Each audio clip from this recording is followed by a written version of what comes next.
strong leaders will listen to our youth, will strengthen congregations to help them speak the truth, will work with other partners in our communities for moral wise perspectives must shine in times like these.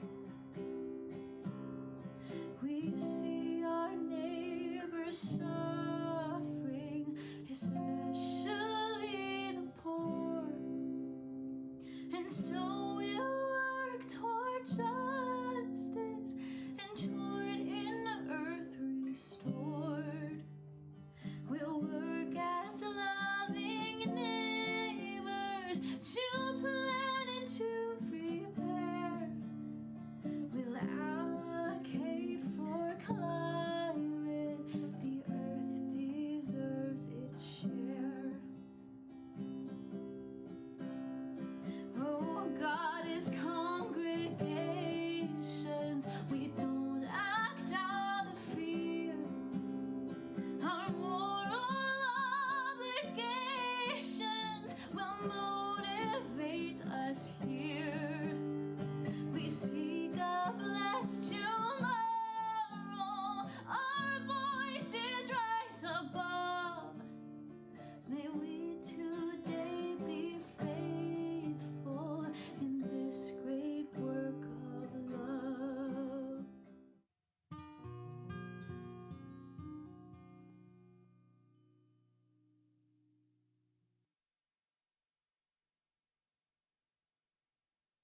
Hi, and welcome to the 2024 National Faith and Climate Forum. I am so glad you are here. It's going to be a great day. I'm Reverend Carol Devine, Director of Eco America's Faith Program, Blessed Tomorrow. I use she, her pronouns, and for attendees who are sight impaired, I am a middle-aged white woman with shoulder-length, light-colored hair, and I'm wearing a light blue shirt with a clergy collar. Blessed Tomorrow supports several dozen denominations and faith organizations across traditions in their creation care and climate work, with ongoing research, resources, trainings, and convenings like this forum. I encourage everyone here today to learn more about us and to make use of all our free offerings. They are for you. We have been dreaming and preparing for this day for many, many months, and we are thrilled to be with and support the over 1,100 people who are gathering today in homes and offices and at 70 in-person locations across the U.S. from California to Maine, plus 6 other countries. Today, together, we represent over 20 denominations and faith traditions. How impressive are we? Let us give ourselves a hand.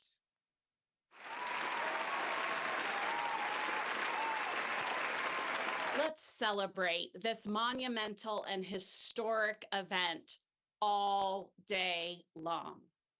Join me in posting some pictures throughout the day. Post your in-person group or take a selfie and add it to Facebook, and be sure to tag Blessed Tomorrow. And use the hashtag Faith and Climate to any social platform you use. It'll be really fun for all of us to see the great pics from so many places. Listen, I served as a congregational pastor for 14 years, and I am still very active in my home congregation. I know the joys and struggles of congregational life. So I want you to know that I, along with the incredible team at Eco America, are delighted and dedicated to supporting your congregation. Because when congregations thrive, families flourish. When congregations thrive, children and youth blossom. When congregations thrive, our spirituality and faith are stronger. And when congregations thrive, local communities prosper. There are over 350,000 congregations of many faiths in the U.S. As the backbone of local communities, we know the strengths and needs of our towns. We feed, care for, defend, celebrate, and love the people and place that is our home. And we know from experience that when congregations engage in creation care, not only do they thrive, but they help our given and shared home and our climate to thrive as well. So today, we are going to be covering the ways that you can care for creation and climate in your congregation, whether you've been doing this for some time or you are just getting started. And so for those who are new to creation care, thank you for taking this very important step. We are here for you. Today, a diverse group of 18 visionary national faith leaders will educate and inspire us to integrate creation care into our lives, our congregations, and our communities. Before our first preacher, I want to acknowledge that I'm joining you from Eco America's offices in our nation's capital. The land I stand on is part of the unceded lands of the Nagastank people. Eco America recognizes historic Indigenous communities, Indigenous individuals and communities in the U.S. now, and those who were forcibly removed from their homelands by colonial powers. Please read Eco America's full land acknowledgement and find out the native land you occupy with the links that are being provided in the chat. We are all blessed to gather today in relative peace. But I know that all of us hold the violence and war going on around the world in our hearts. Ukraine, Gaza, Sudan, and so many places around the world are suffering. So let us pause for just a moment together in honor of all creation suffering under violence.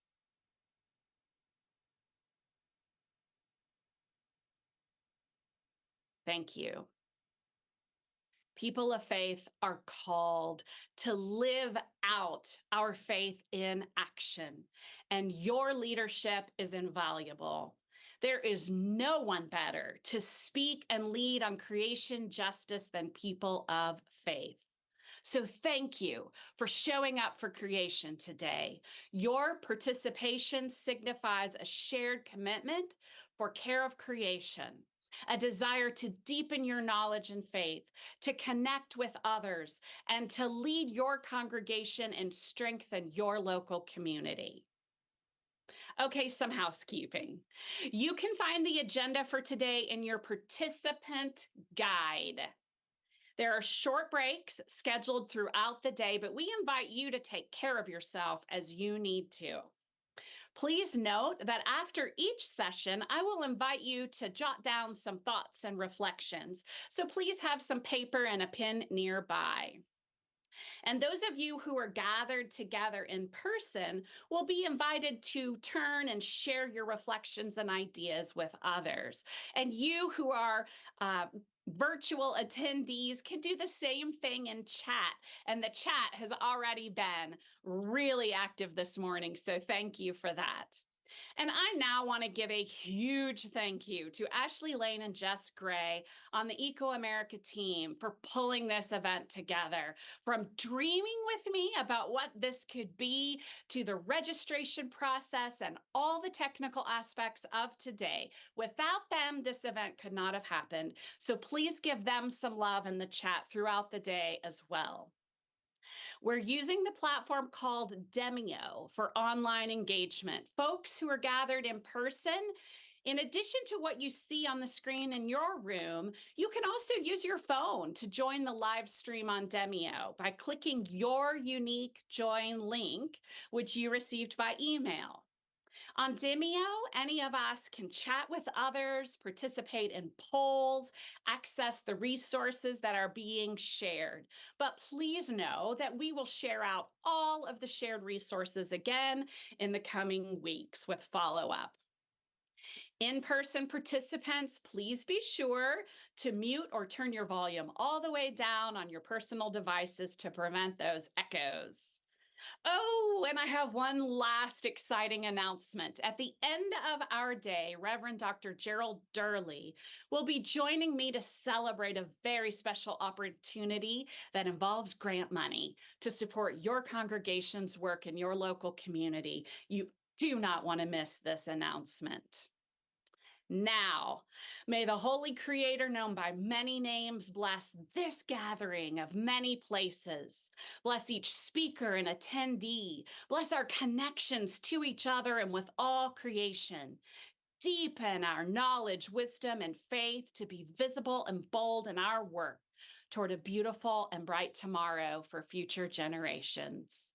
Amen. I am now thrilled for us to join the Reverend Dr. Otis Moss III and his team at Trinity United Church of Christ in Chicago. Reverend Moss is an acclaimed preacher, poet, activist, author, and filmmaker. Reverend Moss. I will bless the Lord at all times. God's praise shall continually be in my mouth. To my sisters and my brothers who are part of the National Faith Climate Forum, I say thank you. Thank you for allowing me to be in partnership with you. Thank you for allowing Trinity United Church of Christ on the south side of Chicago to be a part of this amazing movement of churches, faith communities, and people who are rooted across this nation and across the globe, who recognize the urgency in creation care in this 21st century post-modern moment. I'm grateful to have this opportunity to be able to present, and I pray that the message will be one that will bless your spirit and that will give us an opportunity to look at the world from a different vantage point. I want to offer a word of prayer, if we just may pray at this moment. Search me, O God, and know my heart. Try me and see if there is any destructive way in me. O Lord, you are my strength, and without a doubt, you are certainly my Redeemer. Amen.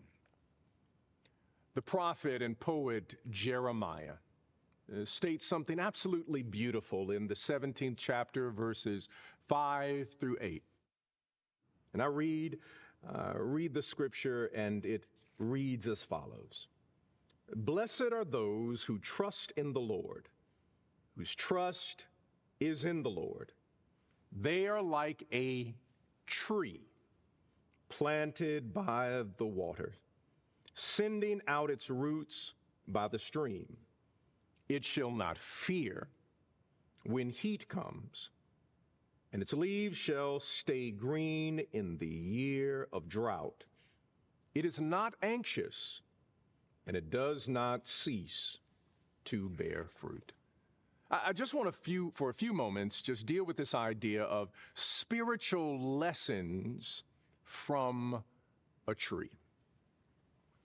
One of my favorite theologians, mystics, and professors is a gentleman who taught Dr. Martin Luther King Jr. and so many who are part of the movement, a gentleman by the name of Howard Thurman, who wrote Jesus and the Disinherited and so many other powerful books.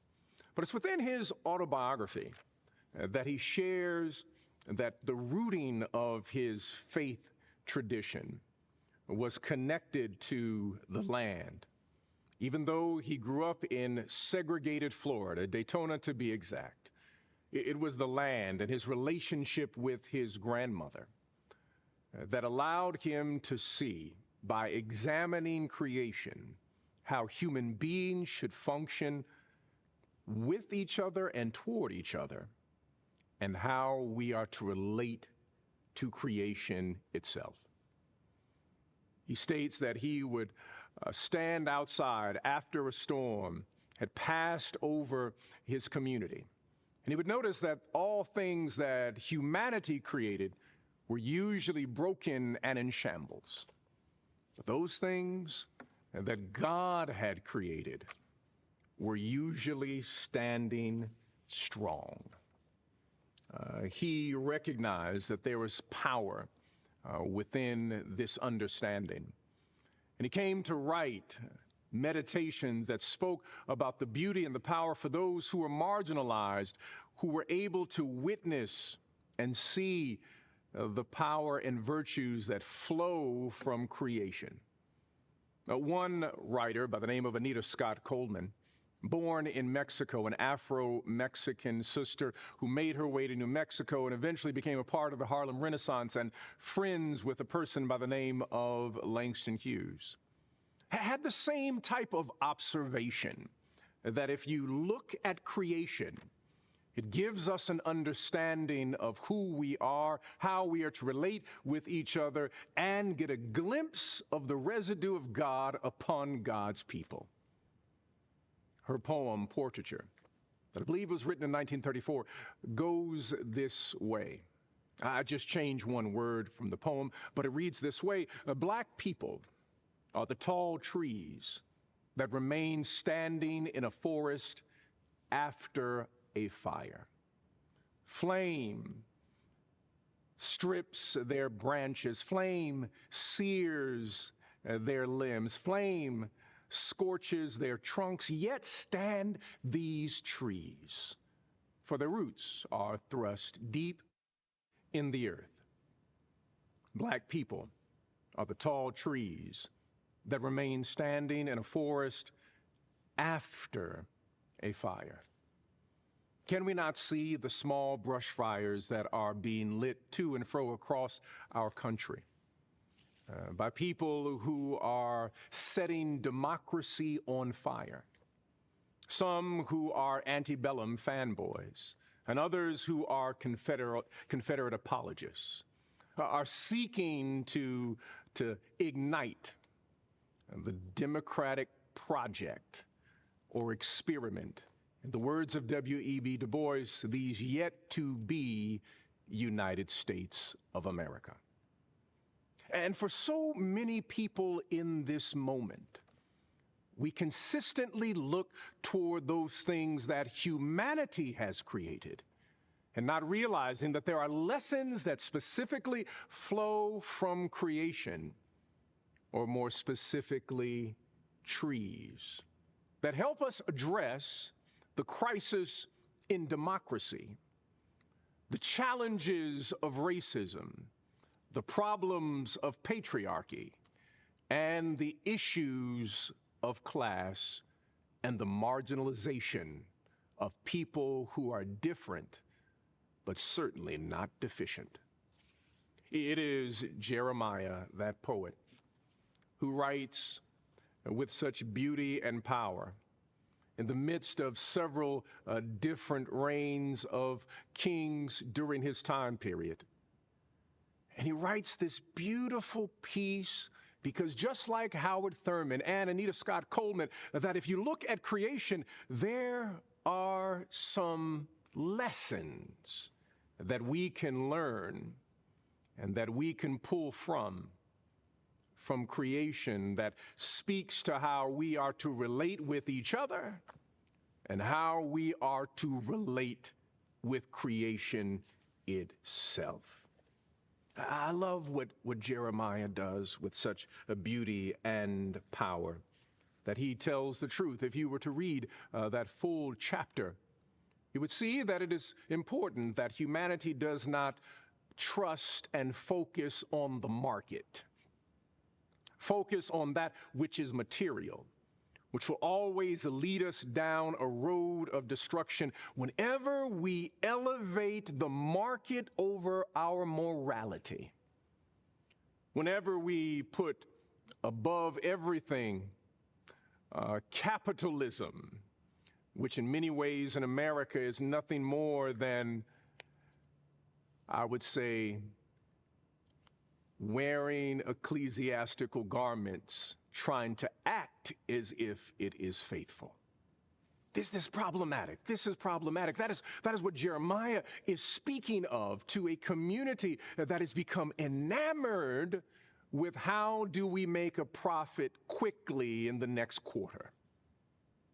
But then Jeremiah does something that is absolutely extraordinary.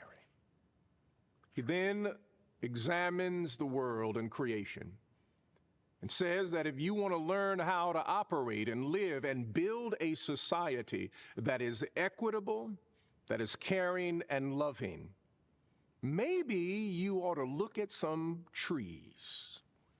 That there are some spiritual lessons that flow from trees specifically.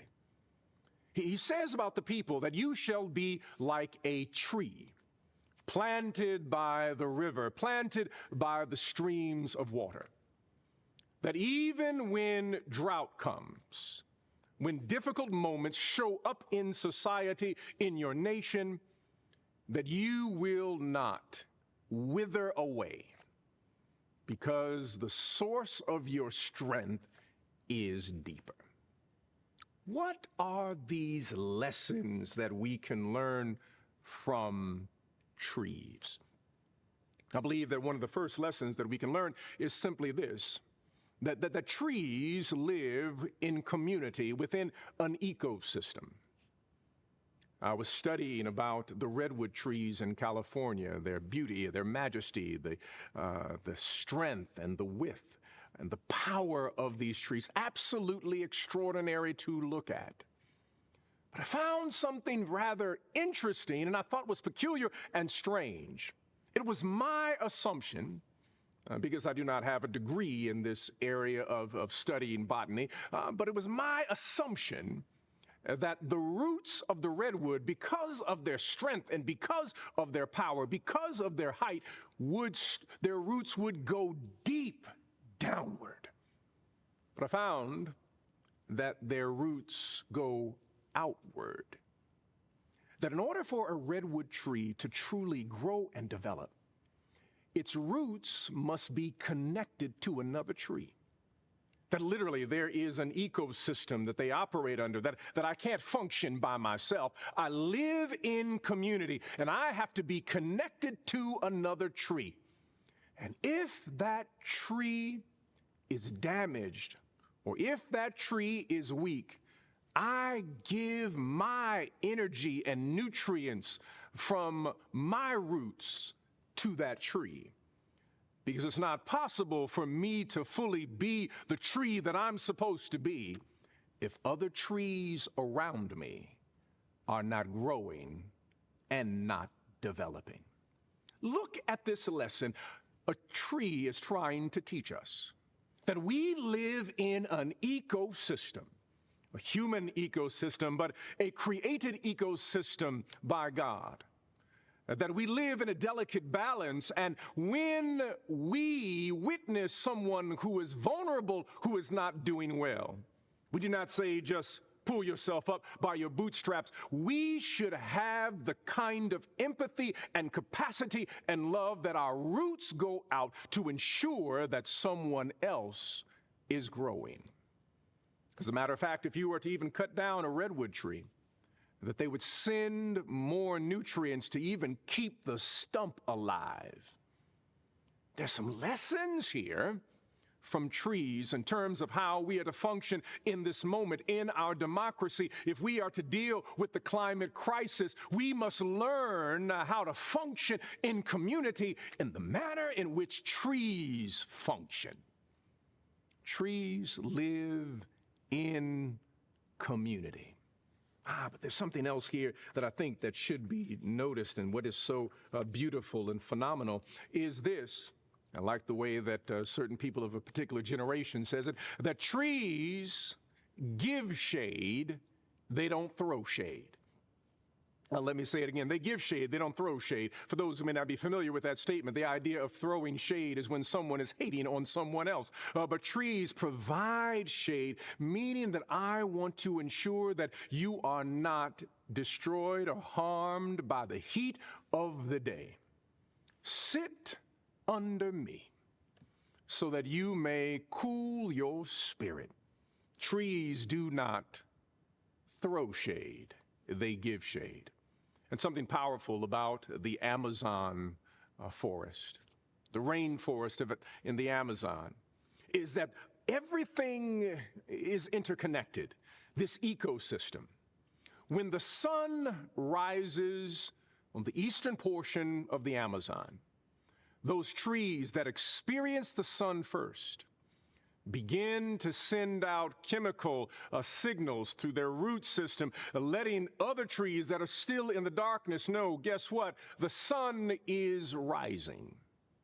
And they are willing to give testimony about the sun and a new day has come. Within the African American church tradition, we hear elders talk about the idea of testimony, to be able to share what you have experienced for another generation. And it becomes important for those of us who have been through moments of challenge and struggle to be able to share with the next generation, reach our roots out and say that as human beings, we have been in these moments before. And if we function like the redwood trees, recognizing that we are all interconnected, a new day can rise in this nation. If I may stop here parenthetically and raise a story that I heard from my father when he was encountering someone that was talking about this moment in our democracy. My father is a veteran of the civil rights movement. He was a part of the Atlanta desegregation of what was known as the Atlanta Human Rights Campaign to desegregate the city of Atlanta. He was a lieutenant in SCLC and served with Dr. King, along with my mother, who was a manager of the SCLC office on Auburn Avenue. He's been to jail several times and has literally laid down his body for democratic ideals. And a young person said to him, I don't believe that we can get out of this moment, from climate change to the threats upon our democracy, to racism and patriarchy. They went down the whole list. And my father listened intently, and with his slow, southern, and baritone voice, so beautifully articulate, he simply said, "We have been here before." That in moments of crisis, those who were marginalized in this democratic experiment called America, we were able to move from enslavement to emancipation. From that emancipation moment, move into the Reconstruction time, to labor organizing and women's suffrage. We worked to dismantle Jim Crow, and I was there for the signing of the Civil Rights Bill. We've been here before. This is not a one-year struggle, but a struggle for generations that have not yet been born. All you can do in this moment, what brick will you place upon the cathedral of tomorrow? What is your responsibility? Your responsibility is to leave something beautiful and good for the next generation. Are you willing to put yourself on the line for your great-great-grandchildren? The young person was stopped in his tracks to hear someone who will be 90 next year share with them that they are required to step in this fight, not just for themselves, but for a generation that has not been born. My father gave that young person some shade at that moment. He didn't throw it, he gave it. And this is our responsibility in this moment. Know that we are to operate in an ecosystem of a community if we are to fight and shift what is happening. That we are to provide shade for people who are weary in this fight, not throw shade. But here is the other thing that I love so very much, is that the lesson that trees also teach us is that trees are also good neighbors. You know, I've never seen a tree build a wall around its trunk so birds and insects and raccoons and squirrels cannot come up its trunk to find a home in its branches. It's only human beings that do this. But trees say, guess what? Even though you don't look like me, even though you don't speak the same language as me, you still can have a home here in this tree. The tree speaks of an ethic of democracy, even though trees don't know what democracy is. But by examining the trees, we see some ethics and virtues that we are to operate and function with. Can we operate with the kind of empathy and love that will allow people who are different to also find a home? I believe that the tree, before the Statue of Liberty said it, was already saying, give me your tired, your poor, your huddled masses yearning to breathe free. Whether you are squirrel, raccoon, robin, eagle, or you are ants or bees, give me those. We will create a home collectively. The tree is a good neighbor and functions in the manner in which Jesus calls. But not only that, a tree does something else that is so beautiful and blessed, that trees operate with a level of generosity, because trees create fruit that they will never eat, but fruit for somebody else. What are we creating for the next generation? What fruit are we producing? That becomes the ethic that every faith community must deal with. What fruit are we producing? Or are we simply hiding behind our faith walls so we can praise the Lord in a vertical manner, but never horizontally look out and reach to see transformation take place in our communities? We are at a critical moment. And I believe the trees are giving us some lessons at this time. And I must close at this time.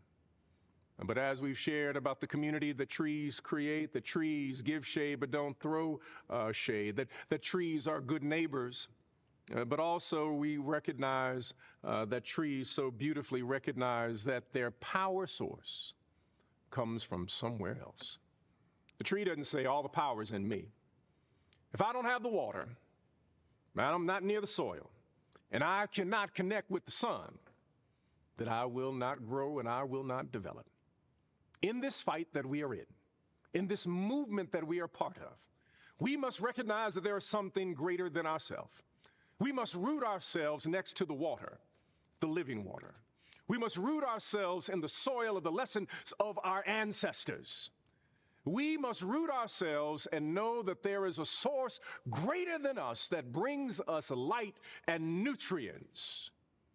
And it is in this ethic, when we function at this level, we can be the tall trees that remain standing in a forest after a fire. Even when the flames of foolishness and political incompetence and capitalism without morality function, we will root ourselves deeply in the soil.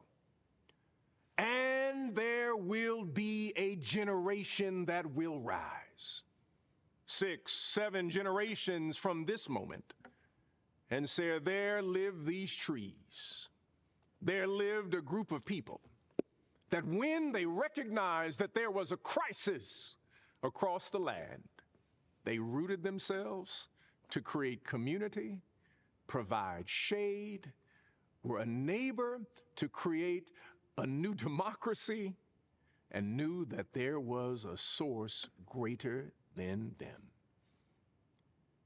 There are some lessons that we can learn from trees. So be like a tree planted by the rivers of water. During this drought and the heat of this political moment, don't wither, don't fall apart. We have work to do. God bless you. Amen. Let's be like trees planted by the waters. Thank you so much, Reverend Moss. We have a lot to think about. And now we're moving to our first engagement action prompt. So I invite you to pick up a pen and paper at this time, or you can use your computer or your phone. And I want you to think about anything you remember the first time you heard a creation care sermon or were part of a creation care or climate change study in your faith community, your house of worship, your church or temple, mosque, or synagogue. Write down anything you remember. The chat has been alive with amens and glories and claps for Reverend Moss. But how old were you when you first heard a creation care sermon? For all of us who are on the Demio platform, let us know how old you were by taking a poll now. Were you a child, a youth, an adult? How old were you the first time you heard a creation care sermon? So the poll is live, so click the one that is the age range for you. And maybe today was the first time, because you know, the majority of Americans still have never heard a creation care sermon or participated in a creation care or climate study in their house of worship. I was an adult before my love and concern for creation were connected to my faith. And how might things be different for you, for your congregation, for your faith community, for all those trees? If all of us grew up hearing about creation care regularly in our faith communities, if all of us grew up connecting our faith to climate change, have you been able to finish your time in the poll? And if so, we'll talk about that in just a second. But let's take a couple of minutes and either add our thoughts and feelings to the chat, or for those of you who are gathered in person with some others, you know, maybe take a couple of minutes and share with them about what you remember the first time you heard a creation care sermon, or how old you were. And let's just share our thoughts for a couple of minutes now.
See some great comments in the chat.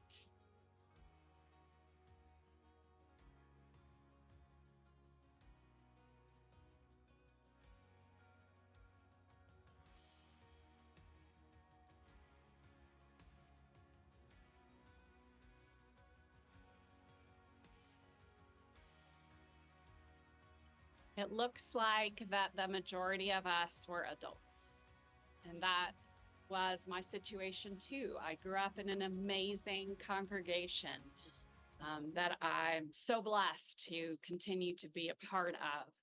But I never grew up hearing a sermon about being part of all creation and my responsibility to care for all creation. And this is an opportunity for all of us who are gathered here today because we are faith leaders. We are preachers, we are teachers, we are deacons and elders and bishops. We are lay people who teach Sunday school and evening services. We are leaders within our congregations and our communities. And so this is an opportunity, an awakening for us that we might be like trees and that we might help the next generation to have a different experience. There are going to be many more opportunities to connect today. So thanks for being a part of this conversation and journeying with me as we think about this. We're now actually going to go to Oklahoma to hear from a new friend of mine, Reverend Siobhan Colonel of the Seminole and Muscogee Creek Heritage. Siobhan is the executive director of the Native American Comprehensive Plan of the United Methodist Church and will talk to us from his Indigenous perspective. Straight from Oklahoma, we're going to go to Washington Heights Baptist Church here in DC to hear from Reverend Dr. Kip Banks on how our spiritual health is connected to the health of the planet. Welcome, Siobhan and Kip. Thank you, Carol, for this opportunity to come and to share a little bit about our Indigenous understanding of this earth and what we see going on today in our world. My name is Siobhan Colonel. I'm an executive within the United Methodist Church who works with Indigenous peoples and really a lot with the rights of Indigenous peoples. So for many years, we have been very active and very vocal about what we've seen happening to this earth. And this is something that I guess you could say is something that we've had to do almost an education about. So as I start here, I just want to acknowledge our Indigenous peoples in North America, our Indigenous peoples of the global North, and really all of our Indigenous peoples worldwide who have worked diligently to defend the rights to maintain a presence on ancestral domains and territories and maintain a presence with a way of life that has been in existence for literally thousands upon thousands of years. I start with that acknowledgement because many of us who are in countries that are similar to the United States, we haven't often been taught the history of indigenous communities and really the depth of that history and how deep the roots go in certain territories. And so I'll use my own community. I'm a member of the Seminole Nation of Oklahoma, but we are also a Muskogee people. So I identify with both lineages there. I'm a member of the Chiaha tribal town, whose origination comes from the southeastern part of what is now the United States. In those areas of Georgia, Alabama, North Florida, um, Tennessee River Valley, those areas, human inhabitation has been in that location for around 20,000 years or so. And to compare that to the life of this country of the United States, I believe this summer this country will celebrate only its 248th anniversary. So comparing it to the indigenous cultures that have existed here, we might understand that the United States is only in its infancy. That's not something that we always talk about in schools, in institutions of higher education. But I start there because indigenous communities, understandings, the cosmology that we carry behind our way of life has led to somehow a sustainable way of existing. When we think about the intimacy that we had with this earth, the intimacy that we're still trying to maintain with this earth, the intimacy in understanding the human species and our interactions with one another, and also the understanding that human beings had with all species of the earth, the biodiversity. And so when we think about how long these cultures had existed and are still trying to exist here in North America, but really even globally, um, that we have to begin to understand that there was wisdom and there was an understanding there that led to sustainable existence.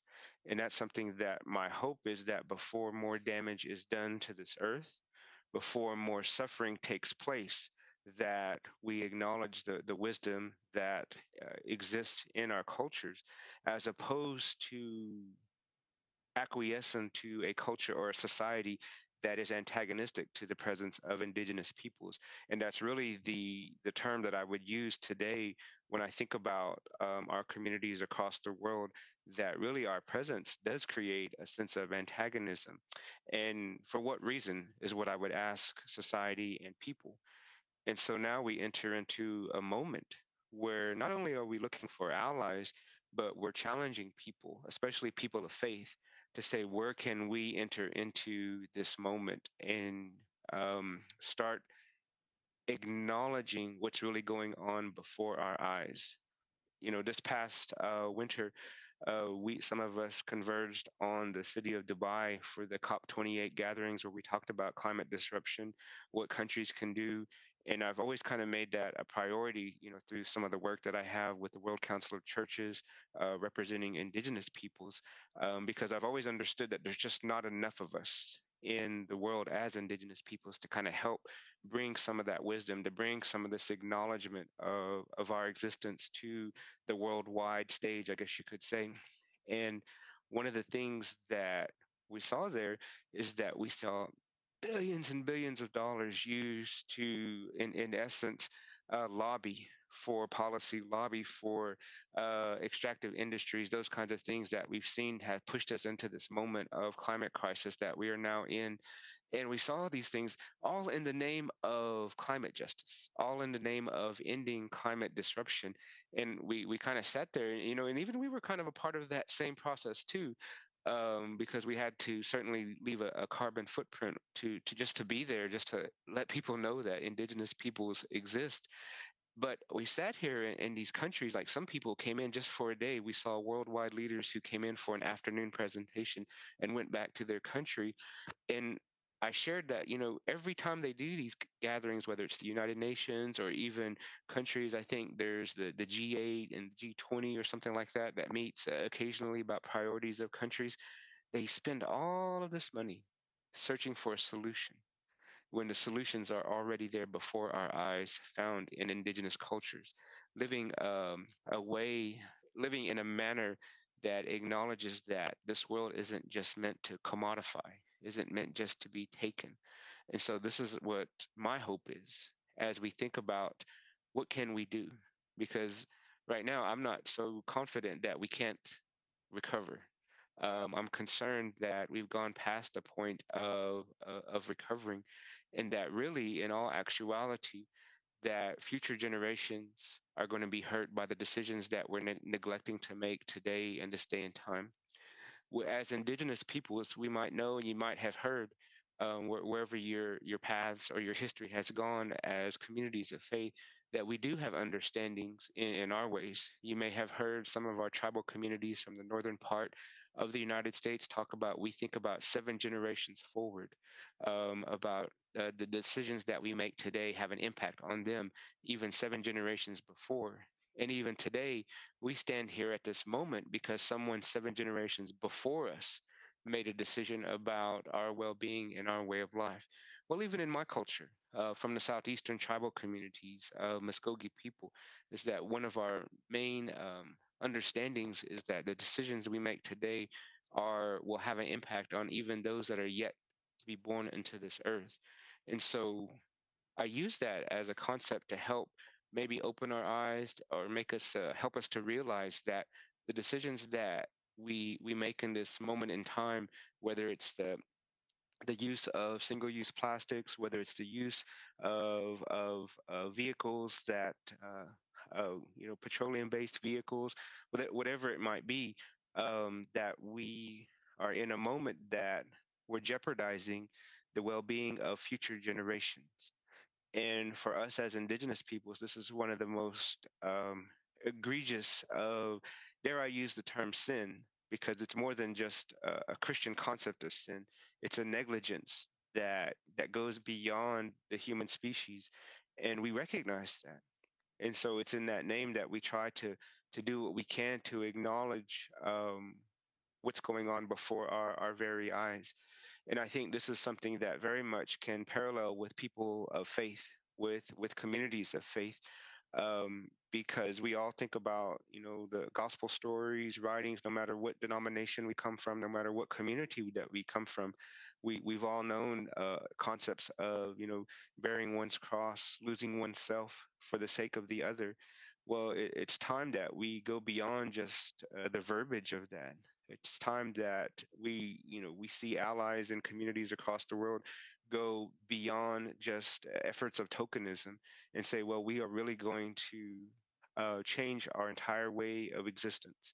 And which today, what's scary is that we're often in communities where we're not really given a choice to change our way of existence, is that those that are in so-called positions of power are forcing us to live an extractive lifestyle, are forcing us to live in a manner that supports capitalistic understandings of the world. And when we start to look at it, we have to pinpoint that it's that mentality of exploitation that has led us to the point that we are where we are at today. So my hope, my presence here today is, in a plea that, we can continue to change and alter the trajectory of where we are going as a society. We have to acknowledge that today, 80% of the biodiversity that is left in the world, it's a common phrase amongst our indigenous communities across the world. 80% of what's left of our biodiversity is in the relationship with indigenous peoples across the world, which I think that, as the statistic states, that's less than 5% of the worldwide population. So 80% of what's left of our diversity of creation is in the hands of less than 5% of the human population, where we're trying to take care of this earth. And even acknowledging that just in these 3 centuries of existence, where we see societies that we've become accustomed to knowing, like the United States and other countries similar, that in that small window of time, we saw more damage to our earth done than the previous millennia upon millennia of existence. And so today, my hope is that before more people suffer, that we can start coming to terms with what we need to do. I have a fear. I stand here, I do my own local actions and local things that I'm not open to really speaking about in a webinar setting or a setting like this. But we see today, and this is with many of my relatives across the world and across this country, we're even standing up to teach about our differences and understandings and cultures and how we can live in harmony, even to provide resistance to this extractive society, is beginning to be demonized. And we're starting to see it criminalized, where the ability to say no is almost non existent. So we're in a time that is very much more than disheartening, but it is scary because we're being forced to exist in a certain way.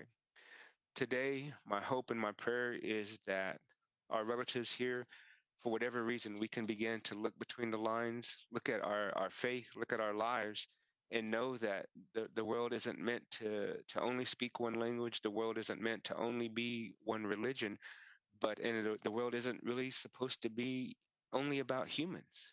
It's about all of us living in harmony together and respecting the existence of all of the diversity of this Earth Mother.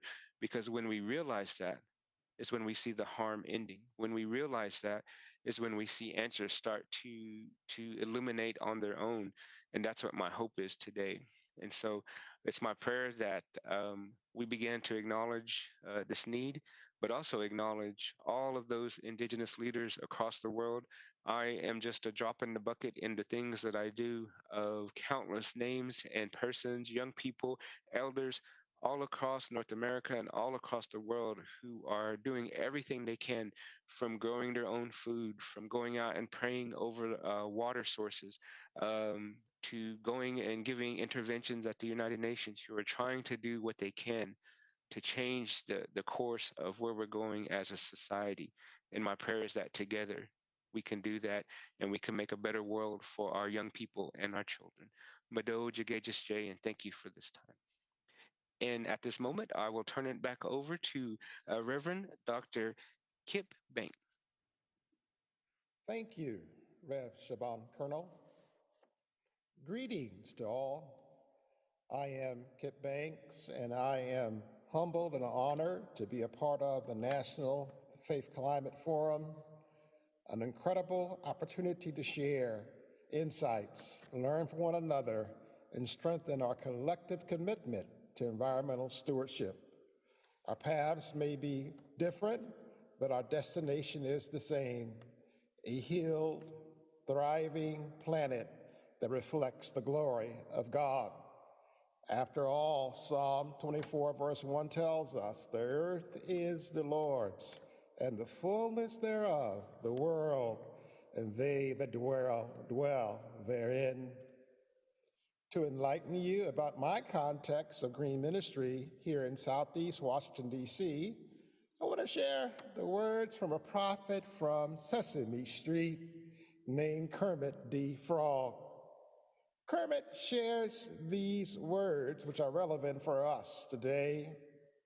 It's not easy being green, having to spend each day the color of the leaves, but I think it would be much nicer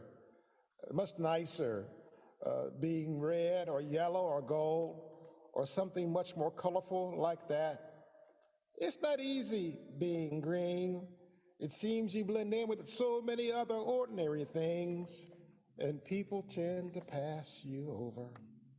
Kermit's words are relevant for us today, and especially relevant for me in the context of urban ministry, because very oftentimes being green and the issue of environmental care and stewardship is overpassed by other issues like gun violence and gentrification and homelessness. Other issues oftentimes make it very difficult to focus on the critical importance of environmental stewardship. Yet, I believe that it's oftentimes because we ignore the environment. That's one of the main reasons why we don't find healing in our community, because again, the Lord reminds us that the earth is the Lord's and the fullness thereof, the world, and they that dwell therein. There's a connection between the earth and our well-being in our urban communities, and we find that here.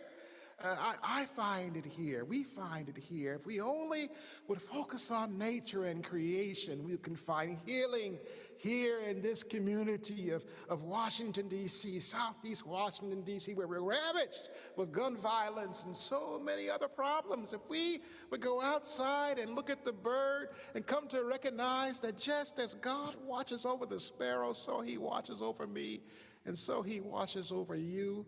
If we would heal the environment, there's a connection between the environment. God made it that way. We have food deserts here in Southeast Washington, D.C. If we would care for the earth and grow food from the ground, we'll find healing. If we care for the environment, there's healing. There are many ways that we as a church have practiced what I call green theology. First of all, we practice green theology here in the pulpit, where I will set aside Sundays where I will preach a green message, and our entire liturgy for the day will be about creation care. We've also partnered with the Wesley Seminary and have taught a course on the spirituality of water and eco-justice and the Anacostia River, which is our local river. And so seminary students can come here to the hinterland, not to be in the ivory tower, but to come to the church and to exist in the urban environment to discover the intersection between the environment and what's happening on the streets of Southeast Washington, D.C. So one way is through preaching and teaching. And this is where creation care is so important to tell us about the ways in which we can preach green sermons. And not only through preaching and teaching, we've also partnered with Interfaith Power and Light, the local branch, Greater Washington Interfaith Power and Light, and sought to green our church by installing green lighting and green infrastructure here at the church, and encouraging our members and in the community as well to do so in their own homes. We've also partnered with the National Wildlife Federation and planted a Sacred Grounds garden, where outside in our church we have a garden that is designed to attract native species, because the invasive species are taking over the landscape and causing there to be more disruption to the environment, and in particular the Anacostia River. And through our partnership with the National Wildlife Federation, through a program called Sacred Grounds Program, we've also been able to give away native plants to the community, where people can plant native plants and come to understand the critical importance of native species. Again, through our partnership with Interfaith Power and Light, and also with the local government, we've planted a rain garden on the outside of our church, and the rain garden captures the water to prevent the runoff going into the Anacostia River. And I'm saying all this because partnerships are important as we seek to green the environment, as we seek to care for God's creation, as we seek to mitigate the impacts of climate change. Partnerships are critical. And so I encourage you to look up some of these organizations: Green the Church, Black Church Climate Change Movement, Interfaith Power and Light, National Wildlife Federation, Sacred Grounds Program. In your city, your own city has an environmental program and a climate change program, and they should have a faith-based aspect of that. But I'm encouraging you to partner with all of these organizations. Kermit Frog talks about the fact that it's not easy being green. And oftentimes, as an urban congregation, it's hard for us to seek to be green when there's so many issues pressing before us. But somewhere along the way, Kermit the Frog makes a change. He recognizes that being green is beautiful. He recognizes that being green is godly. This is what Kermit Frog says in the end of his song. He says, "But green is the color of the spring, and green can be cool and friendly alike, and green can be big like an ocean, or important like a mountain, or tall like a tree." And we found out as a church, it's not easy doing these partnerships, but we found out that through being green, there are benefits to being green. We even have a youth program. We partnered with the District of Columbia Baptist Convention. We got in a grant. We work with the high school, and we bring the youth into the church on every first Saturday. They come to the church, and they go out and they serve the senior citizens by picking up trash and beautifying the community. We find that there are so many benefits to being green. Our churches save money on its water bill through the water garden, rain pay garden. We've gotten monies back to help finance our ministries. There's so many benefits to being green. We've been able to employ returning citizens to work in the Sacred Grounds Garden. And most importantly, we've been able to reconnect people with God, because indeed being green is being godly, and nature reflects the glory of God. And that ultimately is what it is all about. And so in conclusion, let us remember that while it may not be easy being green, especially in the face of urban challenges, it is undoubtedly rewarding and essential. The benefits are manifold: financial savings, community engagement, job creation, and most importantly, spiritual fulfillment, a closer walk with God, a peace in the church, a peace in the community, a peace that the world can't give, and a peace that the world can't give away, fostering a world where all of God's creation can flourish. Thank you for allowing me to share with you on today. And now I will pass it on to Rev Carol Divine. Thank you, and God bless you.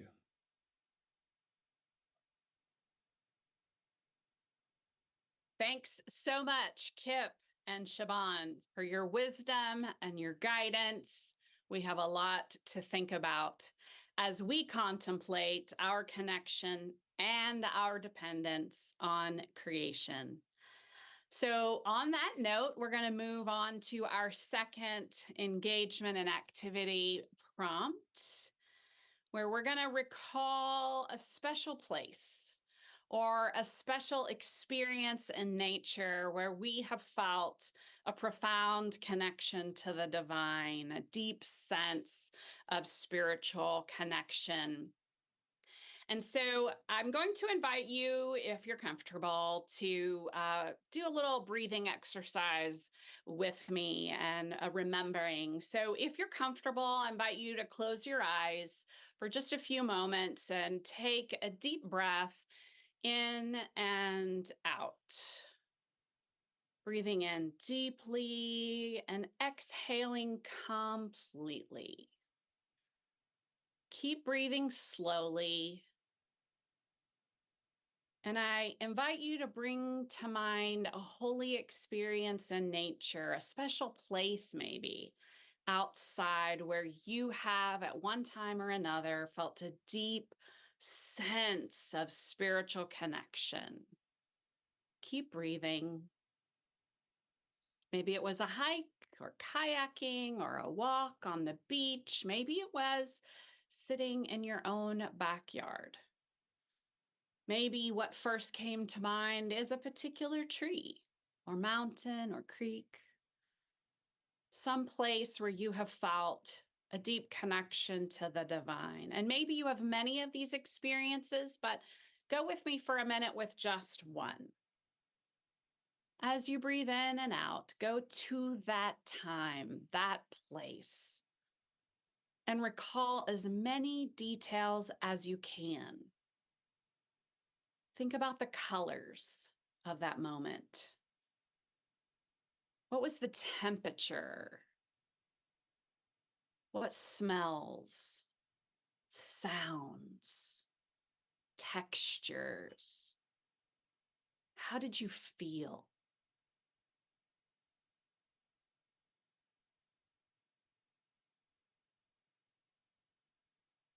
As you are ready, I invite you to open your eyes and take a moment to jot down the details that you just remembered. These moments are so important. The holy communes with us in diverse ways in nature.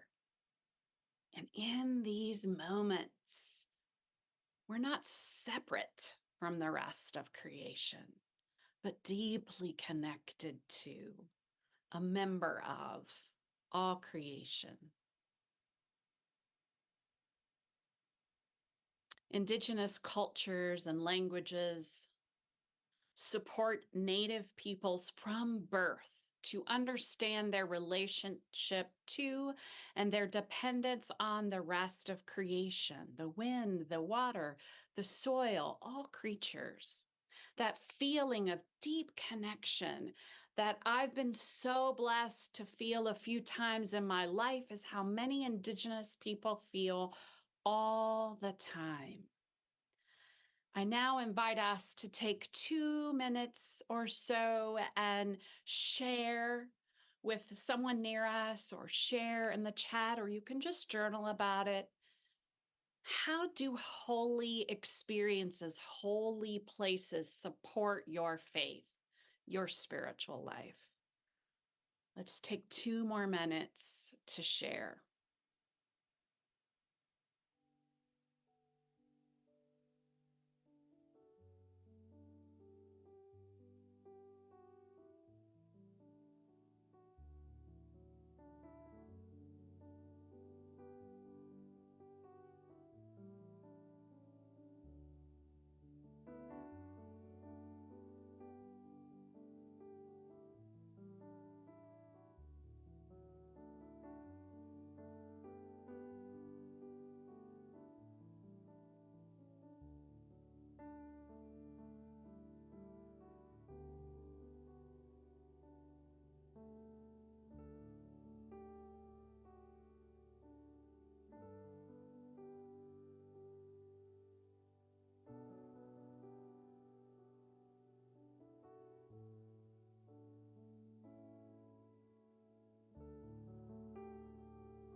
Please keep sharing in the chat. It's just beautiful, all the places, from porches and hugging a redwood to feet in the earth, on the water, the skies. It's just beautiful. Thank you all for sharing.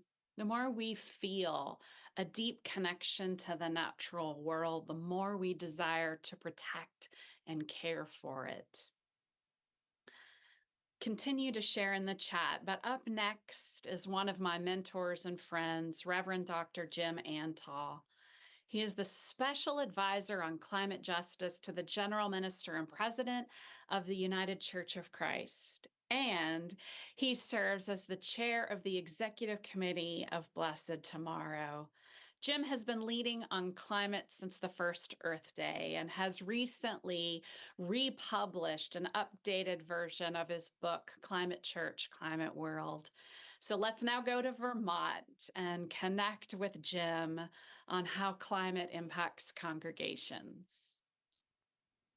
Whatever your faith perspective, wherever your house of worship may be located, whether you and your congregation are conservative or progressive or purple, climate change is impacting you, your congregation, and your community. In the next few minutes, I'll identify many of those impacts, and then I'll offer a variety of suggestions as to how you and your congregation can take action and respond. In the chat, you'll find a link to a downloadable PDF document on my website that contains links to articles on most of the items that I mentioned. So let's get started. The most obvious impact of climate on congregations is caused by extreme weather events. Ask anyone in Vermont's flooded capital city, Montpelier, or Amarillo, Texas, where over 1 million acres of prairie burned last month, or coastal California, where torrential rains have closed the Pacific Coast Highway yet again. Houses of worship are almost always on the front line of disaster response, providing thousands of volunteer hours and a safe retreat from disaster. A related but less obvious climate impact is that over the past few years, as destructive weather incidents have increased dramatically, insurance companies have abandoned thousands of communities, including houses of worship, labeling them as uninsurable. Not surprisingly, communities of color are impacted most. Many of the most consequential impacts are tough to measure. For example, a majority of Americans, many of them in our pews, are anxious about the climate crisis. Nearly half of Americans think climate change is already harming the nation's mental health.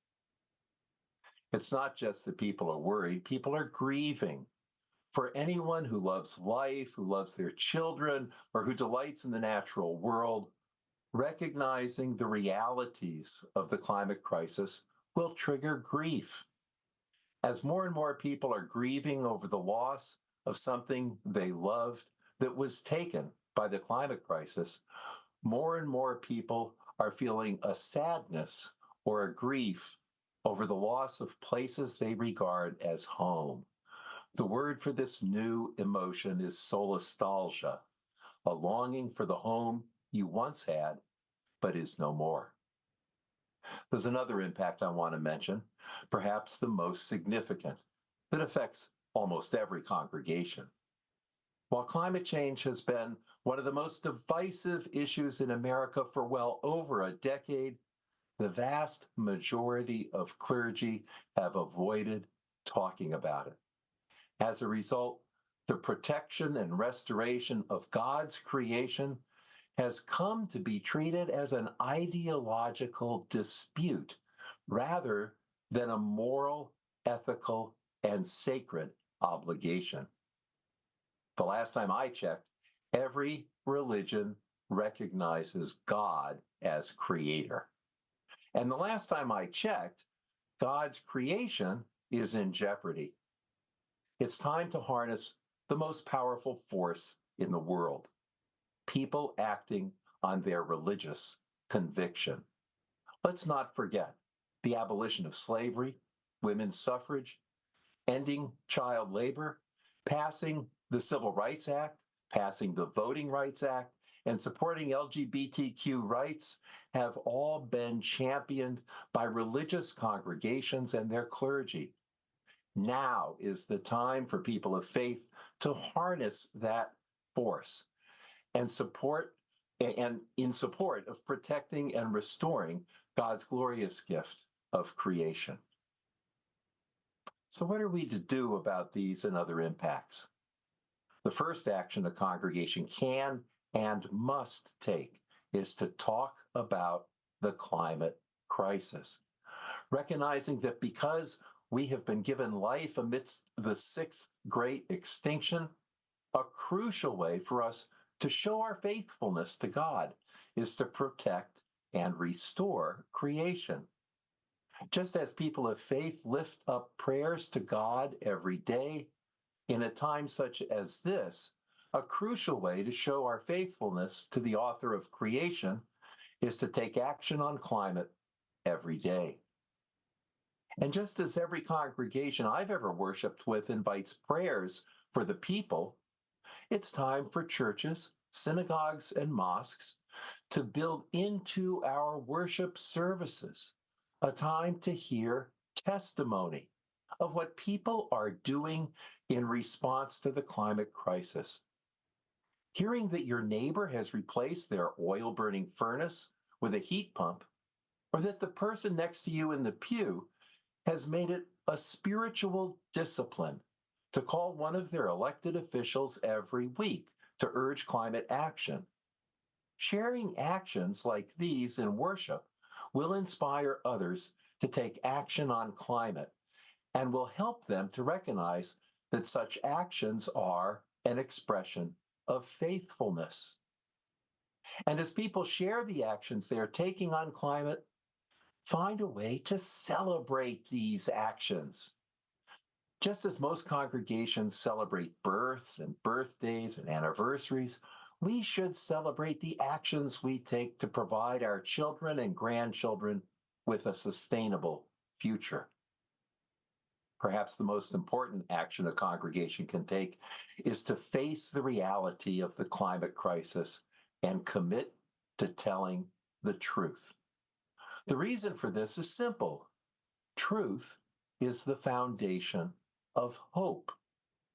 For hope to be authentic, it must be founded on truth. If we place our hope on something untrue, we eventually realize it's a false hope. Because I believe that hope is the most important contribution people of faith can and must make as humanity confronts the climate crisis. It's critically important for us as people of faith to stare reality in the face. We must be willing to face not only the scientific reality of a rapidly warming world, but also the political reality that there are individuals, groups, and entire industries devoted to spreading misinformation and lies about the climate crisis. If hope is essential to people of faith, then exposing the lies perpetuated by the powers and principalities that deny climate change must become a first order priority. People of faith cannot stand idly by and allow the greatest moral challenge humanity has ever faced to be framed as an ideological dispute by people with unlimited financial resources acquired by the abuse of God's creation. Many congregations, perhaps most, have not yet heard this kind of truth telling about the climate crisis from their pulpit and in their pews. Congregational leaders and clergy need to ask themselves, how can we make our congregation a safe enough place so that we can honestly share the actions we are taking, as well as the grief we are feeling as God's creation is assaulted? Just as our forebears in the faith spoke out against slavery and child labor, and spoke out on behalf of civil rights, voting rights, and LGBTQ rights, it's time for the voices of our congregations to be heard in the halls of the Capitol, on the pages of your local newspaper, and on your local radio station as you advocate for and support aggressive policies to restore God's creation. Tell your community that your congregation has engaged the climate crisis. Write an op-ed piece for your local paper. Get an interview on your local radio station. Join the One Hope, One Future campaign and put a sign in front of your house of worship. Let me conclude by thanking you for responding to God's call to address the greatest moral challenge humanity has ever faced. Together, let us bend the moral arc of the universe toward justice and interdependence, even as we bend the ecological arc of the earth toward sustainability, renewal, and restoration.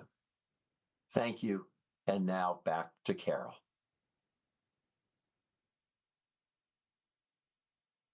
Thanks so much, Jim.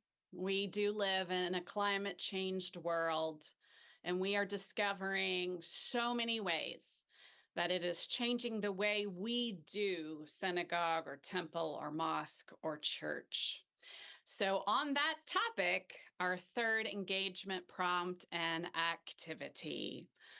Let's reflect on the ways that climate change has or is impacting your local community or state or region now. So for the next 60 seconds or so, can you just write down all the climate impacts that you have experienced, witnessed, or heard about in your state or region? For example, I live in Kentucky. The summers are hotter. The warm temperatures come earlier in the year. When we have a rain event, it is a lot of rain. We have lost tragically entire towns and so many lives to flooding in the past couple of years. We have more tornadoes, and not just during tornado season, straight line winds, and the growing seasons are changing. There are insects and animals that used to never live in Kentucky. Maybe your community is being impacted by strong storms or tornadoes or hurricanes or flooding, sea level rise. But also don't forget winter and the unusual ice or snow, cold temperatures. Maybe it's heat and drought, fire, smoke for you. So we're going to have a poll again. Let's share with each other through that poll which of these have affected the area that you live in. And if there's something you haven't experienced or something you've experienced that isn't on the poll, please let us know that in the chat. So it's going now.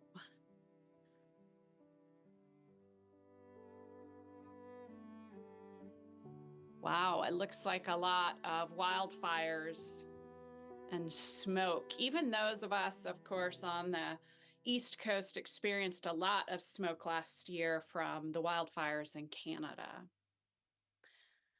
As you heard from Jim, he called the mourning of places or times lost due to climate change solastalgia.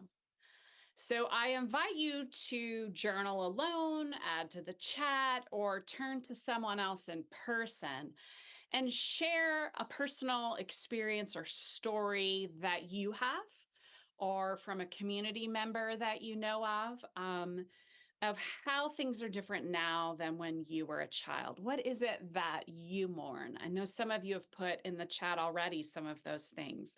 Let's share those with each other for the next couple of minutes.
Let's take about 60 more seconds.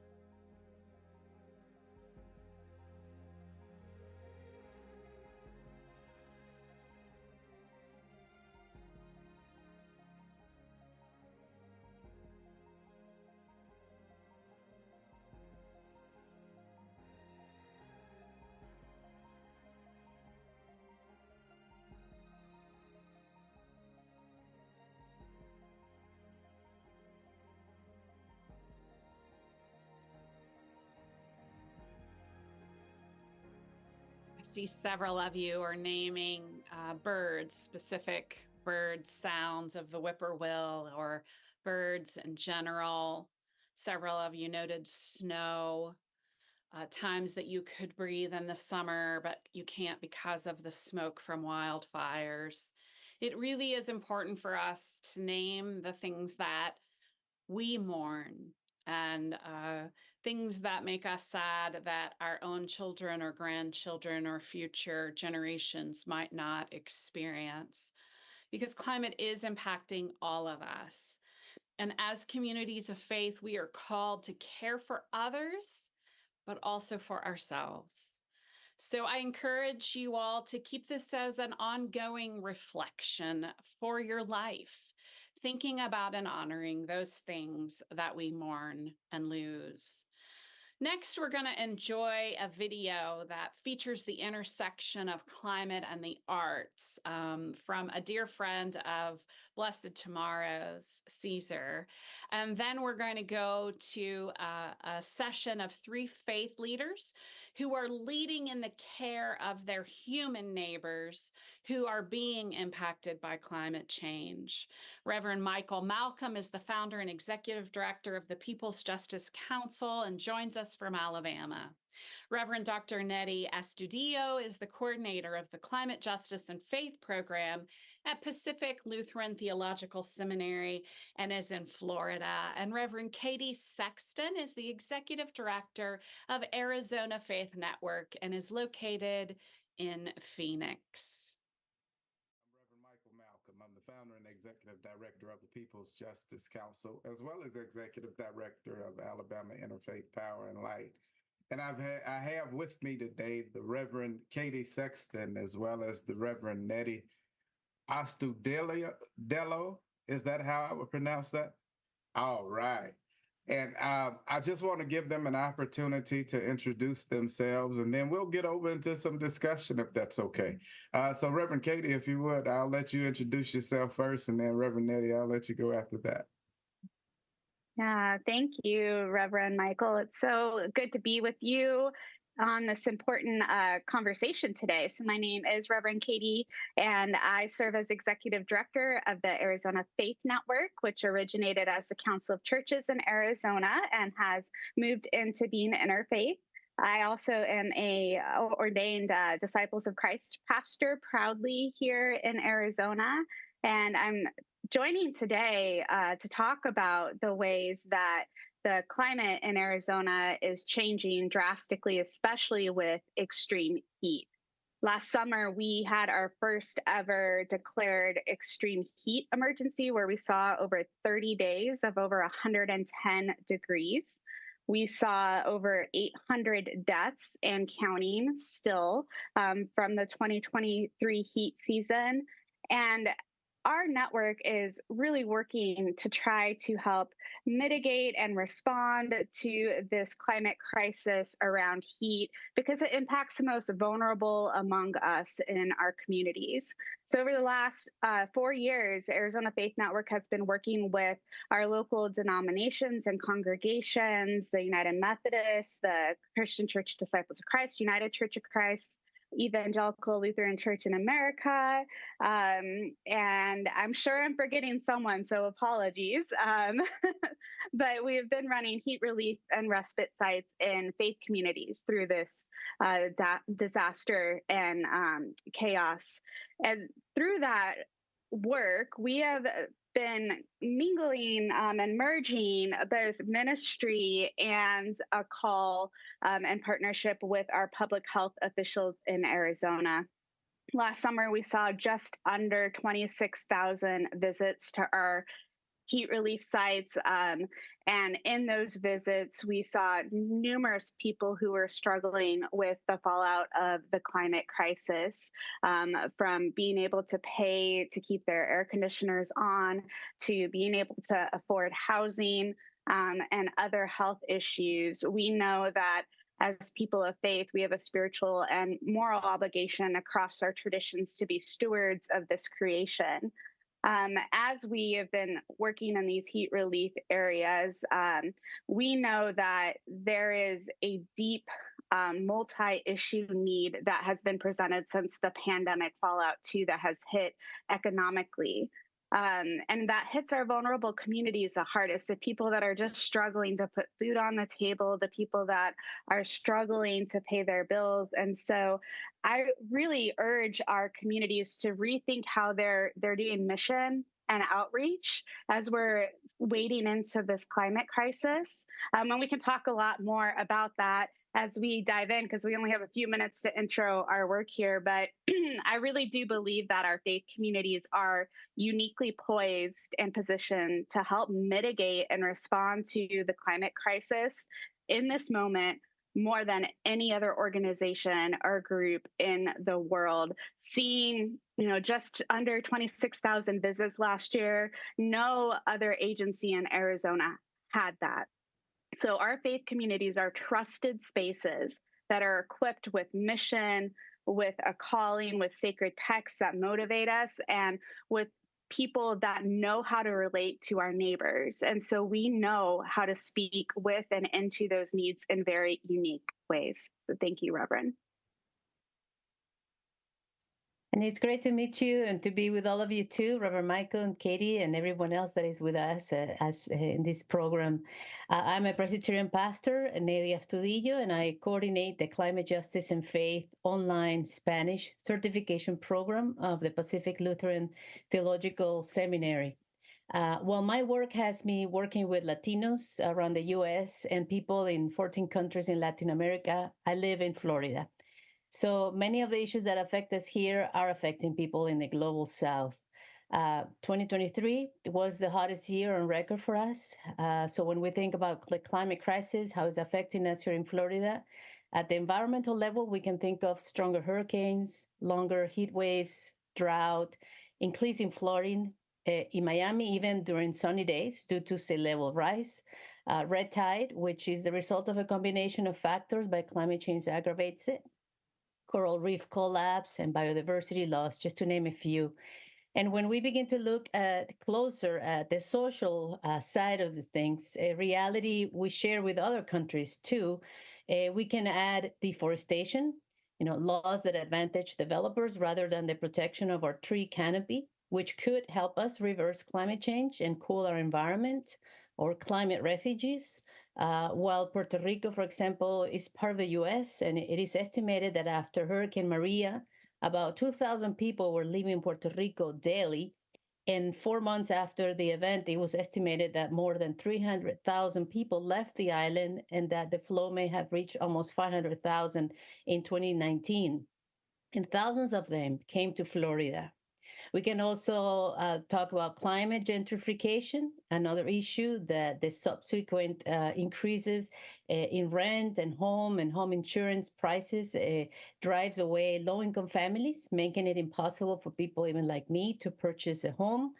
And when we look at our most recent legislative session, which ended just a few weeks ago, House bills like 1645, approved by both houses, if signed by our governor, will pose restrictions on wind power, will remove words like climate change from existing law, and loosen regulations for polluting methane gas, one of the most potent greenhouse gases that we have.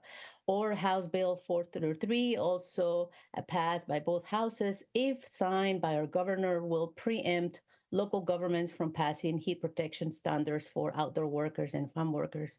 So as a Latina, I'm mindful that while Florida is the second largest producer of fruits and vegetables, and outdoor workers are key to our tourist industry, farm workers and outdoor workers are amongst the most vulnerable people to heat waves, but so far the least protected. So on one side, Florida is getting hotter, but our official response is making low-income families and our fragile environment more vulnerable, challenging us all to be resilient and figuring out ways to be part of the climate solutions that not only Florida, but the whole world needs. So as I heard a Lutheran pastor say recently, on the one hand, this reality is intimidating, but on the other, it reveals creative spaces to enter into a deep and transformative work that is interdisciplinary and can involve every person. Thank you so much. We talk about heat and extreme heat in both cases, and I can even go because I'm in the Gulf South, coming out of Alabama, but also serving the Gulf South region at large. One of the things that we find out is that this heat distribution isn't equal. There are some places that we experience extreme heat, but then there are some places that are extreme heat islands, meaning that these people live consistently under this scorching heat that's even hotter than the heat that you just described, because they live in urban areas where there's not a lot of treetops, or because they live in urban areas that's been the heat has been accelerated because of the pollution in the air. Where's the church when it comes down to answering to these extreme heat issues and understanding, the vulnerable people that suffer from the extreme heat conditions aren't just Black folk. You got all kind of folks, but especially our elders and our children. So just where is the church and how is the church responding? And then my second question, because we only got 20 minutes, so I'm just going to go and lump this one in as well. The other thing is, I know that ministry has to be in the marketplace as well. And so where is the marketplace in the midst of this, and how is the church speaking to the marketplace concerning these heat islands and this extreme heat? And I'll let you start off first, Reverend Nettie, and then you, Reverend Kate. Well, thank you for your question. My examples that I really like to lift up are Puerto Rico communities, and also here in Florida where I live. But first of all, I'd like to say that there's a quote that I really appreciate, which says that to act in the call to love our neighbor, we need power. And this power comes from joining with others in the call to love our neighbor, and today more than ever in the call to love the earth, of which we are a part of.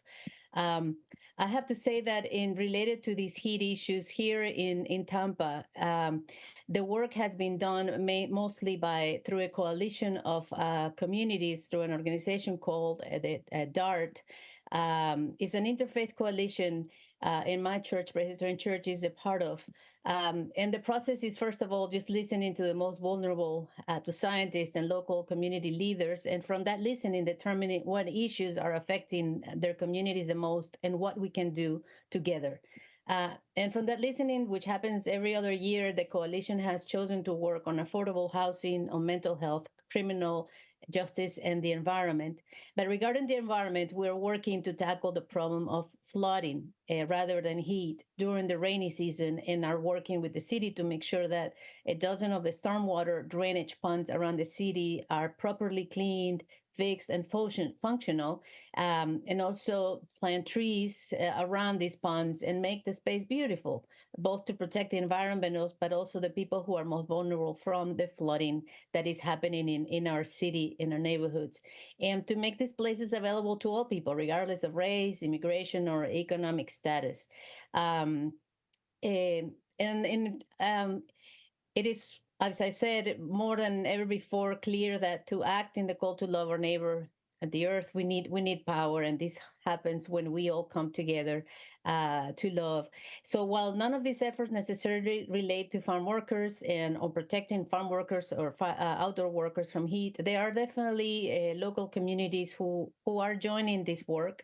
supporting the Immokalee workers in issues of fair wages, or the Bethel Farm Worker Ministry, which is working on food security issues, or the Florida Farm Workers Association in matters related to climate justice, and especially on that one, for farm workers who are being affected by these heat waves.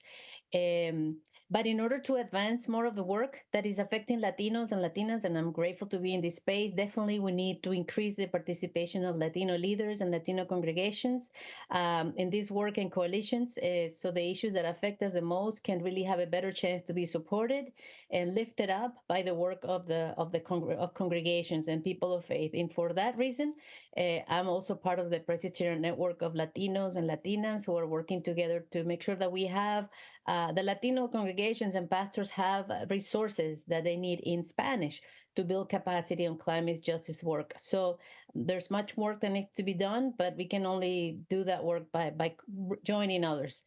So I'll leave it there and I'll let Reverend Katie also respond to your question. Thank you. Yeah, I love both of those questions. I think we could be here for an hour on each of them. But I have to share that Arizona is doing some really fascinating work. Our first chief heat officer for the city of Phoenix, Dave Hondula, when he was at Arizona State University, released a heat map, a heat vulnerability index map. And when you take that map and you line it up to the historically redlined neighborhoods of the area of Maricopa County, it is straight on. So when we're talking about heat islands, we're talking about the neighborhoods that have been redlined.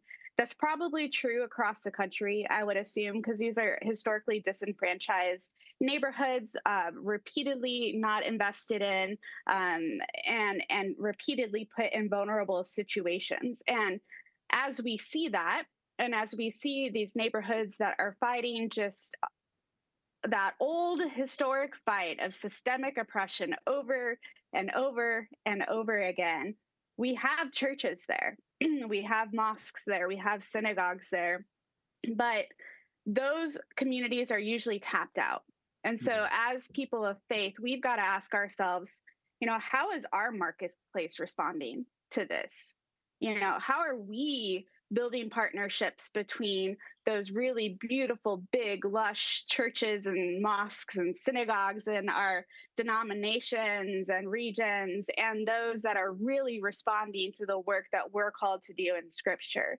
What does that look like? And so in our heat relief, we're starting to bridge that a little bit, because often the communities that have the money to do the hosting and the response are not in the right location. And so we're trying to look at adoption of and co-ministry with across traditions and communities. And I think that's similar to the marketplace question.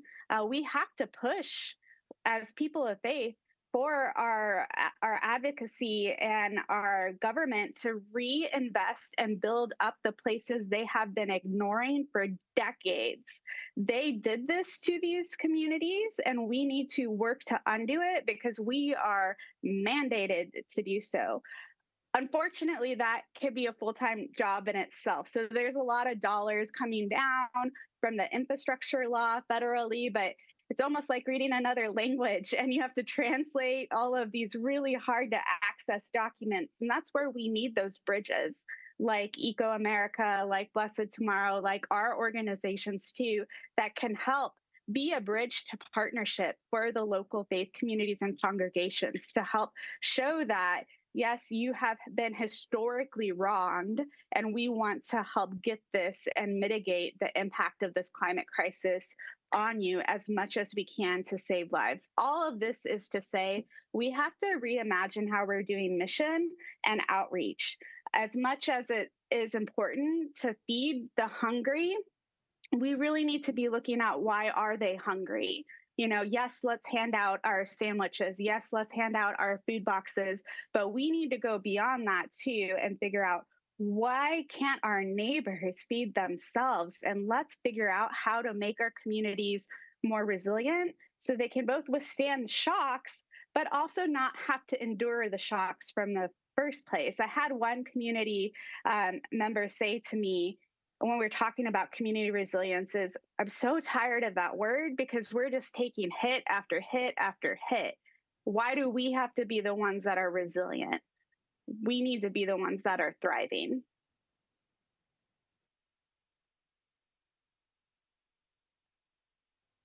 You know, I appreciate all of that. And what I didn't know was that we were going to get sermons throughout this time discussion. But thank y'all for shouting me. Let me tell you, I know that hope comes in several different forms. And often in our churches and within our congregations, we proclaim hope. But how do we live hope? And in particular, as we're looking at environmental and climate justice, and looking at the backdrop of our church, or utilizing our church, the space, the energies, the bodies, the skills, how do we practically restore hope in these communities that we affirm that we care about? How are we practically restoring hope?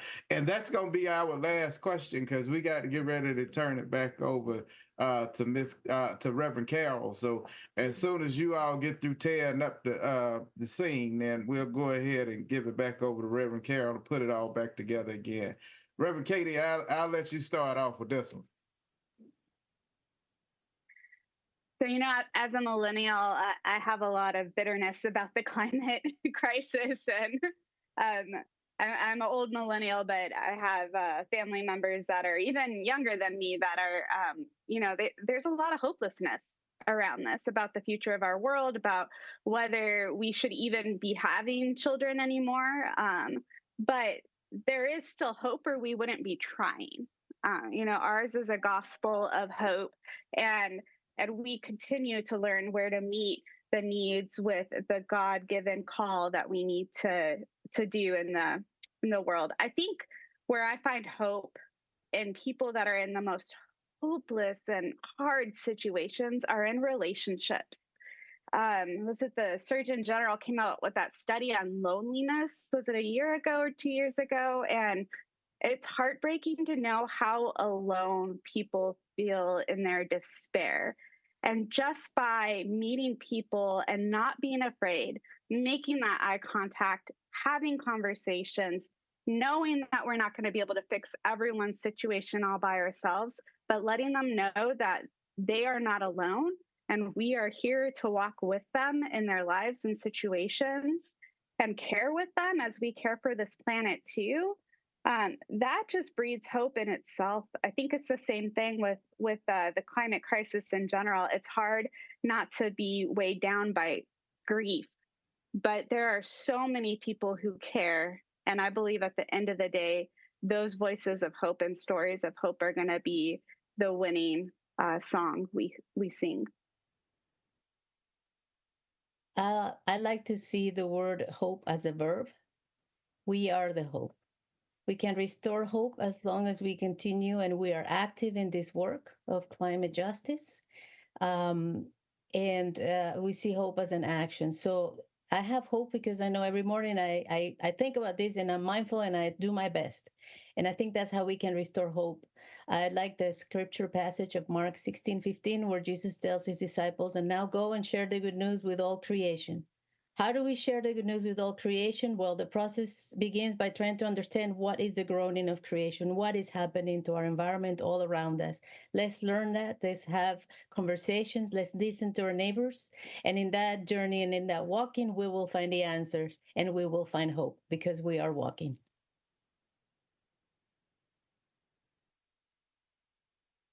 Amen. I'm getting ready for Reverend Carol. I will say that I'm a bit more radical in that for me, the greatest story that I saw, I've read in scripture is when Jesus went in that temple and beat everybody up out of that temple because of the corrupt system that was in place, and how he just disrupted the entire system. And for me, I can guarantee you that everybody that experienced that oppression when Jesus was acting out his faith, everybody that experienced that oppression found hope in it. And for me, when the church gets busy and it starts to become active and people can see the church fighting for them to live and to be able to experience the fullness of God, then the church finds hope. Then the church sees hope. Then those who are least and left out find a way out of no way. But as long as the church is just talking, yeah. Reverend Carol, I will let you have it now. Thank you all. Thank you, Reverend Katie. Thank you, Reverend Nettie. You all have been just delightful, and thank you for your words of encouragement and wisdom. Reverend Carol, it's back over to you now. Thank you, Nettie, Michael, and Katie. Thank you for your incredible work and the ways that you care for our human neighbors and the ways that each of you define and live out hope is going to have me thinking for a while. It reminds us that there's not just one way to define and live out our faiths. Our fourth engagement and activity prompt builds on this same topic. I invite you to reflect on the ways that your congregation currently extends care and support to your human neighbors. For those of you who are gathering together, chat with someone else different than you have before this go round. But first, I want you to just take a minute or two on your own and think about, write down, make a list of all of the incredible ways that your congregation extends care and support to your human neighbors, such as feeding ministries, clothing closets, shelters and housing initiatives, cooling stations, programs for children, youth, seniors, more and more and more. Now, talk with others in person or share in the chat how climate change is already or might impact you caring for your human neighbors. So let's just take a few moments, 3 minutes or so, and let's talk with each other about how do we care for our neighbors? How is climate change impacting or might impact in the future the ways that we care for our neighbors?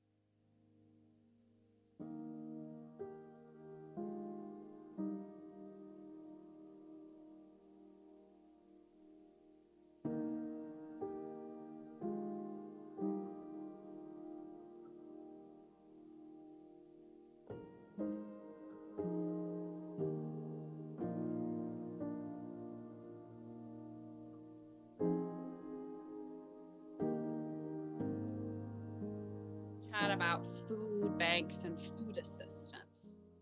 How might climate change affect the way that we feed others or the food that we get?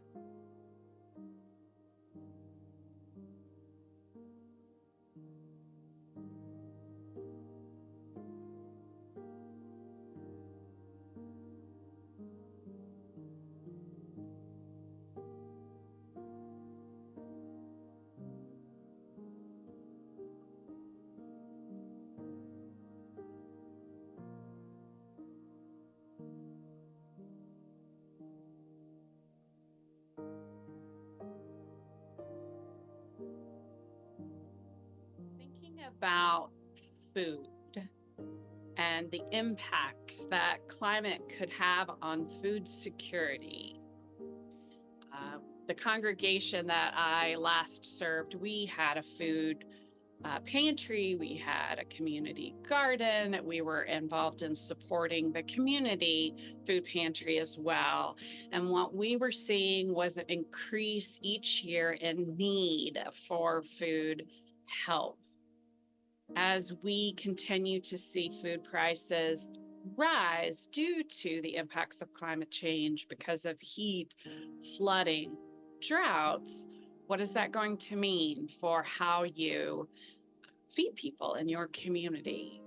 Think about the same on any kind of housing ministries or shelter ministries that you might have. And what changes might we need to make in our congregations to adapt to and prepare to care for our human neighbors?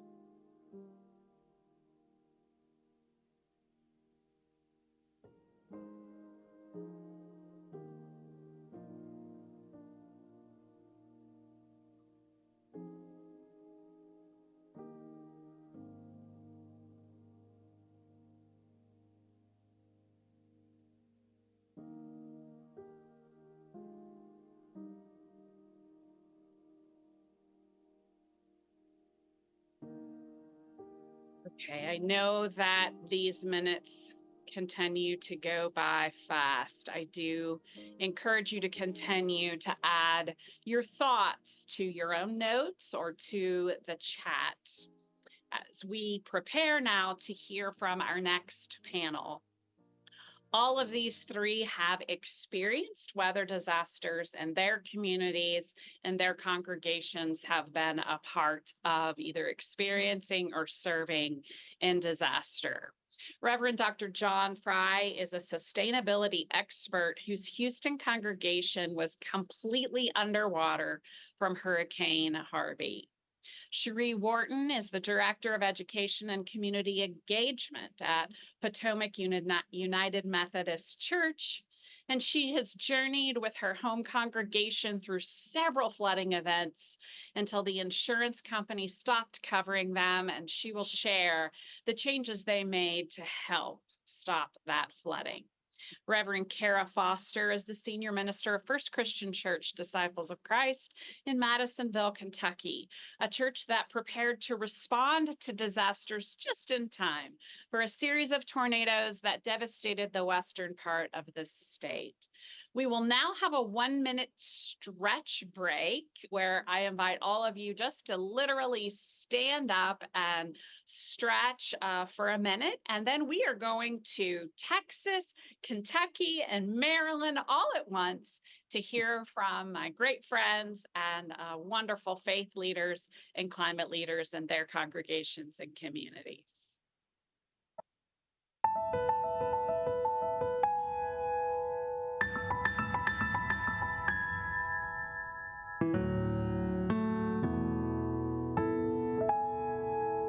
The soil holds the past. It shows us where we've been. The soil unfolds our history and knows where we begin. The soil nurtures life. It grows all that we need. The soil unfurls a mystery and sows a sacred seed.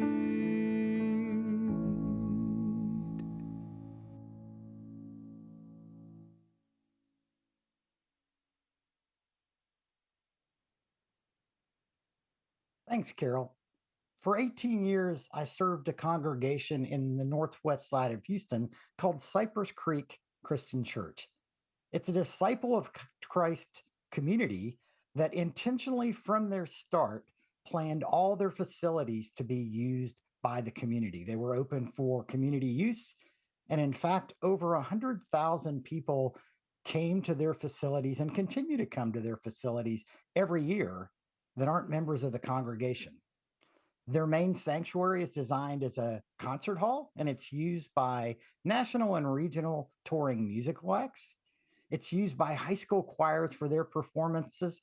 It's used where the community needs to gather in a 900-seat worship space. And when the congregation designed their youth annex, they intentionally designed it with showers in the facility so that they could host disaster response groups, mission trips, and other purposes where we had people that needed to stay for extended periods of time. In fact, FEMA used the congregation as the place that they set up when there's a disaster in the Houston area so that they can help the residents respond. The facilities are in a natural gathering area in the community. They've got a courthouse annex on the west side of them, a county library on the east side, a whole neighborhood of single family and multi-family homes right across the street to the north. And to the south, they're bordered by a county park that has a large creek running through it.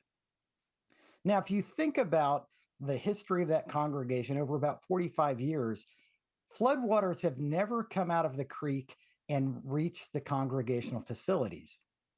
That is until April of 2016. Houston got 12 inches of rain in 12 hours, and it caused the creek to overflow its banks, the park to flood, and water to get up near the closest facility that Cypress Creek Christian Church had on the property. And it caused a congregant to ask the church leadership, do we have flood insurance? Because this type of event had never occurred before, but it was time now that the congregation needed flood insurance. And when they heard the answer was no, this congregant actually paid for a flood insurance policy for the congregation.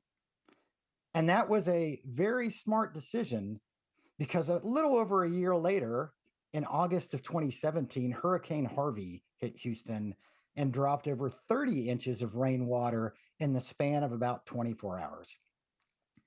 The creek overflowed into the park, overflowed into all of Cypress Creek's facilities, with their main sanctuary getting 3.5 feet of water in the sanctuary.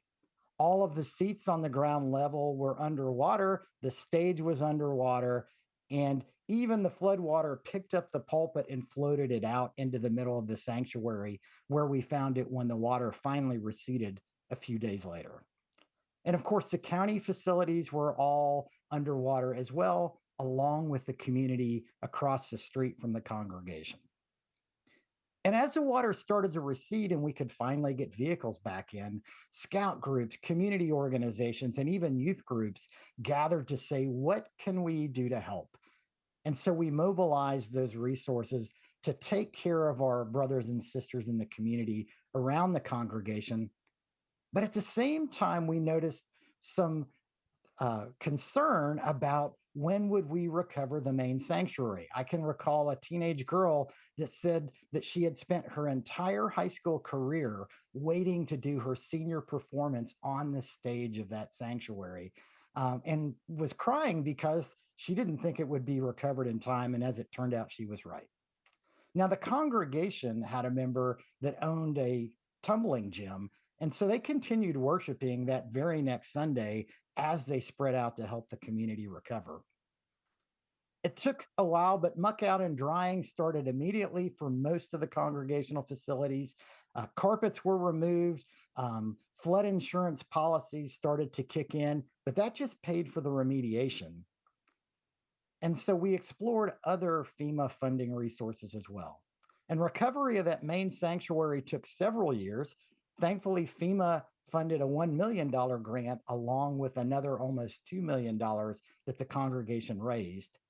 And today that main sanctuary has floodgates that float up and seal all of the openings in a big glass wall that allow you into that facility.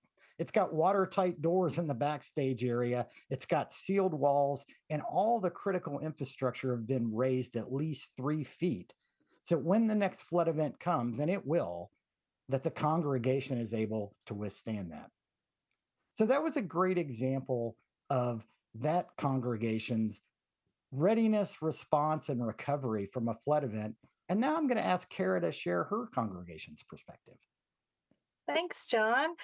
Wow, it's powerful to hear your story. I'm serving at First Christian Church in Madisonville, Kentucky, in beautiful Western Kentucky. And in December 21, there was a big, devastating 165-mile-long tornado that devastated much of this part of the state. And since then, my church has been hosting groups. The tornado happened in December. We've been hosting volunteers in our congregation since February of 22. So we're going on 2.5 years now that we've been partnering with the Fuller Center Disaster Rebuilders to they organize the work. We just give a host site to their disaster volunteers, and we've had people from all over the country come. our facility after the tornado was okay. We were okay. Besides some major trees, the south end of our community was really devastated in nearby towns. But really, our story began in 2009 when a devastating freeze happened that knocked out a lot of power in our area for weeks. And the church really determined at that time that they weren't able to respond to the needs of that challenging crisis in the ways that they wanted to. And so they made some decisions after that big ice storm to make some changes. And a few years later, when they were taking on a capital project and building a new addition to the building, they added showers like your church did. They added showers to make sure they could be able to host groups. They reached out to emergency folks like the Red Cross, disaster shelters to see what kind of things we needed to do for our building. They even put money aside, which I think is really awesome. I've never been a part of a church that did this. They put $5,000 aside just to be able to have funds on hand for if and when they needed it to be able to help serve the community. And so, because of those steps they did a decade before, our congregation, we had really already talked about whether we wanted to host or whether we wanted to respond. So we were able to respond pretty quickly and be a service to our community because we had already talked about those things, which I think is just an amazing way that this congregation has tried to be faithful in the eyes of all the disaster response needs that continue to be more and more. So we've been hosting volunteers weekly. We raised funds. We have been able to use those funds to do some pretty amazing things to help our community respond. So that's a little bit of our story. Yeah, thanks, Carol. Wow. Completely different circumstance, but the forward thinking of the congregation in terms of preparing and even providing funding for that. Yeah, it's been great. So, Cherie, you want to share your experience with us as well? Thank you, John. Absolutely. And just as you said, you do have to contend with when the rains keep coming. And actually, that is a situation that occurred at our church. Year after year after year, we found that we were in a flood watch session of wondering would the water penetrate the church and then how to clean it up after it had done so. And so under the leadership of our pastor, Kerry James Jr., we moved from being reactive to proactive. And at that point in time, we experienced a real difference in addressing the persistent floods and the flooding issues that were plaguing our church and our community. We were faced with challenges of erosion and water runoff, and we decided to embark on a strategy to effectively mitigate the impact of these environmental factors. It started with critical partnerships, partnering for solutions. We worked with KC Trees to plant native trees on our property on a sloping hill where we experienced erosion. We then went on to forge a relationship with the National Wildlife Federation, where we were a part of their Sacred Grounds program and effectively started planting native plants in and around our sanctuary, in and around the church. And our final solution effectively was to do a stormwater management solution where we partnered with the DC Government Office of Energy and Environment, and we partnered with River Smart Communities to effectively create a water management system that captures and stores the excessive water and allows us to reuse, rechallenge that water into other useful things like gardens that we have. And so we now realize that in strengthening our flood mitigation strategies and our collaborative network with different organizations, we've effectively been able to create a program and get some valuable insights of resources available to address our unique challenges. one of the things I think that we learned from the process is that it is never too soon to reach out and connect. In fact, we're working with other churches along the Potomac River as far as Gaithersburg, Potomac, to effectively, they're upstream from us. And so if we help them plant native plants upstream for us, we're going to benefit from that being east of the Potomac. And so those things have all given us what we need to have innovative solutions that make the church more resilient and therefore sustainable for our future. So we're excited about the partnerships that we will continue to develop as we move through, sustainable solutions to these problems.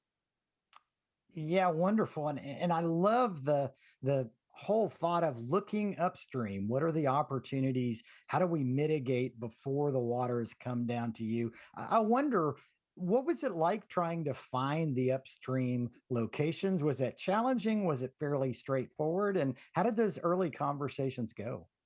Well, actually, it was fortuitous for us that we already had a partnership with the National Wildlife Federation, and it's currently trying to establish programs in this community. And so we were able to connect with churches that were looking to do some of the same things that we were doing, where they were looking to better manage their properties, effectively have more sustainable gardens, and being able to have training and education for our congregants was also a part of the education, played a big role in it. And so with all having the same goals and desires, we were very effective in making it happen. Yeah, outstanding. So, Kara, I wonder, as you told your story, one of the things that I wondered is, what did you learn out of that process and what surprised you as the congregation started adapting? Mhm. Well, I think what has surprised me is how blessed we have been through the experience, to be honest. You think it's the same story. You go on a mission and service trip to serve, and you leave going, I'm the one that was blessed here. And our congregation has truly been humbled by the generosity of others, by the way churches across all kinds of Christian traditions have reached out to support us, to show up, to come up and help. We've been humbled and moved and changed by that experience. I bet your church has too in Texas. You don't go through something like that without being changed. And I've also um, I've realized how important those friendships and ministry are. I've learned that so much through going through this challenge. Your churches down the street, your churches around the country. It's such an important thing to have those friendships and relationships. As a pastor, it's been wonderful. Yeah, absolutely. And I think for us, one of the great joys and surprise was, I think we recognize the value to some extent that we brought to the community by opening all of our facilities to the community. But I don't think anybody in our congregation really understood the level and the comfort that the community had and how much they valued those resources. Again, people coming from the neighborhood right across the street who had a foot of water in their homes, and what they were worried about is, how do we get these community facilities established first, when our focus as a congregation, for example, was just the opposite. And two, having the value of being in the middle of a county area with a courthouse annex on one side and a library on the other and a park. The county was obviously very motivated to start getting their facilities back up and going as well. So that was another unexpected surprise. And just the stories and the sharing and the relationships that were built in multiple years of coming through this together and doing life together in a way that many of people's normal emotions and things were taken out. There was a willingness to collaborate. Cherie, from your perspective, I suspect you have probably found many surprising gifts in the midst of this as well. Oh, absolutely. I think what you said about community is critical, because I think it's in the face of disaster that we find out how not how similar we are, how we can all relate and effectively learn from one another and get strength from one another. So one of our biggest things is getting our community to recognize that we are one, and that it is important that we band together in these crises and move forward committed to change. Yeah. So I Man. want. Oh, go ahead, Kara. No, I was just amening. So one of the things that I'd love to know is, out of your experiences, since we have this large gathered audience from all over the country and perhaps beyond, what are one or two words of wisdom or thoughts that you would recommend to them to either prepare for these types of disasters or to get engaged in helping their community? I think one of the big things is to get engaged, to gather as much education and information and share that among your congregants and the community at whole. Right now, we're educating our communities on other aspects of the environment as a result of this initial experience that we had. So it can be an ongoing process where people are constantly learning things that are going to help them down the road. Mhm. Yeah, I would say, everybody can do something. And so even if you're a part of a faith community that doesn't have showers in your facility, and so you think, oh, we might not be able to host disaster volunteers, actually, you might be able to, because lots of organizations have shower trailers and they can come to you and partner with you. And so I think having those relationships, reaching out to other people doing disaster work, that when you already have those conversations, it can happen before the disaster actually occurs. Absolutely. Yeah, absolutely. And in fact, I would add, you don't have to go it alone. One of the things we learned having county resources around them is we didn't need to be redundant to the county resources. We just had to understand what resources they brought to bear, what resources we brought to bear, and then what resources others in the community brought to bear as well. And I think that's one of the reasons that FEMA found our congregation such an attractive place to normally have their disaster recovery efforts, is because there were a tremendous amount of resources, from financial, from literally assistance, or even spiritual assistance around them that they could bring to bear to really solve these challenges in a holistic way. So, as we're running out of time here, one thing I'd like to ask us each: what was an unexpected moment of joy in the midst of disaster that you experienced during your time? I'll say a dry sanctuary. The first time we had torrential rains and there was no rain in the building was absolutely a hallelujah moment. Kara? I would say just in those very early days of the disaster, being able to meet immediate small needs, gas, food, clean water for people to drink. We had a person in church that did somebody's laundry for them, who had just lost their home. Those small things, showing up and meeting some need, it makes a difference. Yeah.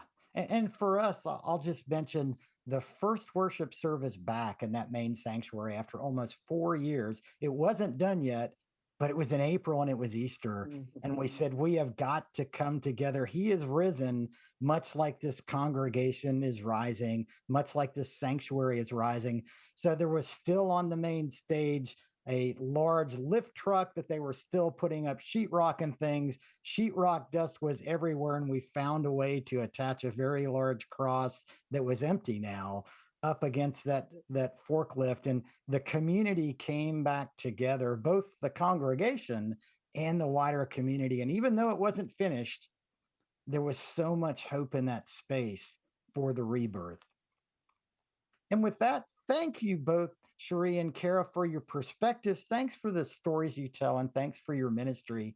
And Carol, with that, we'll pass it back to you. Thank you so much, John, Kara, and Cherie. It was delightful to be hearing your all's conversation, knowing your all's stories already, but hearing you share it again, so inspirational, and I'm so thankful for all three of you very much. And this conversation really helps us go into this next engagement activity that is so important for all of us to really spend some time doing. So we're going to spend 10 minutes in this next engagement, and then we're going to have a 10-minute break. So please know a 10-minute break is coming up for you.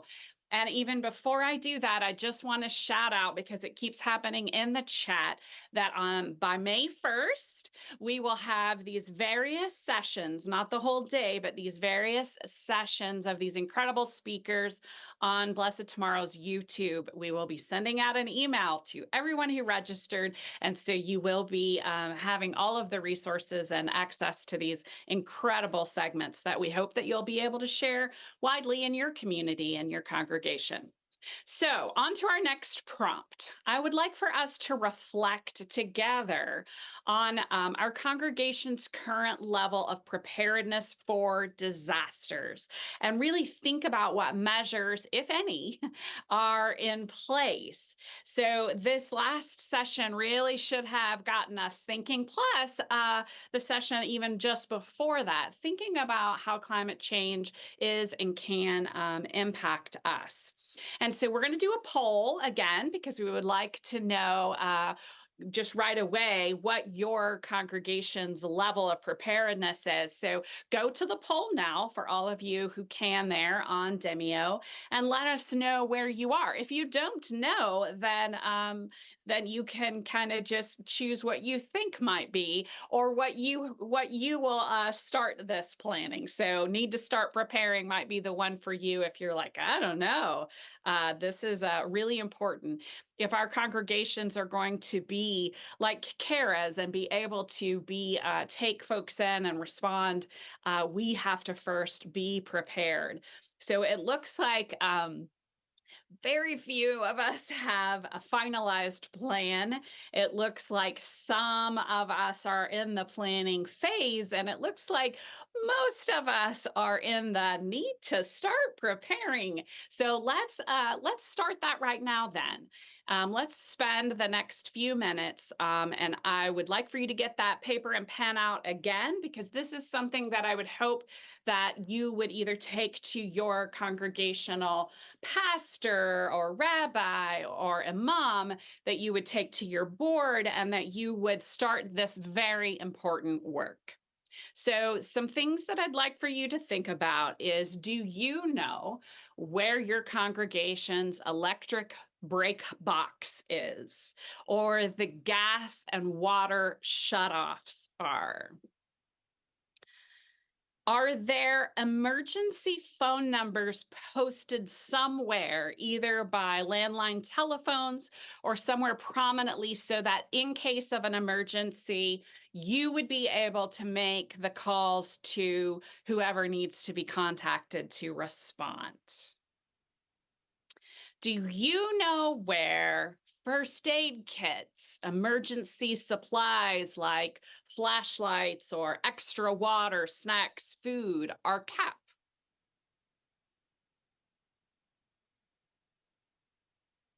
Does your congregation have a phone tree or some kind of a plan shared with members of how you all will check on those in your community, your congregation and community, but particularly the most vulnerable? Perhaps you have folks in your congregation who are wheelchair bound or medically fragile. Who is going to be checking on them? Do you know where important documents are kept? Are they in a flood fire safe cabinet? Are they also off site? Super important.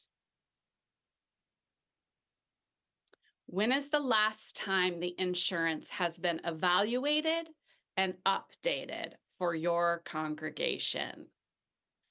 The congregation I last pastored, we did a whole walkthrough of our building with the insurance agent and really added an umbrella policy because we didn't feel we were well covered for emergencies. And as Kara just brought up the importance of relationships and connections, do your congregational leaders. It might be the clergy person, but it's more important that it be leaders in your congregation, those board members or council members. Do they have a relationship with the local emergency and other community leaders? Those relationships are really important. Okay, now we're going to take the next few minutes and we are going to turn to each other, or you can comment in the chat, or you can journal.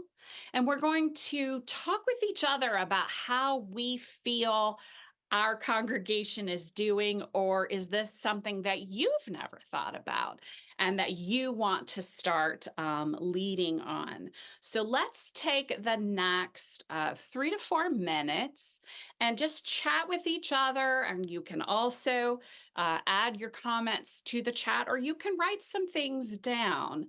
I also just want to point out that many of our denominations have this kind of support.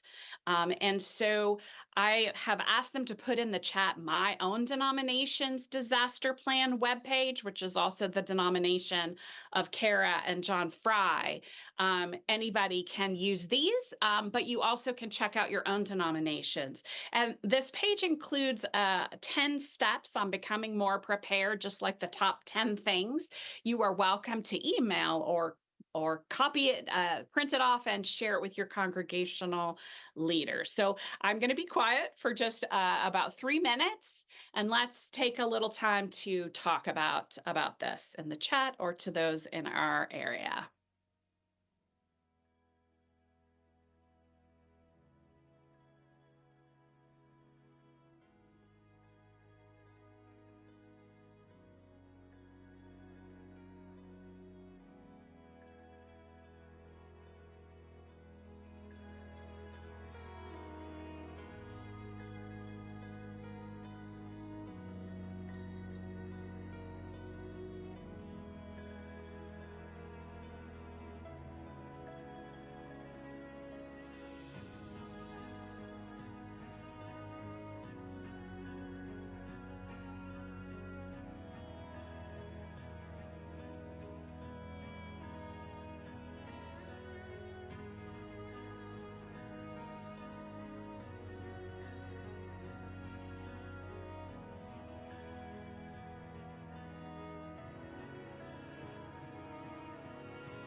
several of you are adding to the chat your denomination's resources. So I appreciate that very much. And if yours hasn't been shared in the chat, you can ask a denominational leader where the resources are.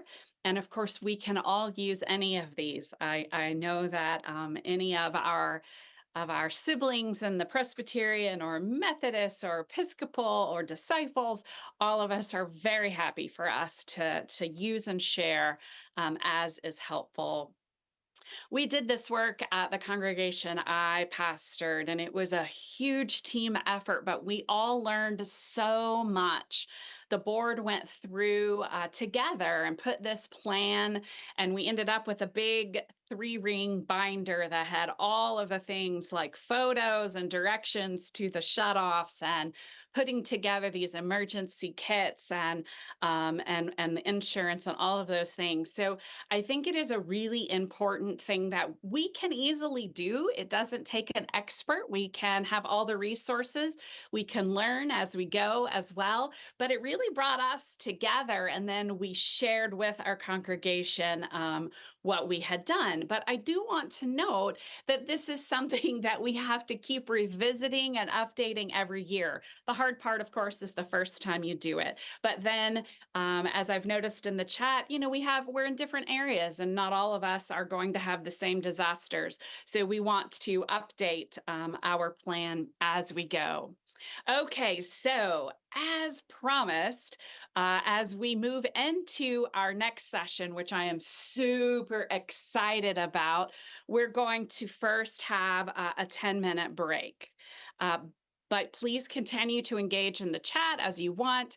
But I want to go ahead and introduce the next panel because they will just come in from the green room as soon as our break is over.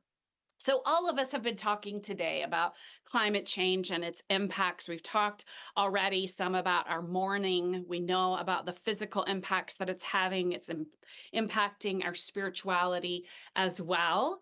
But the impacts are not equal.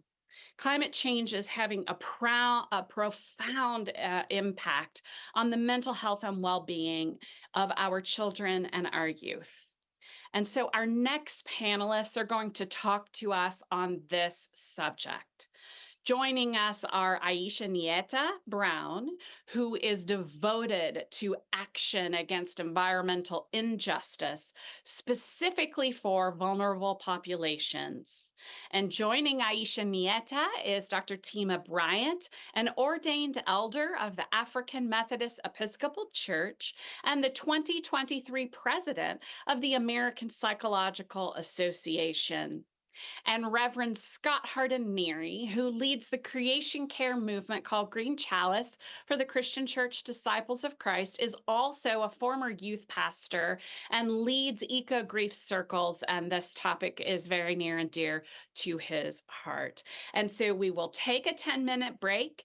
I invite you to get up and move around, get some more water or a snack. We're a little over halfway now through our day, and then we will go together in 10 minutes to our panel. Hi, everyone. My name is Pax Wrestler, and my pronouns are they and she, and I'm a musician and performer in Philadelphia, Pennsylvania, and I'm excited to accompany you on the piano as you do this reflection.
Hi, and good afternoon, everyone. Welcome to our panel. My name is Aisha Anyeta Brown, and in this panel, we're going to be talking about climate change, mental health, and spirituality, and how those sort of all intersect or any personal experiences with it.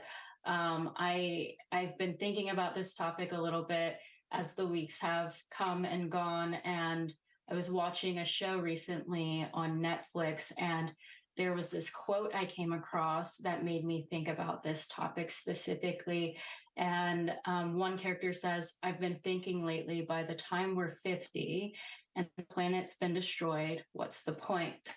The next character says, of living. And then the next one says, yeah.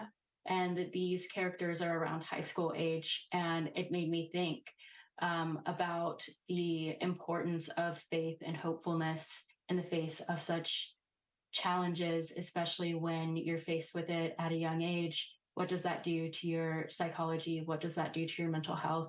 And is faith, and hope able to keep young people afloat? The very next line is actually the character says, well, I have hope that, we'll figure it out. The next generation will figure it out.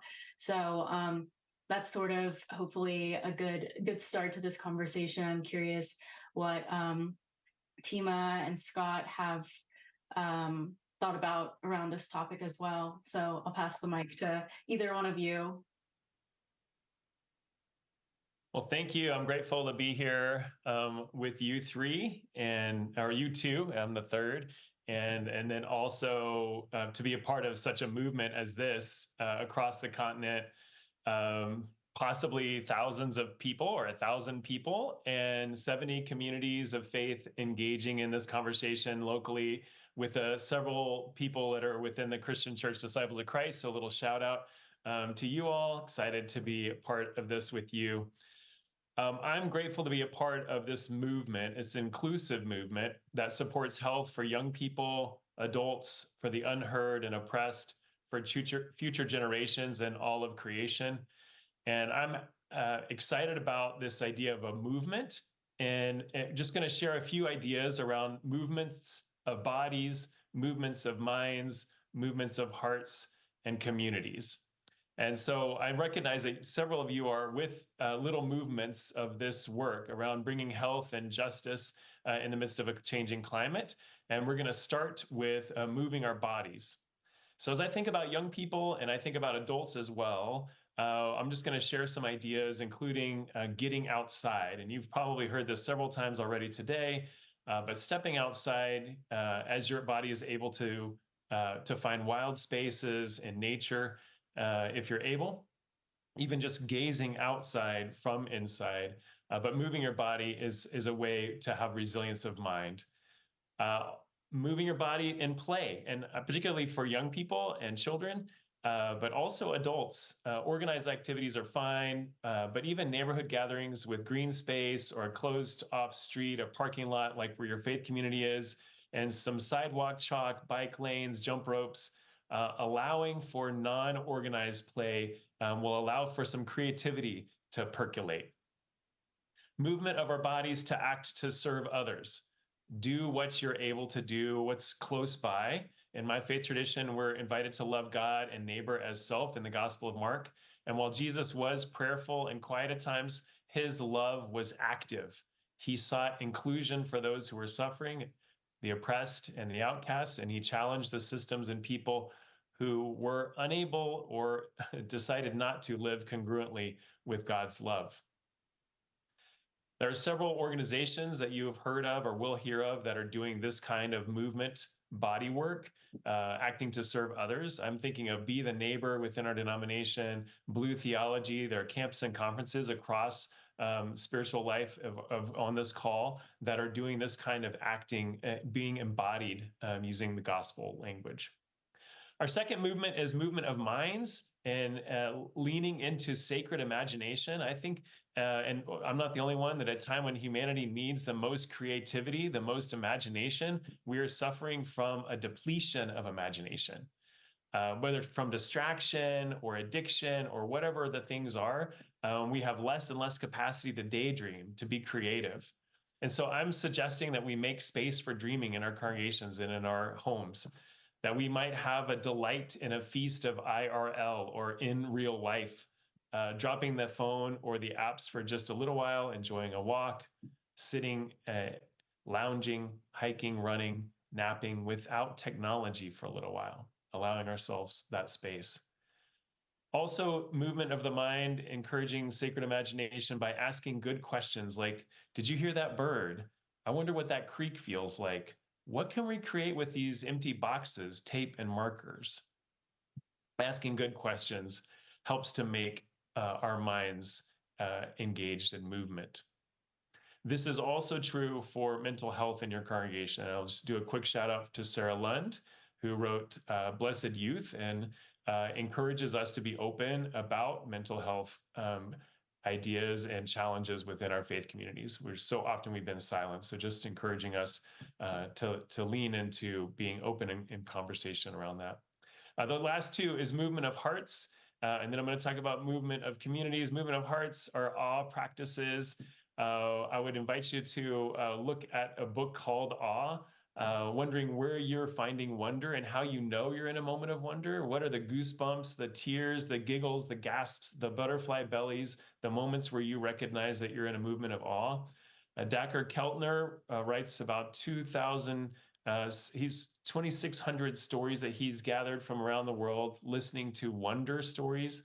And he's got them categorized into 8 elements of wonder that most humans experience multiple times a week.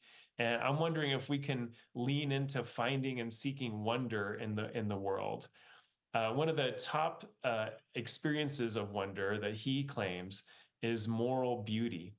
This act of moral beauty is one of the top experiences of awe and wonder, which moves us into a movement of community, which is what you're a part of right now. This collaboration, this engagement, this imagination, and this care for our neighbor is interwoven into communities. Collaboration is key in the midst of this. For faith communities, nonprofit, governmental agencies, you've heard already some stories about insurance agencies and governmental elements coming together to care for communities of faith and for faith communities to care for others. So I encourage you to lean into collaboration and to find ways to involve youth in this work. Let your young people see you act boldly, to have that moral beauty. Invite them to tell you a little bit about their courage, about their curiosity, about their imagination. All of these things are just little glimmers of what a movement is like and what it can be like when we include spirituality, young people, and an engagement around climate change. I'm grateful to be with you all. Dr. Bryant. Yes, thank you. I really enjoyed what both of you have shared, and so glad that we are here for this important topic. Sweet Honey in the Rock sings, "We are the ones, we are the ones we've been waiting for. We are the ones." And so we ask ourselves, who are we waiting for? And my 4 parents would say, if not now, when? If not us, who? And I am so appreciative of your statement of the movement being collective and us needing to work together. So there is a sacred calling in Scripture for us to care, for us to not just take or extract, but for us to be caretakers and caregivers. And I'm excited about the fact that those of us who have gathered here today have said yes to that sacred call. And the call is not only for us to care for ourselves, but for us to care for creation and for us to care for each other, to consider future generations. As a psychologist, I'm aware that our science shows we're often in denial about issues that we believe will not affect us. And the reality is, while the effects of climate change go into the future, they also show up in the present, and it is affecting our young people. They are endorsing experiences of hopelessness, sadness, exposure to trauma with climate events, and having post-traumatic stress disorder symptomology. There is good news, however. We know that it is not too late for us to shift things and for us to change the tide. And we want to be mindful that our faith can undergird us and that our young people can be important aspects of this movement. And when we look at human history, often it is young people who are calling for change, who have not yet given up, who still believe that all things are possible. And so, how can young people in your congregations be involved? The first thing is having them involved in the liturgy. So, in the actual service, having young people to lift prayers for our earth and for our communities and for themselves. Also, having sacred readings and litanies that have already been pre written, or the young people can write them themselves. When we are looking for a special message from young people, whether that is in a separate service or whether that's integrated with the adults, speaking to this issue of climate and the ways in which we need to be better caretakers of our earth. Young people can also be involved in awareness raising, and it is an essential aspect of combating hopelessness for people to have a sense they have voice and agency. In liberation psychology, there's something called artivism. And so you can use art in order to raise awareness, letting young people create murals and collages and write spoken word and do praise dances and writing skits. All of these can be used in order to raise awareness about climate. Also, as we know, a lot of young people are on social media. The American Psychological Association recently issued a report on youth and social media. And while there are challenges related to misinformation, one of the benefits can be activism and connecting with community that is like-minded. So encouraging young people, if they're already on social media, to post about climate events and the importance of the climate movement. It is also important for young people to know they don't have to wait until they're 18 or 21 to be involved in advocacy, that they can write letters based on their young people's department or division to their local representatives, their state or federal representatives. They can also be taken as a group trip to city council, and anyone can get online to speak before city council and talk about the importance of their community really taking climate seriously. It will also be important for congregations to partner with psychologists and other mental health professionals to provide care and support for youth who are discouraged, and especially for youth activists who are often overwhelmed and even targeted. Finally, it is important for all of us to embody what we call radical hope. A radical hope means I am not just hopeful about my individual situation, but against all odds and facing all of the difficulties, that I hold on to hope for all of us, for our community, for the larger society and world, and not just humanity, but all living beings. This is our sacred calling, and I hope we'll continue to say yes. Wow. Thank you guys so much for all of that. I think back to what Scott said, that being active is part of taking action, and to challenge that complacency that can happen when, you know, you get comfortable feeling like it can't happen to you. And the same thing that you were saying too, Tima, is how to utilize radical hope and holding on to hope for all and not just for self, and taking that community approach as a form of action. And action can look a lot of different ways, like both of you were saying. It can look like dancing or singing or writing on the sidewalk with chalk, or, you know, literally just moving your body or writing something, being creative. I know that's been something that's helped me a lot as I've been doing activism since I was 17, and now I'm in my late 20s. So I've definitely found it very, very helpful to infuse all that I do with as much creativity as possible and the arts as much as possible, just because it can feel very daunting and hopeless, and it's so hard to face it alone without the tools of hopefulness and action and challenging those systems that are already in place. And I think what both of you were saying in faith is a really good lesson on how to utilize the two of those. I also want to point anybody who's listening now, watching in now, that there's a resource. It should be put in the chat at some point, that there is a mental health in our changing climate children and youth report 2023. I was a part of this report, and it just sort of helps you understand sort of the mental health impacts and inequities that are happening within communities, especially youth communities, and children specifically, more specifically, mental health issues that are intersecting with climate change as a whole. So I think this wraps up our time. Yes.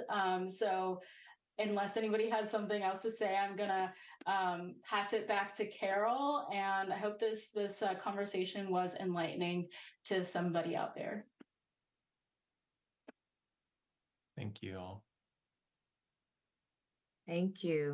And I just want to say I appreciate you sharing your journey and the fact that you have stuck with it from your teens and now in your 20s, because I know sometimes people can have burnout. And as you said, it can be daunting and overwhelming. So I often hear the phrase, rest but don't quit. That, sometimes we have to step back and care for ourselves and then get re-engaged, and also to expect the setbacks. That just as we are pushing for change, there are many people who are trying to protect the status quo, who, for various reasons don't want to do anything different. And so to continue to show up, but also have appreciation for wherever people are in the journey, because ideally we want the most people involved as possible. And so for some people that will mean giving, all of their time and resources to it. And some people will participate from the margins, but wanting to create space for the various ways that people can engage. Yeah, absolutely. Absolutely. Rest is so important in this. Burnout is so real, and rest, and sometimes, finding joy also, just like whether that's like in this space or just like taking a rest and then finding joy somewhere else for a little bit can be really, really important. Yeah. That reminds me of Ayanna Elizabeth Johnson has a Venn diagram that looks at your gifts and skills, the world's needs around climate activism or justice activism, and what brings you joy. And like where that intersection is where we need to do the most of our work. There's some of those things we're not going to like to do that we just have to do. But to find, it's like there's an element of the rest piece that you're suggesting that's important too, like getting away from it all and doing other things. And if we can find our niche within the work that brings us a little bit of joy. So like playing cello to raise money for climate change might be the thing, or dance or creativity and those sorts of ways. Or I just love numbers and I want to be like do science. So for her, she's a marine biologist, and she talks about ways that she finds joy in that work. So I think that's a hard thing to hear when there's such urgency and such trauma and suffering happening, that we as humans still need and deserve joy in the midst of it. So we want to enjoy this space as well. So thank you for bringing that up. Yeah, and I wanted to thank you, Scott, for raising oppression and justice, because I think many times, both in the faith community and in the mental health community, there are people who think there isn't a space for that. Like we should just be focused on holiness in heaven and not dealing with what's happening on earth. Or some people in psychology who say, let's just focus on like individual cognitions and not paying attention to our society. And I believe we're called to really have that larger picture, that we see people on that intimate, close level of their faith or their mental health, but also see that we're affected by the world around us. And the good news is we can also affect the world around us. Yeah. Wow. Yeah, I think, even in the climate space, it can feel like that too. That's focus on the topic at hand and not thinking about the intersectionalities, which are just as important. And also urgency doesn't mean anything without strategy and inclusion. Mm-hmm. So it's challenge that thought around, yeah, there's nothing else for us to do except for this one thing, but you're completely forgetting entire intersections that are needed in order for this to function and get the train moving forward. So yeah, so important. And I know a part of your expertise has been looking at the underserved and those who are marginalized. And while we're all affected by climate events, there are definitely those who are often underserved. And so being especially attentive, recognizing as you named the intersectionality.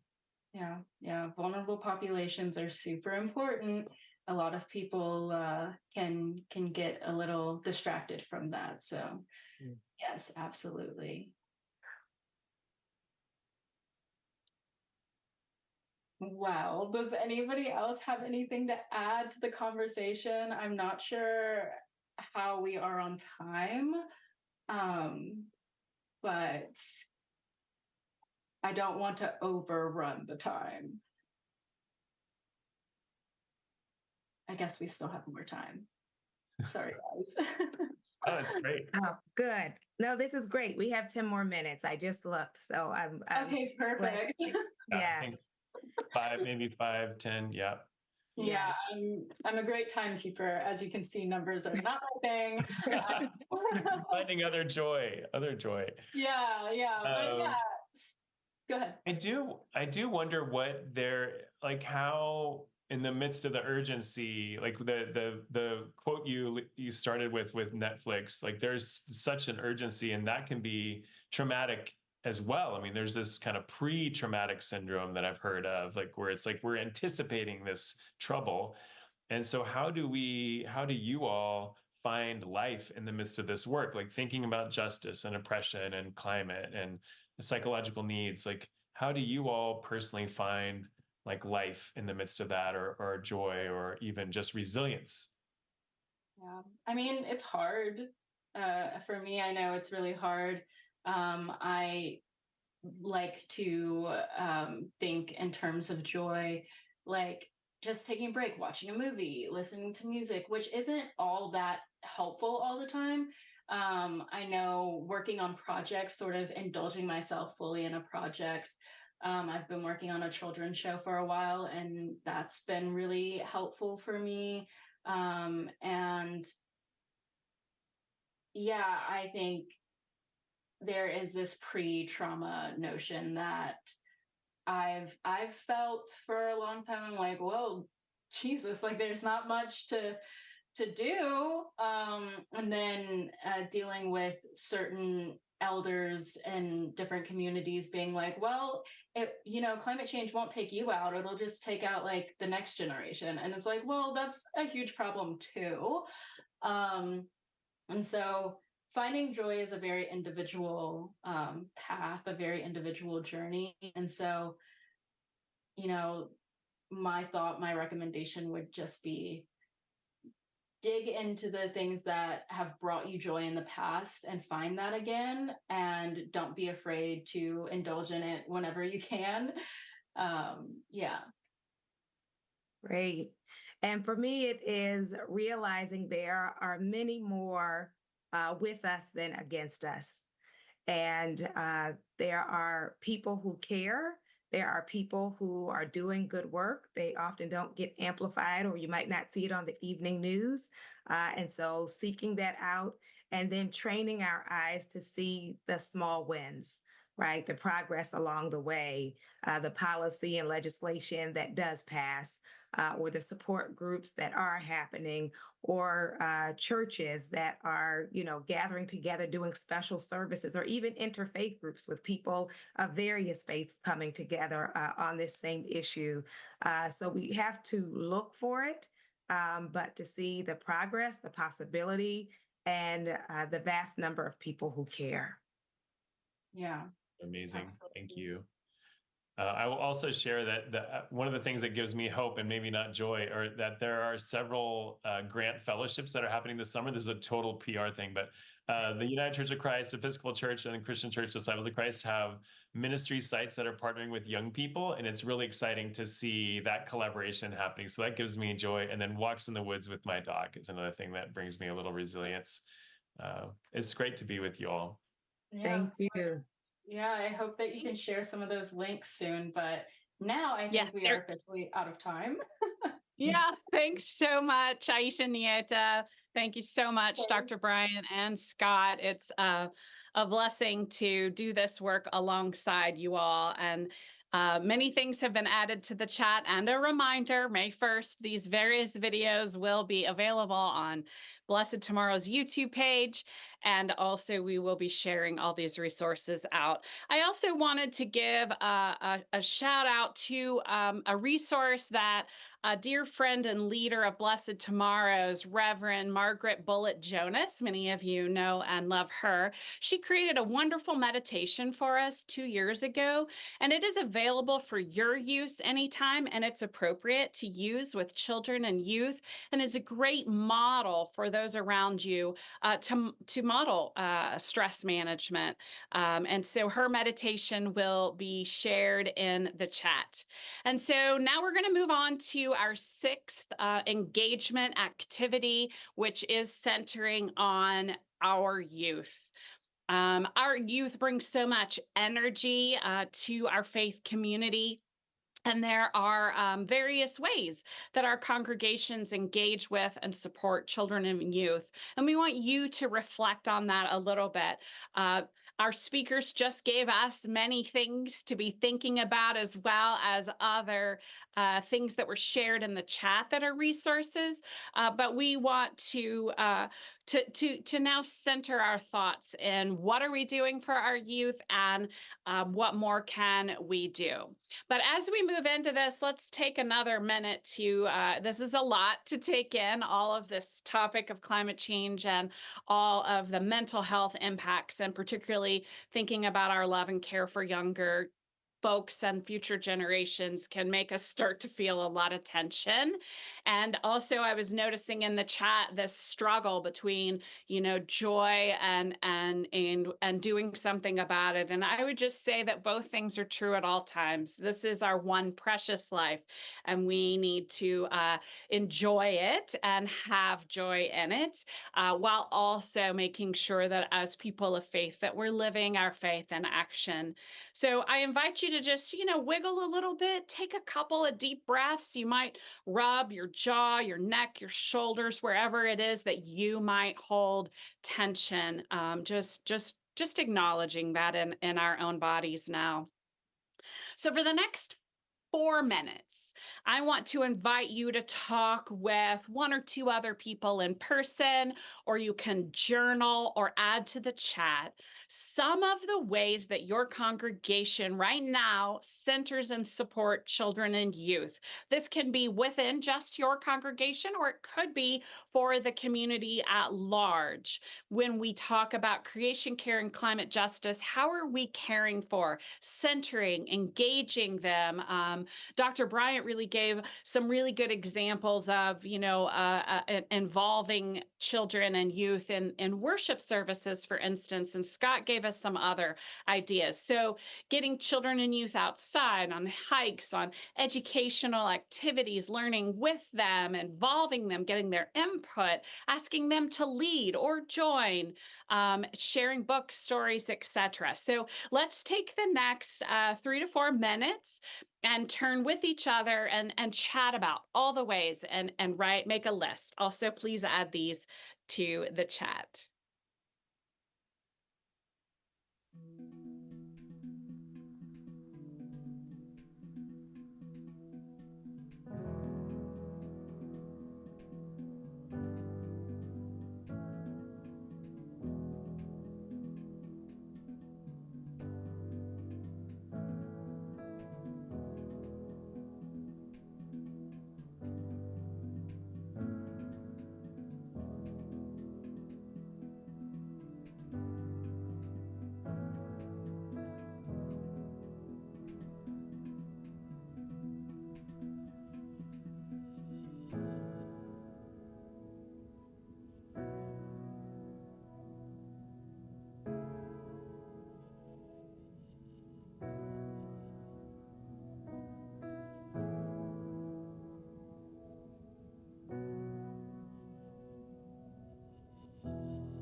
I'm just going to reflect a little bit of what I've seen in the chat, which is quite lively with so many great suggestions.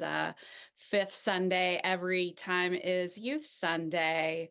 There is a special place for children in the sanctuary with books. There are programs that youth and children are involved in specifically. Clothing closet and children's involvement in that, inviting children to the adult Sunday school class to talk about climate change and their concerns from their perspective, and on and on and on. Such great stuff. Thank you all for sharing, and please continue to share. It helps us all. But now we're going to transition to our next session. Eco America did partner with the American Psychological Association last year to produce the Mental Health in Our Changing Climate Children and Youth Report. It has been shared in the chat. I highly recommend that all of you download this resource, share it with the leaders in your congregation and your community. It not only explains the research on mental health of children and youth in a changing climate, but it provides a lot of resources as well. And Nicole Hill is now going to share a little bit about this resource with us. And immediately following, my boss and the executive director of Eco America, Megan Spicer, will come on and provide a little research-based information on talking about creation care and climate change, which we all know is one of the most important things that we can do to be part of the solution. Hi, everyone. My name is Nicole Hill, and I'm honored to have a moment to share with you a report that Eco America published last year. The Mental Health and Our Changing Climate report, focused on children and youth, describes the many ways that climate change impacts the mental health and well-being of children and young people, and especially the resources and solutions that are available to act on climate as a mental health imperative. The report is intended to inform and empower mental health and other health professionals, community and elected leaders, educators, parents, advocates, and the public to understand and act on solutions to climate change that will support the mental health and well-being of children and youth. A team of authors and editors, led by Dr. Susan Clayton and Dr. Christy Manning, with Megan Spicer and myself, reviewed the body of literature on climate change and mental health and organized it in the report that I'm presenting to you today. Contributors, including a panelist that you just heard from, Aisha and Yetta Brown, shared personal anecdotes, which you can find throughout the report. This is a critical topic right now because the impacts of climate change intersect with and compound other factors that threaten youth mental health. There are many factors that influence young people's mental well-being right now. And the impacts can vary by age, even as early as in utero. Prenatal exposure to extreme weather events has been linked to the later development of anxiety, depression, and attention deficit or hyperactivity disorder. There's evidence that children are particularly vulnerable to mental health impacts of extreme weather events. For example, they may experience higher levels of PTSD than adults following these events. Heat and air pollution also affect children's mental health and their ability to learn. And then adolescents and young adults are subject to many of the same things as younger children, but youth in this age group are increasingly aware of climate change, and they might experience higher levels of climate anxiety due in part to the fact that they know they will have to face more of the long-term health consequences than older adults. And while the impacts are alarming, we can still make a difference. If you read the report, you'll find in it system-wide solutions, community solutions, school-based solutions, and more. We can all support young people, first, by educating ourselves on the issue. There might be opportunities for you to help young people to get involved in climate action, which in turn can help make them feel less alone. And you yourself can get involved. If your community is considering climate action plans, encourage the participation of youth. Young people are leaders in this movement, and their voices are important. I hope you enjoy the rest of the forum today, and please take a copy of the report before you go. Thank you. Thanks, Carol, and hi, faith leaders. I'm so glad you're here today and on the journey for creation care with me. We've heard a lot about what you can do in your congregations and communities today. And now I'm going to cover another very important action you can do, and really one of the most important ones, which is to talk about creation care and our changing climate. So I'll be walking us through our 5 steps to effective climate communications, and let's get started. But before we dive into the steps in particular, I want to stress that your leadership matters. The more you can connect climate in your faith and talk about it, the more you can give permission to others to do the same. And we need you to talk about this topic so that we can solve it. We need you to bring the topic out of the silence, because did you know that over 70% of Americans are concerned about climate change, with well over a third who are very concerned, but they only think about half as many people around them are concerned. So this gap in perception versus reality leads to inaction. And to sum it up, more people are concerned about climate than you think, and talking about it gives them permission to engage. So here are the 5 steps. I'm going to walk you through a stepwise process to develop your own personal and effective message. And these guidelines are drawn from the most recent and respected research from Eco-America and others. They serve as guidance for drafting and delivering communications in ways that appeal personally to your audience. And the goal is to inspire people you're speaking with, to motivate them to act. So let's get started. First step, start and stay with people. This is about making your communication about your audience and truly showing it. So do some homework to learn about your audience in advance and find your points of personal connection. For today, think about your faith, your congregation, your local community. And start from their perspective, not yours. Ask yourself, what sort of situations does my audience encounter on a day-to-day basis? Maybe it is children and youth, for example. This also means to talk about people first versus technology, policy, or the planet. And refer back to your audience throughout your communication. Remember, you're trying to build and deepen common ground with them. So open your audience's hearts and minds by discussing values and showing them how their deeply held values are similar to or the same as yours. In the case of your faith, your congregation, your community, you can get very specific on your shared faith values. And make it clear also that you understand their daily priorities. So doing so that early in your communication builds rapport and provides a stronger foundation from which to move into talking about climate change. And before you start talking about climate change, you must acknowledge ambivalence. And what this means is, if your message comes across too one-sided, you might cause people to shut down and not listen. So instead, hold space for people to approach climate from differing perspectives and levels of concern. A simple statement such as, some of us are more concerned about than others regarding climate change in our community, allows people to be comfortable with their differing opinions or levels of knowledge. And we want them to feel comfortable and maintain engagement. So gently introducing the concept in a non-threatening way helps to keep the conversation focused on shared values and inspires people to listen with an open mind. The next step is to make it real. We often talk about climate change as a global problem, and a lot of people don't listen when they hear this kind of message because it's both literally and emotionally distant. And we often use jargon too. So instead, focus on the impacts that people can see with their own eyes. For example, noting how there are more heat waves in your community or excessive flooding and how it might have affected your house of worship. And be sure to use visual language to help people see the connection. So rather than talking about greenhouse gas pollution, talk about air we can breathe or the pollution in our sky from burning fossil fuels. And stick to giving real local examples, the facts. Avoid saying phrases like the science says. You might be saying, what? Wait, what? You might be thinking that's right now. Let's pause on this for a second. Of course, science is important in this work. It is necessary. But remember, we are speaking as people of faith and we are trying to inspire and empower others. A bit ironically, we know from science that when we actually say the specific words the science says, it unfortunately triggers people to argue with you. So you're not trying to convince folks about climate change, but rather you're trying to connect personally with them. So instead, simply illustrate the impacts people can see with their own eyes. we also need to be careful about this step because people have a thin tolerance for bad news. We want to build climate concern, but also want to prevent that concern from turning into fatalism. So mention only one or two facts and that are emotionally relevant, and then move the conversation to solutions.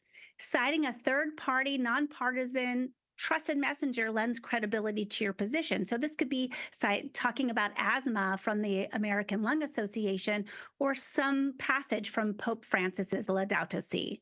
So bring forward stories to personalize the issue, to build empathy and open people's minds with relevant, vivid, and memorable examples, such as your own personal story of why you became involved or how you've seen climate change impact someone in your congregation. You can also share stories you are hearing today. So remember that stories sell. Next is to focus on solutions and personal benefits. Once you've made it real for your audience, it's time to pivot quickly to talk about solutions. This is a very important step and one that is often left out of the conversation. Many people don't yet realize how far we've come on solutions and that they will make our lives better. Your audience needs to hear that solutions are tangible and effective. So present one or two solutions that are here and now that are emotionally compelling and accessible to your audience, and either already locally implemented or scheduled soon. And please avoid perpetuating outdated notions that pin climate solutions to sacrifice. Now, we all know that our faith calls us to live differently, and that might include sacrifice generally. But we know from research that most Americans do not want to hear that acting on climate change in particular comes with a personal price, because the reality is it does not have to be the case. So instead, emphasize the personal benefits that come with climate solutions, those that bring those benefits that are to our health, our children, our congregation, our economy, our communities. And we cannot stress this enough. Americans must hear about the benefits in order to inspire their action.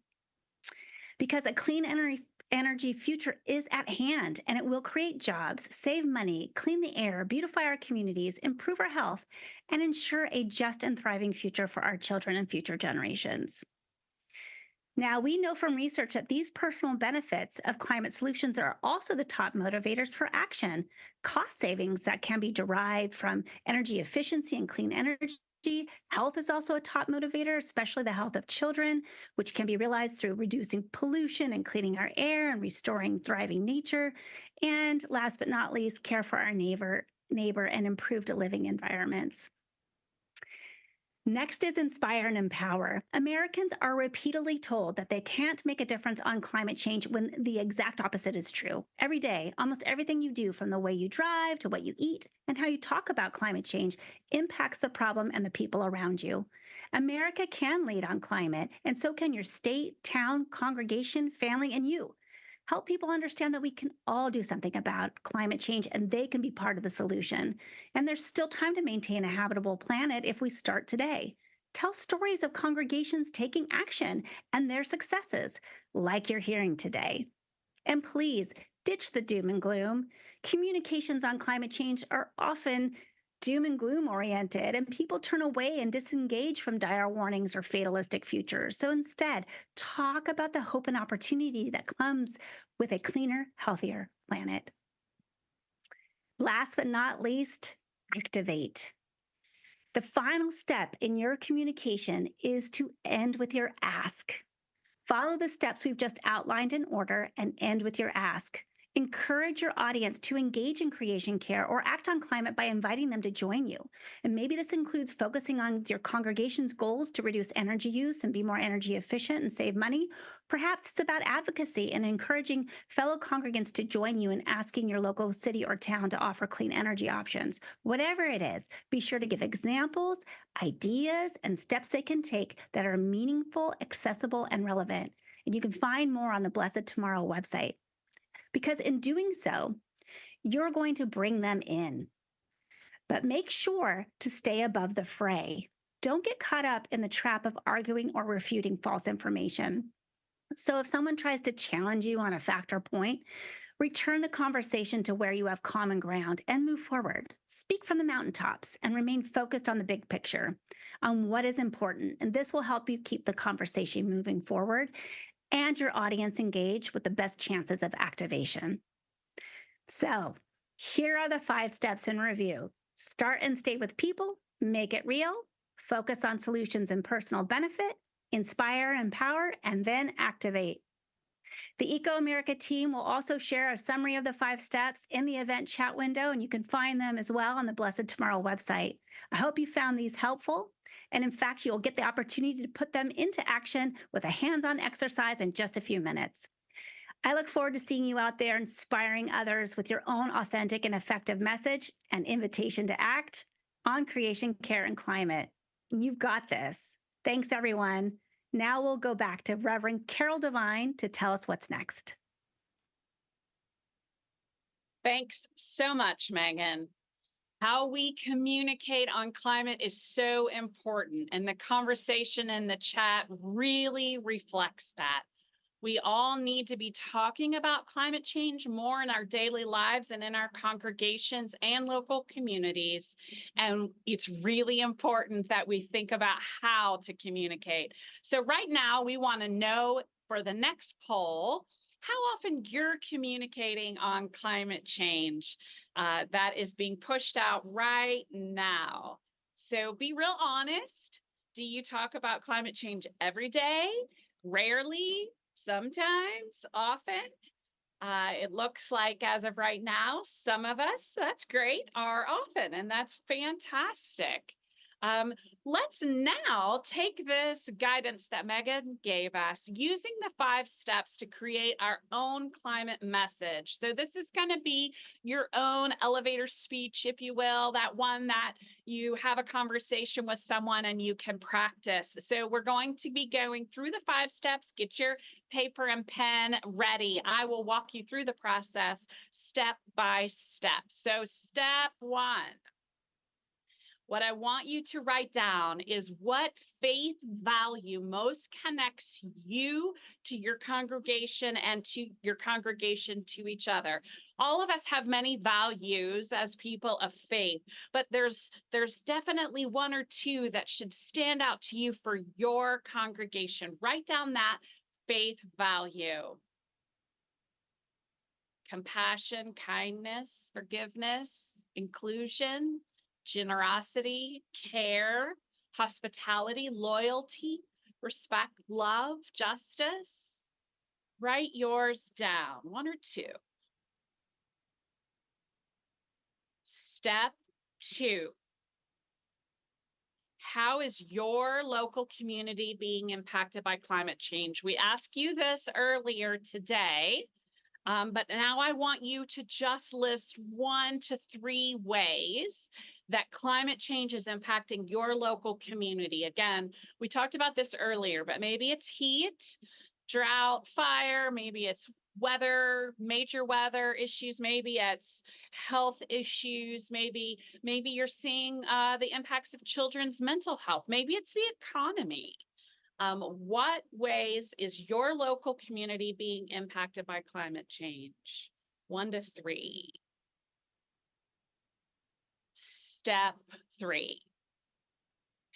I want you to now think about a story that you can share. So maybe it's your own story from earlier this morning of a place that you feel really connected to the holy. Maybe it's a story that you've heard from one of our speakers today. But recall a time when something has happened to you, someone you know that is related to climate change. Maybe it's a major weather disaster event. Maybe it's the story that John Fry shared from Houston, or Kara shared from Kentucky, or Cherie shared. Maybe it's one of the other leaders who is serving humans. Maybe it's your own personal story, but write down a couple of notes to remind you of that story. You don't have time to write the whole story down, but something that will make you remember, oh yeah, that story, I really was touched by that story, or that story is really important to me. So a story about climate impacts.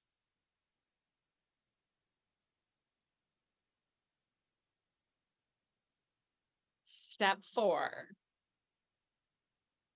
I want you to think about the ways that your congregation, your local community will benefit from climate solutions. For instance, reduced pollution, lower energy costs. What ways will climate solutions impact you? Cherie shared some for her congregation. There might be others that you think about. You also might think about this in addition in how will your congregation benefit from doing this work, from deeper engagement in creation care. So a deeper faith or mental health for all, or it brings energy and relevance and connection. It provides a hopeful future for young people. It connects us with others in the community, within our congregation. Thinking of those kind of two things. Local community will benefit from climate solutions. Our congregation will benefit by being engaged in creation care or earth care.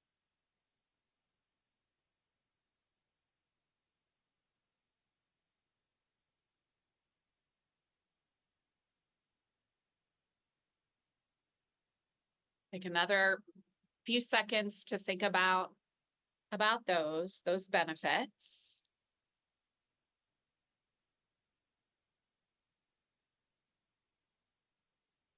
And then step 5, Megan reminded us that we need to always have a call to action for our audience, for whoever it is that we're speaking with. So, of course, we're thinking right now of our own faith community, but what is your call to action?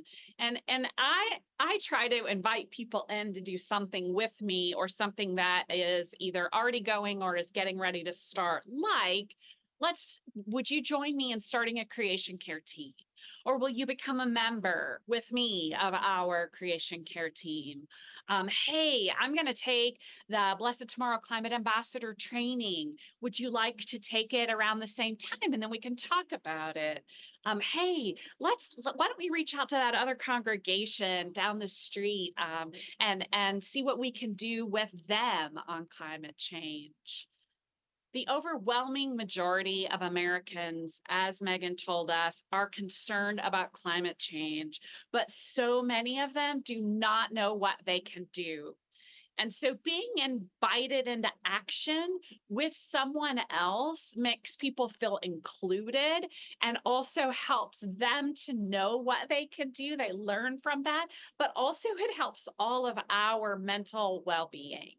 Collective action is a really great way to take care of our mental health and those who are in our communities. So at this point, you have done some really important work that has hopefully resulted in a little outline. Obviously, it is not fully developed, but an outline, nice first draft, if you will, of a personalized message on creation care and climate.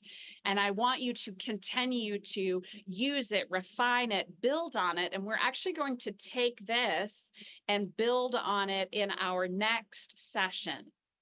So for the next 2 minutes, I want to invite you to turn to someone in person or on chat or journal about it. And I want you to ask yourself, hey, do I feel more confident talking about climate change now after this activity, after today's forum so far? So let's just share with each other for a minute about how we feel about our confidence in talking about climate change.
okay, I invite you to keep this work handy again because we're going to build on it after the next session.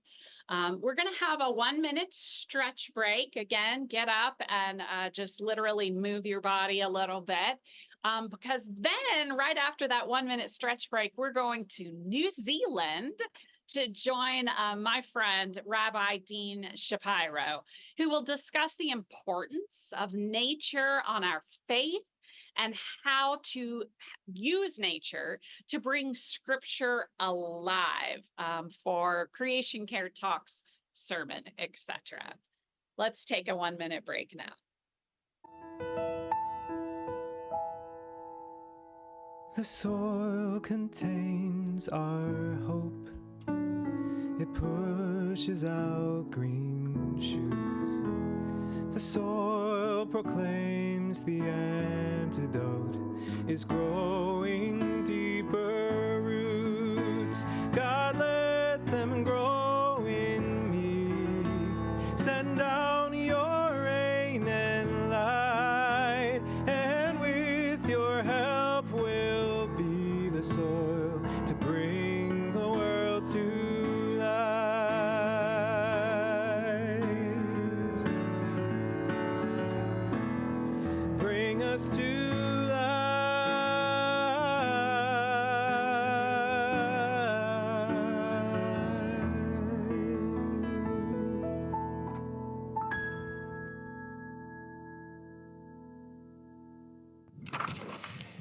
Hello, everyone.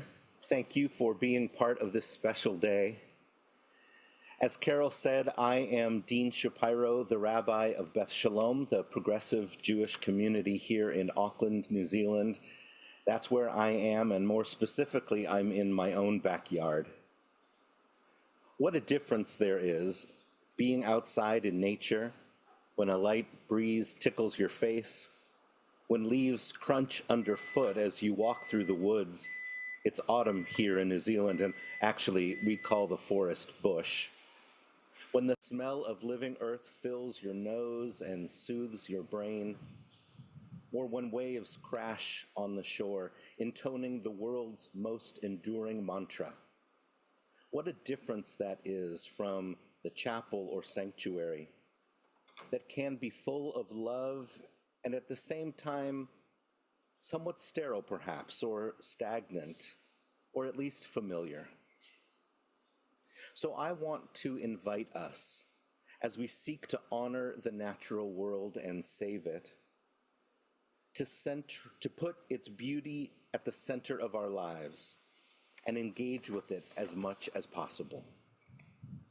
Whenever we can, to go out into it, whether that's to have prayer services and meetings in our community's courtyards or patios or lawns or gardens, or occasionally even further afield, to designate a service by the riverbank or by the ocean or in a meadow or a park that's not too far from our community's home, and see how that feels and helps us to remember the majesty of the natural world.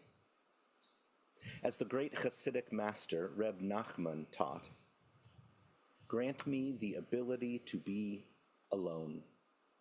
May it be my custom to go outdoors each day among the trees and grasses, among all growing things, and there may I be alone and enter into prayer, to talk with the one to whom I belong. May I express there everything in my heart, and may all the foliage of the field, all grasses, trees, and plants, awake at my coming, and send the powers of their life into the words of my prayer, so that my prayer and speech are made whole through the life and spirit of all growing things, which are made as one by their transcendent source. May I then pour out the words of my heart before your presence like water, O God, and lift up my hands to you in worship on my behalf and that of my children. The world around us is full of aliveness, and the more we're in it, the more vital we feel, and the more alive our prayer becomes.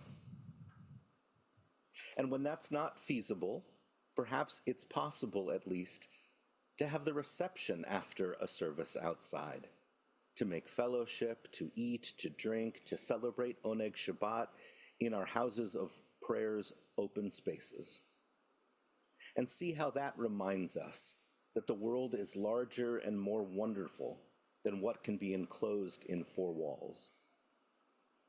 And when those things aren't possible, to bring nature inside with us, whether that's a potted tree or flowers on the bima, or perhaps as service leaders to open the door, or even bring people's attention to the out of doors, to look out the window during prayer and observe the clouds, listen to the rain, and know that those are blessings. To name it when it's raining or snowing. To state not just the date, but also the season of the year, of the weather, of the growing cycle. We need not leave the sanctuary or the walls of our home to be aware of the natural world, and that includes people who are joining us online. They can be specifically invited to participate from wherever they are. In fact, let's try that now, even though we are thousands and thousands of kilometers and even a hemisphere likely apart. In the Jewish tradition, we have a particular morning and evening prayer. Each speaks about light, God's first creation.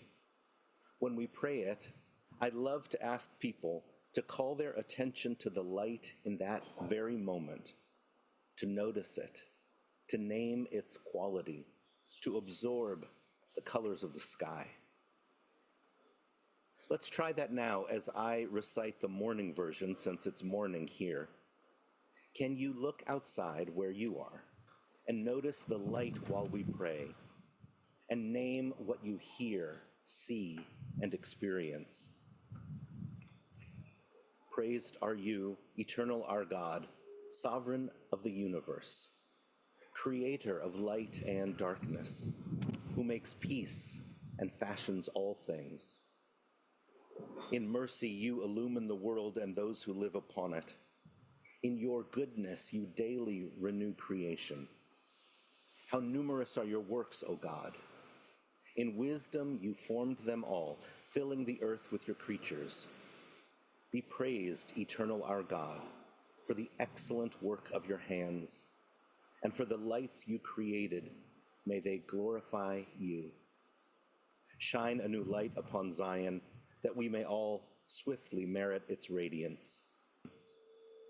Baruch atah Adonai, Yotzer HaMeorot. Praised are you, Eternal One, creator of all heavenly lights. How was that? Naming is intrinsic to the human experience. As you may recall, the first action of the first human being was to name. And God formed out of the earth all the wild beasts and all the birds of the sky, and brought them to the earthling to see what he would call them. It's good for us to do the same, to name what we experience in the natural world. Perhaps tree, perhaps jacaranda tree, perhaps jacaranda tree about to bloom, perhaps jacaranda tree that's a canopy of purple flowers. As Professor Robert McFarland says, names, good names, well used, help us see and they help us care. We find it hard to love what we cannot give a name to, and what we do not love, we will not save. Language is a powerful way to evoke the natural world. Sometimes our prayers do that already with evocative or personifying passages like this one from Psalm 98. Neharot imcha uchaf, yachad harim yiranenu. Let the rivers clap their hands, the mountains sing joyously together. And sometimes we can bring in poetry that describes the natural world and see how deeply evocative that can be. You can probably think of an example already, and it's fun and fascinating to read poetry looking for a passage that captures a particular moment or mood. And when we preach, whether we are professional or lay people, we can strive to enhance the language we use so that it stirs us and moves us and evokes the experience of nature itself. So that, rather than merely to say, I looked at my son grinning with pride and realized I had made the right choice, we might say instead, there in the playground, sun beating down as if to punish me, I looked at my son grinning with pride and realized I had made the right choice. Or, rather than saying, Moses gathered the people to tell them what to expect in the days to come, we might use a bit of imagination to say instead, Venerable Moses, face craggy as a mountainside, paused to look at his people. The setting sun cast him in pink light and reflected in the Jordan River below. He took a deep breath and began to speak. It's so much more evocative, and it sends the message that setting matters, that the natural world is not a mere backdrop to human affairs, but the mother that holds us all. When we do all of these things, we do honor and homage to the natural world. We allow it to play beneath our feet and in our imaginations. When we allow nature to beat in our hearts, we live our lives according to its rhythms and, in so doing, bring it back to life. We become aware of its many songs. That is, we re-enchant it. We can't love what we don't experience and language. And, as Professor McFarland says, what we do not love, we will not save.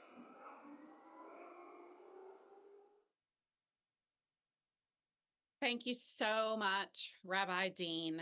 I am so blessed to journey with you in this work and to learn from you. And I someday hope to get to visit you in New Zealand. Okay. Building on this incredible conversation or that we just heard from Rabbi Dean, and building on the personal message that we just created in the previous engagement session, we're going to now build an outline for a sermon or talk on creation care or climate justice for our congregations. So we're going to build on this. So you might want to get that back out. But the first thing that we're going to do is choose a scripture of passage. We are going to offer two that you can choose from, or of course, feel free to choose of one of your choosing. I did want to note that this Sunday for the Christians, that the 23rd Psalm is one of the lectionary texts, so you might want to choose that. But also I love very much the Genesis text. So choose one or another one. And so before we walk back through the 5 steps, I want us to visualize the scene of the passage that you chose. And I want you to use what Rabbi Dean just demonstrated for us to dive into the elements of creation that are already present or implied, or maybe ways that you can bring it in, like he was describing Moses and the setting sun. So look for water or animals, pasture, valley, food, wind, etc. What are the ways, what are the elements that are there named, implied, or that you can bring in for that scene? Now, create a list of adjectives that are not in the passage, but that can describe your scene more vividly. How could you help a hearer more deeply engage and enter into that passage? Dark or rough or cold, soft, fragrant, warm. What are the images, the adjectives, excuse me, that you can describe just more vividly? Imagine you're trying to create a scene for your listeners to enter with you. Sometimes what I'll do is read the scripture, but then reword it myself with these adjectives and setting the scene for the folks. Okay, now what I'd like for you to do is choose one aspect of creation from your passage to focus on. This will be kind of the focus of your talk or sermon. Now, that doesn't mean that you can't also look at all the various parts of creation, but there's going to need to be a little bit of a focus for your sermon or talk. So would it be water or wind or soil or animals? It could be humans and the impacts of climate on that. But now we're going to take all of this that we've just been talking about, and we're going to go back again through those 5 steps to create an outline for our talk or sermon for our congregation.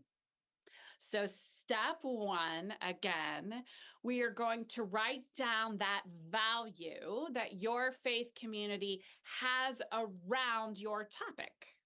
So like every person deserves access to fresh, clean air or water or food. Everybody deserves access to nutritious food. What is the value that your community has around whichever topic you chose for your talk?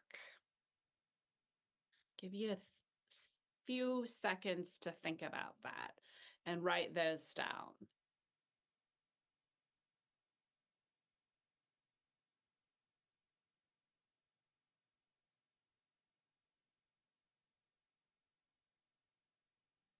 Okay, we're going to move on to step 2.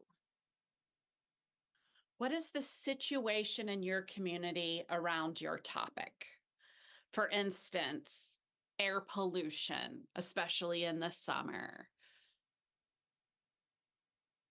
What is the situation in your community around your topic? And you can broaden it to, you know, region, our nation, but just looking for how is climate impacting your topic.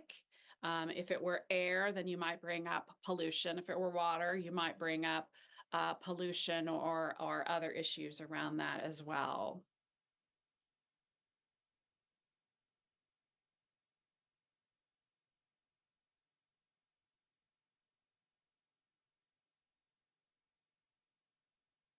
Okay, we're going to move on to step 3 now. We're going to bring a story to mind.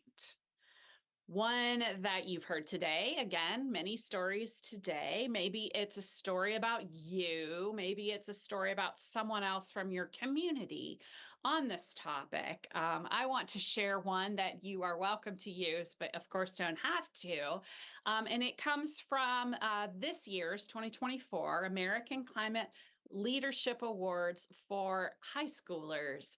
And the winner was 17-year-old Ada Crandall.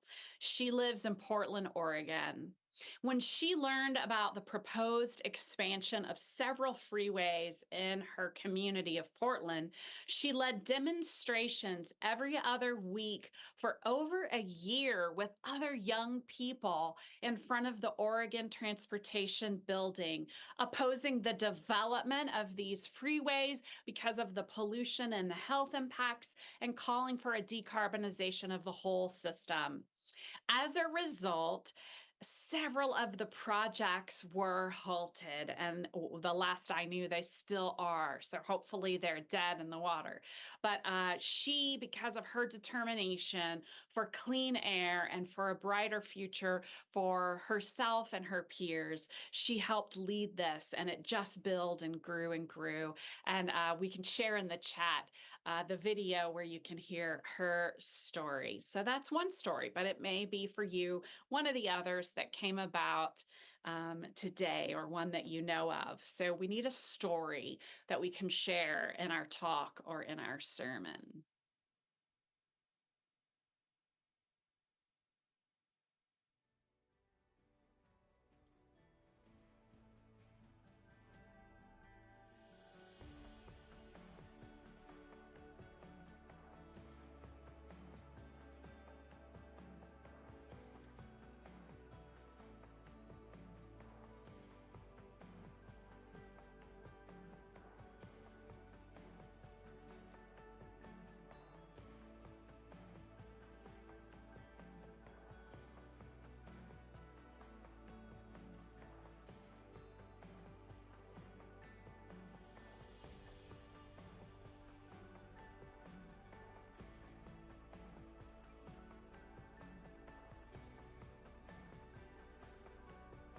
Okay, so we're going to move to step 4. What are the benefits that would come to your community from solving this problem? For instance, transitioning to clean energy will reduce pollution, and people and creatures will be healthier and able to breathe. There may be one solution, there may be many solutions, or maybe the story can continue here about the high schoolers who came together that I just told you about, that Ada led.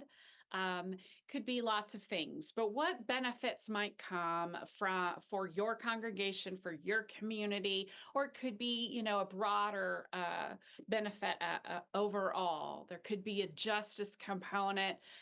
What are the benefits? And I want you to just really brainstorm, because there's usually a lot of them, but just really thinking about setting that, setting us to imagine a brighter future where we don't have these negative impacts. Let's take just a minute to write down the benefits.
Okay, we're going to move on to step 5, but I know that you probably still need to work on these other steps. But step 5 is our call to action. What are you inviting your congregation, your audience to do about this issue?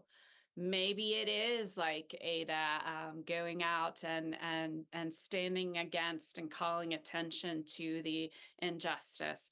Maybe it's a letter writing campaign. Maybe it's getting some folks together to attend a town hall meeting. Maybe it's creating a rain garden. Maybe it's inviting in a speaker, starting a creation care team, a book study on this subject, or a guest speaker who's an expert to learn more. Maybe it's taking a field trip.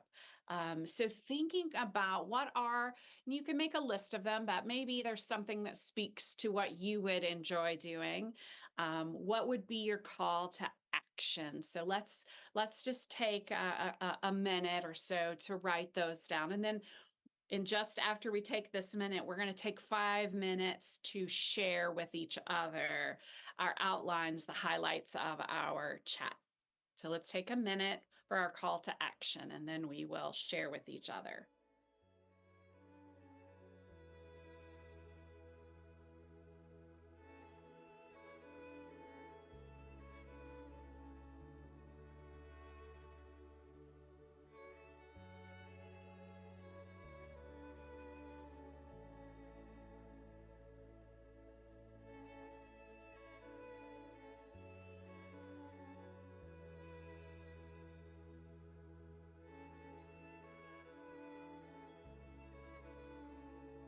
Okay, now I invite those of you who are in person to turn to each other and share some highlights of your outline. What are the kinds of things that you would talk about? What story is resonating with you? What is your topic? What is your call to action? And let's, instead of 5 minutes, let's just take about 3 minutes to share with each other.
I see some posts about plastic, about fires as an issue.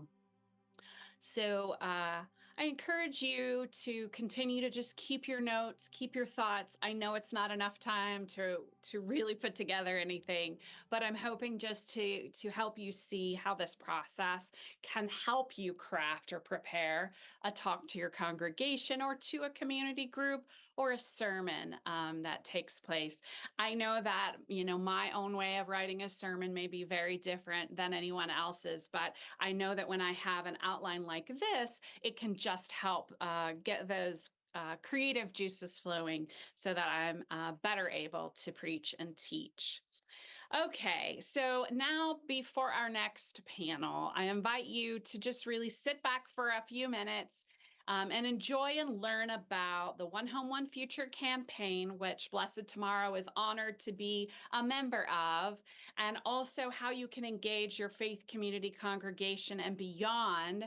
And that will be followed by a short video about Blessed Tomorrow's Climate Ambassador training that is available for free to all of you, as is One Home, One Future. So let's learn about One Home, One Future and our ambassador program now, and then we'll be back with a panel, and I'll introduce them when we come back.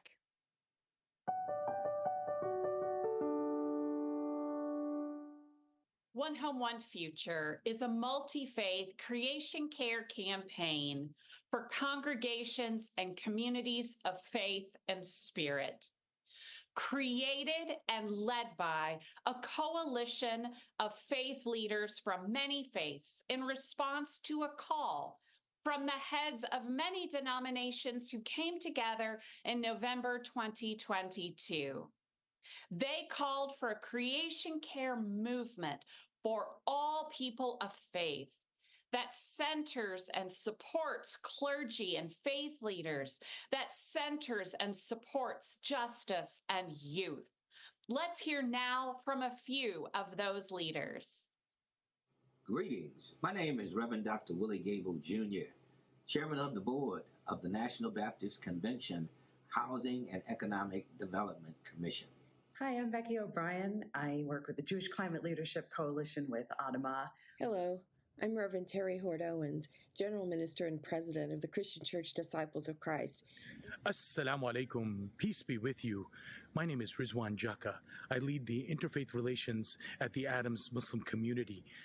Hello, I am Reverend Dr. Karen Georgia Thompson, the General Minister and President of the United Church of Christ. I am Diane Givens Moffitt, President and Executive Director of the Presbyterian Mission Agency. Hello. My name is Caleb Gray Haynes. I'm the Director of Nazarenes for Creation Care. Hi, everyone. I'm Priscilla Martinez with Blessed Tomorrow. Hola, good day, everyone. I am David Rice, Bishop of the Episcopal Diocese of San Joaquin. Greetings. I am Bishop Ann Henning Byfield, Bishop of the African Methodist Episcopal Church and Chair of the Social Action Commission. Hi, my name is Sarah Ogletree, and I direct the Creation Care Alliance. I'm Doug Fisher, Bishop of the Episcopal Diocese of Western Massachusetts. I'm Bishop Vashti Murphy McKenzie, President and General Secretary of the National Council of the Churches of Christ in the USA. Greetings. Assalamu alaikum, and may God's peace and blessings be upon you. My name is Harun Imtiaz, and I'm the Director of Communications here at the Islamic Society of North America. As we take notice of the changing season, we are reminded of the creation story when God saw everything, and indeed, it was very good. As people of many faiths, we are called to accelerate and amplify our action and advocacy to protect our given and shared home. We know that we cannot love our neighbor without loving the air they breathe, the water they drink, and the ground in which their food is grown. And so the well-being of tomorrow depends on us coming together today. Whether you have an active creation care program or you're just getting started. We know that when we come together, we're able to increase our effectiveness. We're able to do more, and we're able to go further. Yes, we can do more together. We will go further together. People of faith are the perfect ones to lead on care for all creation and climate justice. People of faith are called to live love in action. One Home, One Future is an initiative to support that work. We're people of love. We're people who stand for caring for this earth that we share. And so that's why this campaign is so important to us as an Episcopal Church, as we unite with our siblings across the globe and across faiths. We need broader movements. We need broader work for equity and solutions for a just impact against climate change. We ask God the question of why. The answer that comes to us is in the form of an extended hand, the hand of the divine, saying to us, come and join me. Join me in working together for healing of creation, for alleviation of suffering. The present moment is a critical one. It's both a challenge and an opportunity to act in solidarity with each other God's creation and a hope for a shared future. We're excited because we've been doing work individually, but now there's an opportunity for us to come together as a family and bring our churches in. The One Home, One Future campaign will show America that denominations and faith organizations are united in our commitment to care for God's creation. I think that it's really important to understand about this new campaign is the denominations are involved. That's important to the congregations that belong to Texas Impact and Interfaith Power and Light. They need to see themselves in the picture. And well, One Home, One Future gives these same leaders a place to start, a place to connect. They will have needed leadership materials, support, and community to tackle this crisis in their own communities. We're really excited about the resources and programs of this campaign and how they'll support the ongoing work to care for God's creation. So, starting with our sanctuaries, with our houses of worship, I'm excited for us together to demonstrate and to catalyze our love for this oikos, catalyze our love for God's big household. One Home, One Future is for you and your faith community or spiritual community. Emily will now explain to us how this campaign works, what it means to join, what you can expect, and how to join today. Hi, I'm Emily Hilton, Eco America's Executive Office and Campaign Manager. Today, we're going to take a brief tour of everything that One Home, One Future offers you and your congregation. One Home, One Future offers over 150 resources and counting for free to support you in caring for creation. Our resource library is the combined effort of One Home, One Future's 42 partners and features materials from many faiths and denominations.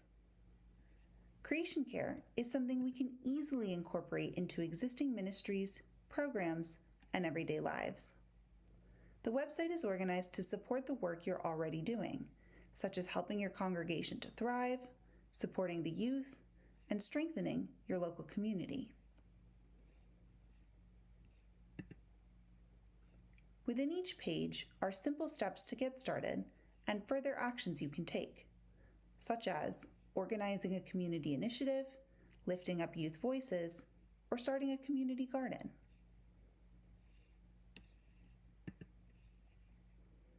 Each action page has all the resources you need to care for creation and engage others.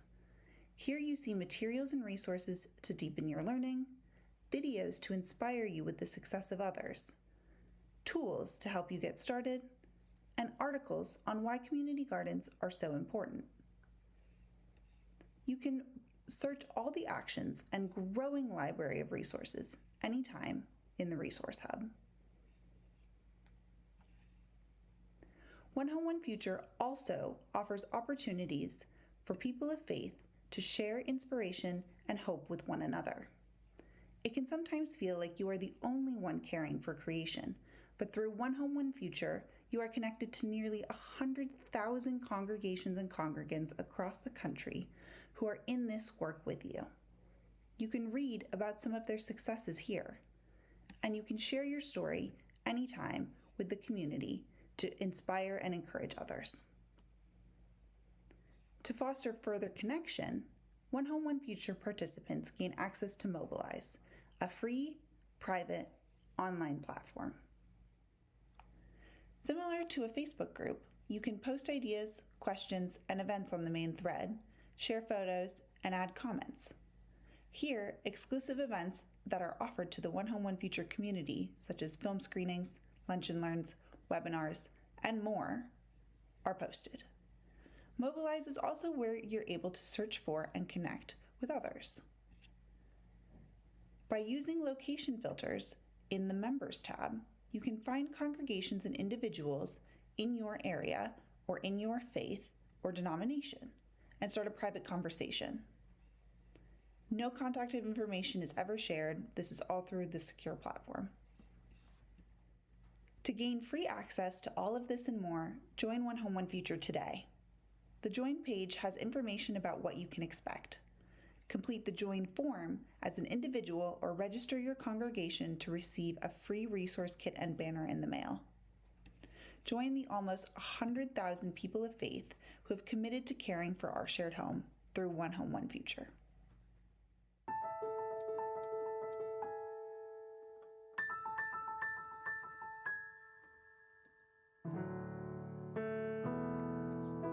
Imagine a chorus of voices from diverse faith traditions singing loudly, in unison, in the streets, in corporate boardrooms, in town halls, and in Congress. Imagine our unified chorus calling for the immediate implementation of meaningful and just responses to the climate crisis.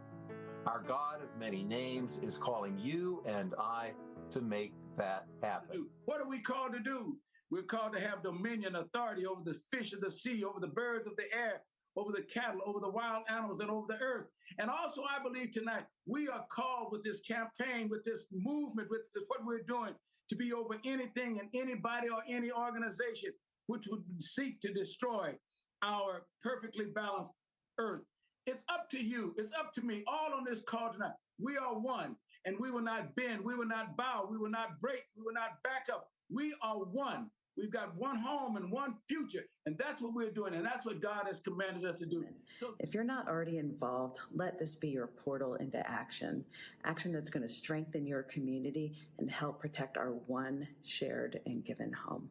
The National Baptist Convention, the United Church of Christ, Adams Interfaith, congregations across the ELCA, the African Methodist Episcopal Church, the Presbyterian Church USA. We at ISNA stand proud to join other religious leaders and faith communities in support of the One Home, One Future campaign.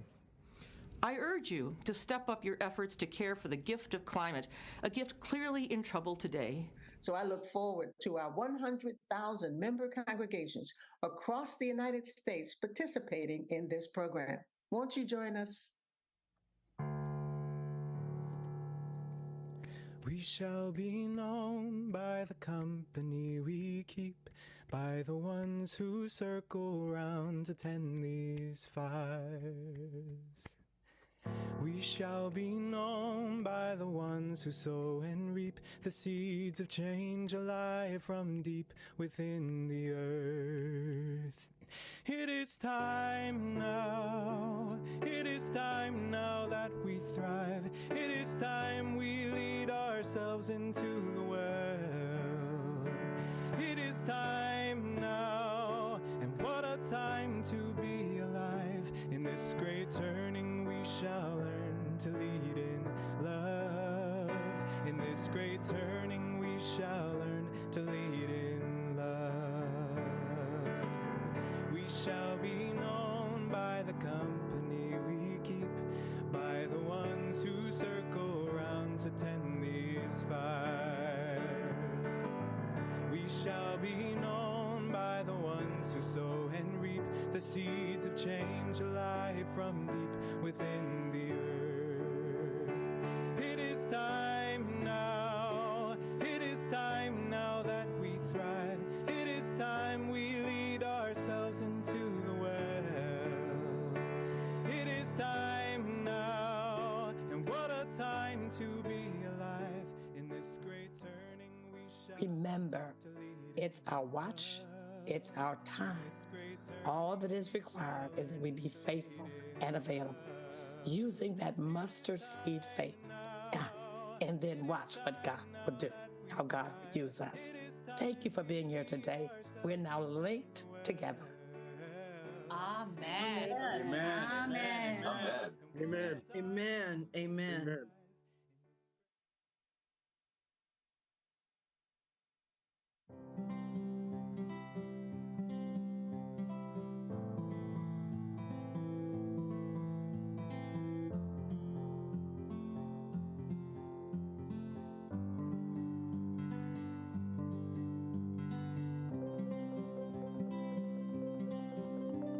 I got into the ambassadors training because of some casual conversation after yoga and exercise class at the Y.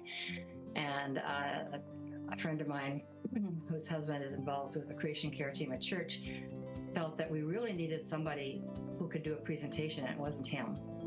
So because he knew that I had, an interest in this topic, he encouraged me to enroll in the ambassadors program, which I did, and it was perfect.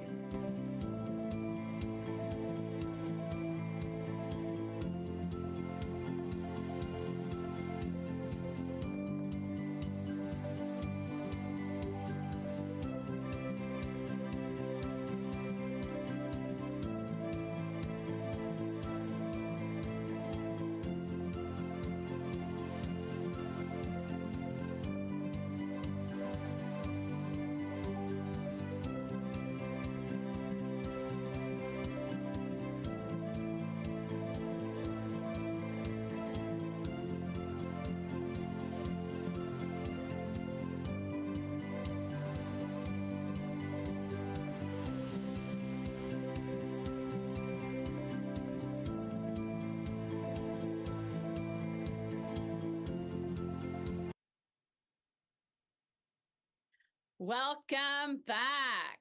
Please do check out the Ambassador Program and One Home, One Future.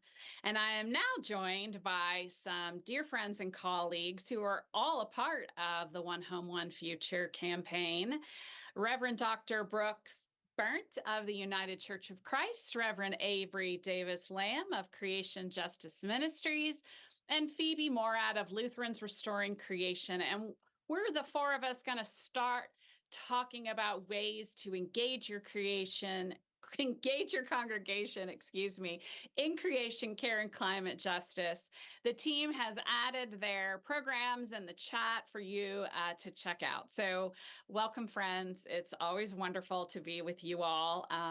We have all worked together for many years, and it's such an honor and blessing to connect and work and learn together. And so we're just going to start out by going around the room, if you will, and talking a little bit about the ways that through your work, your organization, that you connect faith and climate in your support of congregations. So Avery, let's start with you. Yeah, thanks, Carol. Good to be here, and good to be here with everyone who's joined us today. So the mission of Creation Justice Ministries is to educate, equip, and mobilize Christians from the individual to the church to the denominational level in the work of protecting, restoring, and rightly sharing God's creation. We work ecumenically across Christian traditions, and we came out of the National Council of Churches, for those of you who are familiar with that structure. So we represent a broad swath of Christian expression in the United States. A lot of what we do is create resources for use in congregations. So resources that have liturgy, prayers, songs, sermon starters, educational materials. And this is work we've been doing for the last 15 or 20 years.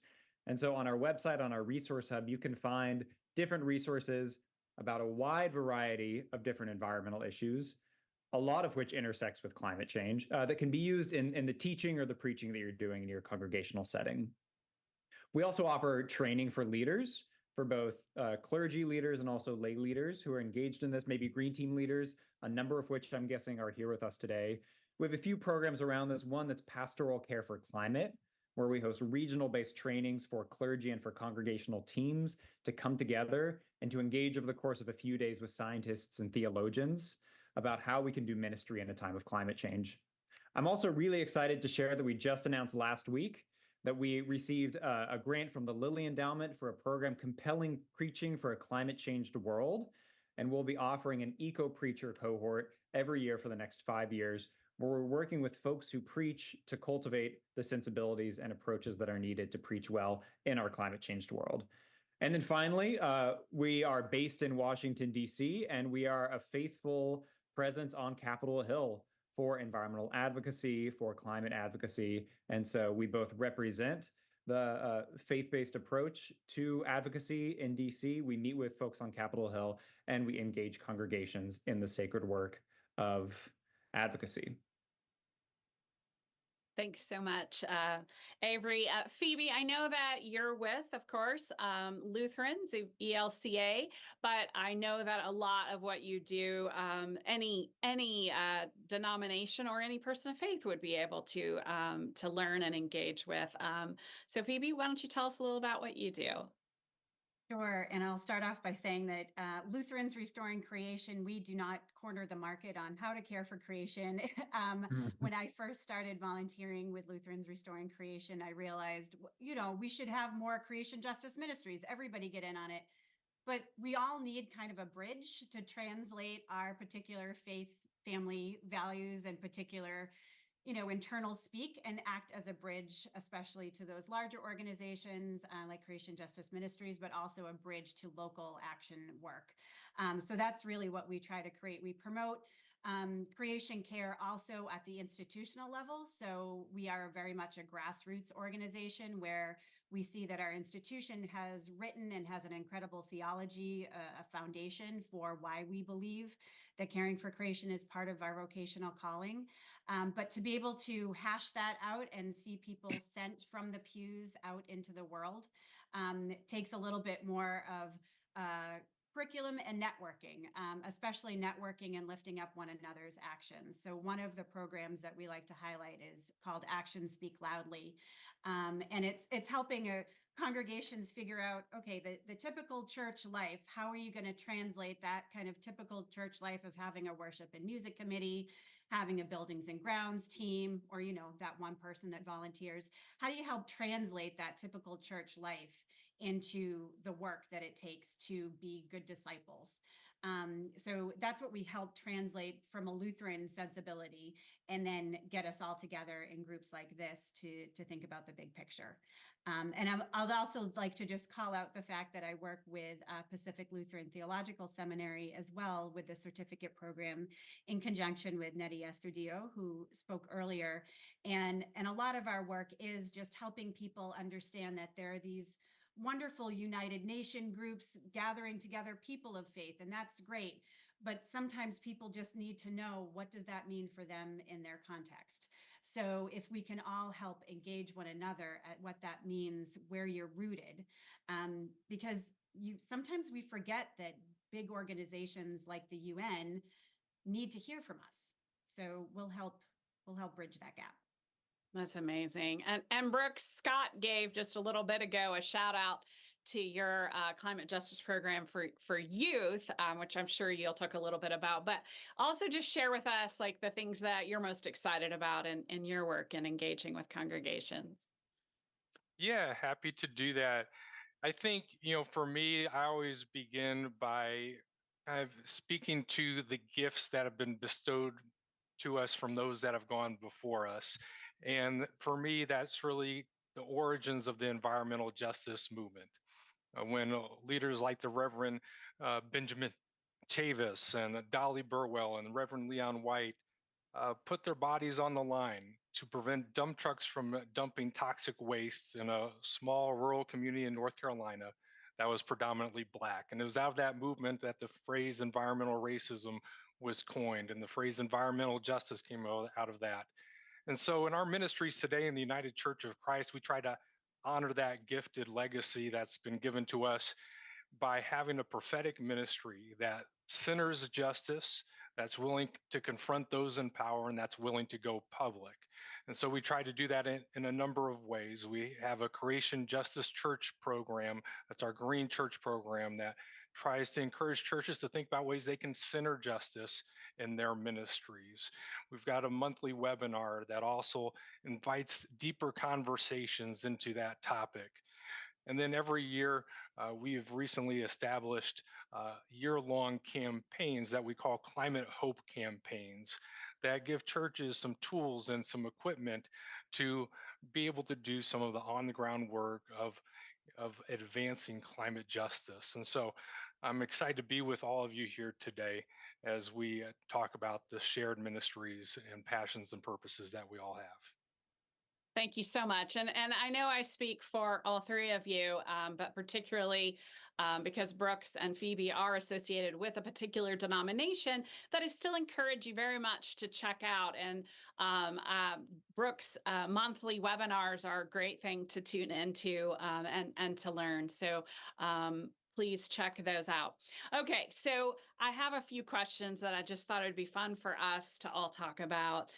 We know, and I've referenced this a couple of times, that 60% of people of faith have never heard a sermon or participated in a creation care study in their congregations. And when we polled earlier today, most people were adults before they heard that first sermon.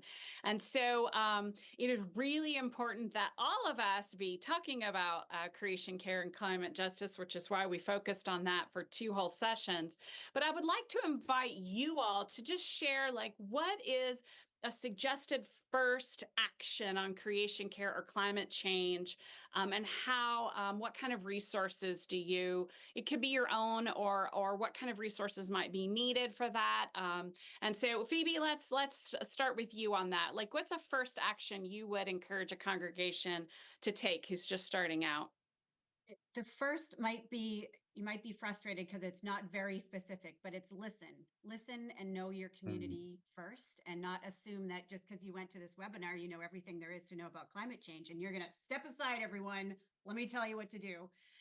You really need to listen and dig deeper into your community. You're just finding out about this, but I bet there are lots of people in your community, especially the Indigenous people in your community, that are already been doing this work. Join forces with them, find out what's going on and how your church community can help accompany work that's already going on. Please don't start from scratch, and really lean into the leadership that's already going on where you live. You might just not hear about it yet, because you know what? Most nonprofits don't have money to get great marketing out. So you have to dig deeper and find out. And also just to be aware that there is not going to be one answer for every community. That solar might sound like a great first step, but not if you're in a forest. Please don't cut down the trees to start solar. You know, just really recognize that you need to listen first to what your community is looking for and possibly already doing. I love that, because when I'm talking with congregations, I often have a conversation with them about what passions do you already have. And we talked in our communication about what are the values that resonate with us, that are a priority, because starting with where there's already energy and passion makes a whole lot easier to move into action than bringing something in that no one has really thought about and trying to create that energy. Avery, Brooks, jump in. Yeah, I can jump in here. And wanted to start by actually sharing another statistic from, you all may have talked about the Pew Research study that came out a couple of years ago that shared how religious people in the United States are how do they see climate change and how are they taking action. That found that 92% of highly religious people believe that God gave us a sacred duty to care for the earth. But a devastatingly low percentage of those same people believe that we need to take action on climate, right? So there's a values action gap.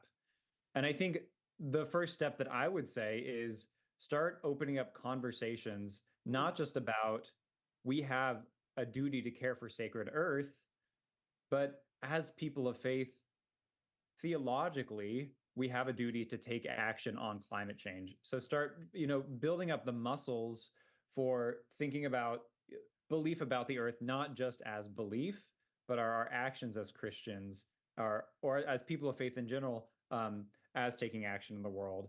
I think that for people to actually take action in a congregation, they need to have rooted themselves in the theological justification for why we need to take action in a climate changed world. So that can be in a Sunday school, or in a small group, or from the pulpit. Whatever makes the most sense for your congregation, making that connection is crucial. Or through all of those things. Brooks? Or ideally through all of them. Absolutely. Yeah, I really resonate with what Avery is saying. I think, theology and worship are foundational, and often a worship service is a great way to kick things off, and to then maybe afterwards have an adult education session that kind of, you bring people together around some food and have some deeper conversations is a great place to begin. At the same time, one thing I do like to often highlight is really kind of the thought processes and the orientation behind how you get to whatever your first action is. And that's where I think sometimes it's important to realize that arriving at a place of authentic hope requires telling some authentic truth sometimes. And that means sort of really confronting kind of the scale and the size of the issue that we are dealing with here. And so one of the things I encourage people to do is to think backwards from the problem and then tie your actions to what is the sensible solution. And so the metaphor I often give to people is, if you saw a forest fire coming to your house, you wouldn't get out a watering can and a garden hose to fight it, right? You would call upon those forces that really can act on the scale and the scope necessary to address it. And so with the climate crisis, I've come to really believe that to act on the scale and the scope necessary and the time that's needed, that ultimately really calls upon us to call upon our federal government to act, because I think that's ultimately the institution that can act on that scale, size, and timeline. And so that can be a daunting thing. And I think that's, again, where we kind of lean into that prophetic side of what of our faith and our ministries. I think, to say what that can mean in practice when it comes to action, this is kind of what I would then say. In this particular year, I think it invites us to kind of stretch ourselves to think about focusing upon the election. Without electing climate justice champions into office by the end of 2024, our situation as a planet becomes a lot more difficult. With this realization in mind, that's when we then kind of unleash those creative juices that Carol was talking about and think about, okay, maybe you're passionate about art. How can you connect art to an effort encouraging people to not only vote, but to vote their values in relationship to caring for God's creation? Or maybe you've heard the presentations today and you're convinced that what's really needed is one-on-one conversations about climate. Well, then link that passion to collecting voter pledge cards during coffee hour, where you're having some conversations with people in your church in an intimate way, in a way that might actually stir some hearts and minds, and link that all together so that what you're doing is ultimately connected to that end goal. And so those are a few things that I would just encourage people to think about as far as kind of the thought processes that go into making a good action. Yeah, that's great. Thank you so much for kind of walking us through that. So important. And I agree with you. It takes all the things, right? It takes us reaching out to our elected officials. It's really important that we be engaged in voting, creation, care, climate justice. And it also takes all of the little things in between. And since we know that most people and most congregations still haven't even made that connection between their faith and climate, that's a really important part of this conversation as well. And I just want to give a shout out again to, One Home, One Future is a place that all congregations can engage on this. And also that many of the things that Brooks and Avery and Phoebe have brought up are dealt with in the ambassador training. So just a big shout out to those. And it was actually through a One Home, One Future congregation that a gentleman shared with this community something that he started in his congregation, which was an EV extravaganza. And he invited local auto dealerships, as well as people within the community who owned electric vehicles, to bring them on one day to their church parking lot, and then just invited the community to come and learn about EVs and be able to literally touch them and ask questions. And so, of course, they could talk with the auto dealers, but how cool is it to be able to talk with somebody who drives an electric vehicle every day and really get the inside scoop? I was so impressed with that really cool way to engage the community. And I just wondered if you all had stories that you might share with us. Phoebe, do you want to start? Is there something you might like to share? The church, I just want to give a shout out to St. Stephen's Lutheran Church in Chicago, especially Pat Harper. They're a congregation who I always think about with they had all of these needs and assets in particular ministries that they combined with it. They have a little plot of land where they had a raised garden. They decided instead of trying to take care of or pave over this little plot of grass, they made sure that they created space for fresh food that the entire community used. And they integrated, they had a ministry that worked with recently incarcerated people. And they were able to have some of their elders in their community be able to show off to young people how to grow stuff in the ground.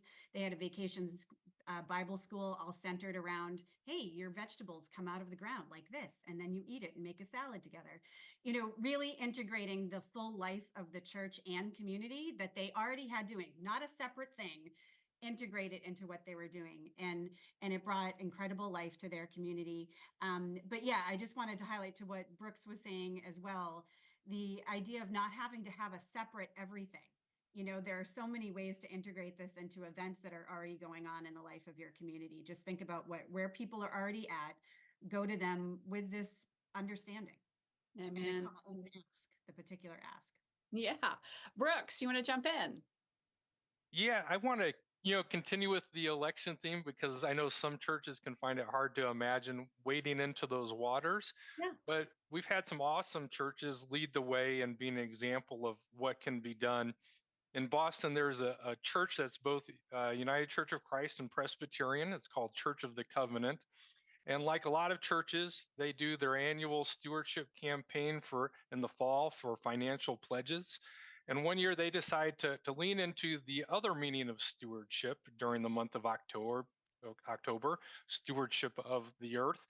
And in worship, one Sunday, they had a moment for mission that emphasized these two meanings of stewardship. They then asked people to make a different kind of pledge, to fill out a pledge card to be a creation care voter. And during the offering, worshipers placed their creation care voter pledge cards in the offering plate. And these cards were then blessed along with their financial tithes and offerings. So that's an example that I like to lift up. I love that. That is beautiful. Avery. Yeah. I've been really inspired by an increasing group of churches who are engaging this work as spiritual formation work. So not just taking action, but recognizing that really to have long-term change around this, we need to be spiritually formed by time in creation. And so there's a partner organization who we work with called the Center for Spirituality and Nature. And they've been starting spirituality and nature groups all across the US. And basically, these are groups that are often parts of congregations, but not always, that go out and just learn from the wisdom of nature, that take time getting out of the walls of the church, seeing what's going on, observing the effects of climate change, and also just listening to all of these creatures, all of our kin who are out there in the world. And I think that's important for a couple of reasons. The first one is it just reconnects us with the way in which God is present in nature, which is such an important reminder for all of us who are here, who are doing this advocacy work. It can be really life draining. And I think we can even forget what it is that we're fighting for sometimes. And so to be reminded of God's good creation is so important. And then the second is we're grounded and we're refreshed to go forward and to do the good work of action, right? That we don't just end with spiritual formation, that then we're compelled to go forward and do action in our congregations and beyond. So spirituality and nature groups, there's dozens of them who are starting up around the US, and just encourage any of you for whom this might be a good fit for your church to check those out. Yeah, and we've talked a lot about nature today, and of course we really brought it up when we're talking about supporting our youth, and so that's a great thing to involve the youth in. Thank you so much. Okay, one final question. I frequently get questions from folks, and I think often, I don't know, but I think but perhaps they have recycling programs in the back of the brain when they ask this. But a lot of people ask me, okay, what is the biggest impact? What is the thing we can do to have the biggest impact on this? And so just briefly, I want to start with you, Brooks, because I have a feeling I know what your answer is going to be, but then Phoebe and Avery also, please jump in. Well, I would say, be a part of an organized campaign that stretches you inward, outward, and upward. So humans have their biggest impact through organizations, and organizations are at their best when they have well-organized campaigns, and that are campaigns shaped and driven by their members. So those are the organizations that you feel invested in because you had a role in shaping what they're doing. So look, this wasn't a paid promotion for Carol, but look at One Home, One Future. Also look at what your denomination's doing. Look at what your local climate organizations are doing. When I was a pastor in the state of Washington, at that time, it meant getting involved in a campaign to close down a coal plant. And that involved both the Sierra Club and Earth Ministry, an affiliate of Interfaith Power and Light. And so today I'm, biased towards also the campaigns that my own office runs. We call them Climate Hope campaigns. We work to ensure that our goals are rooted in what our members want, whether that's a general synod resolution or a survey of what our local leaders are prioritizing. So just encourage you to kind of become involved in a real, participant in an organized effort that's ongoing. Thank you. That's great. Phoebe? I would say, sorry, ditto to everything Brooks just said, but really wear your faith on your sleeve. I feel like a lot of us feel like, well, now I'm going to put on my activist hat and I leave my faith self at home. You can be all one and the same person. In fact, some people listen to you differently if you mention your faith. So just be sure that you can lead with that. Yes, it needs to ground us to keep us doing this work, but oftentimes too, people will hear it differently, especially if you're talking to fellow members of your faith community. They're going to listen to you over and above an expert. You are an expert in their life.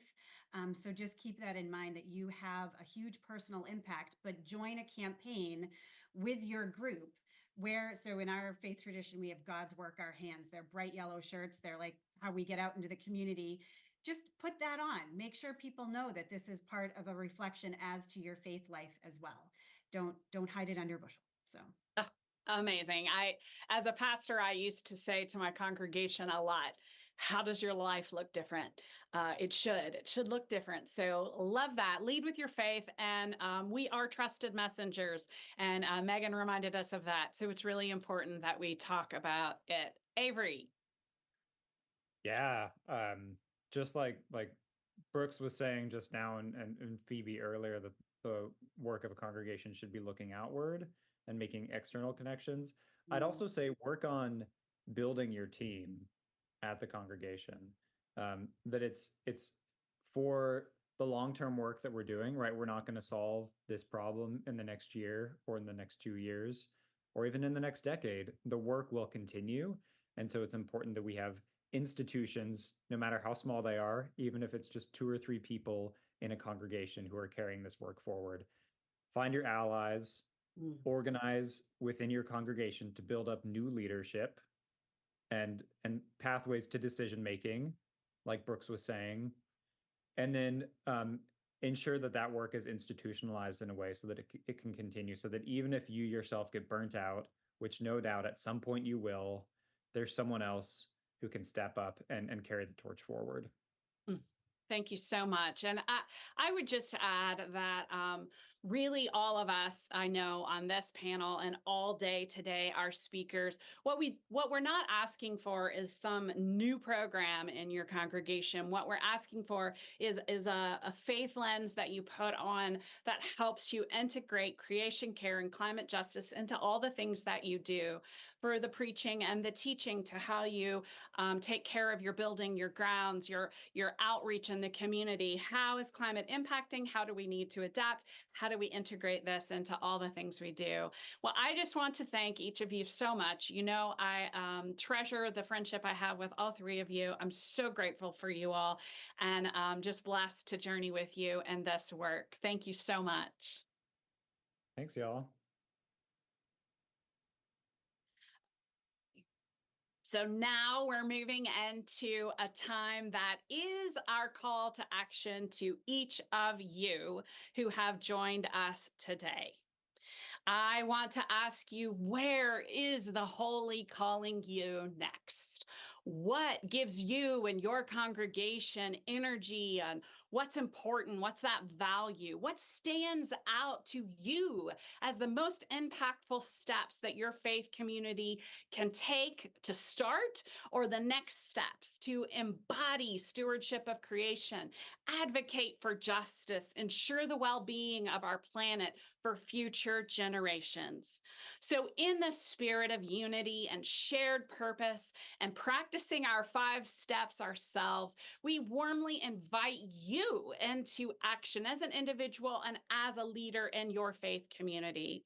So the team is sharing a link in the chat, and also there will be a QR code coming on the screen that will take you to a form. What are your next steps toward climate solutions as an individual, as a leader in your congregation? We have received a lot of ideas today. It's been quite a day, but I want you to take the next 4 minutes to fill out this form. This is not something that we hold you accountable to. This is for you.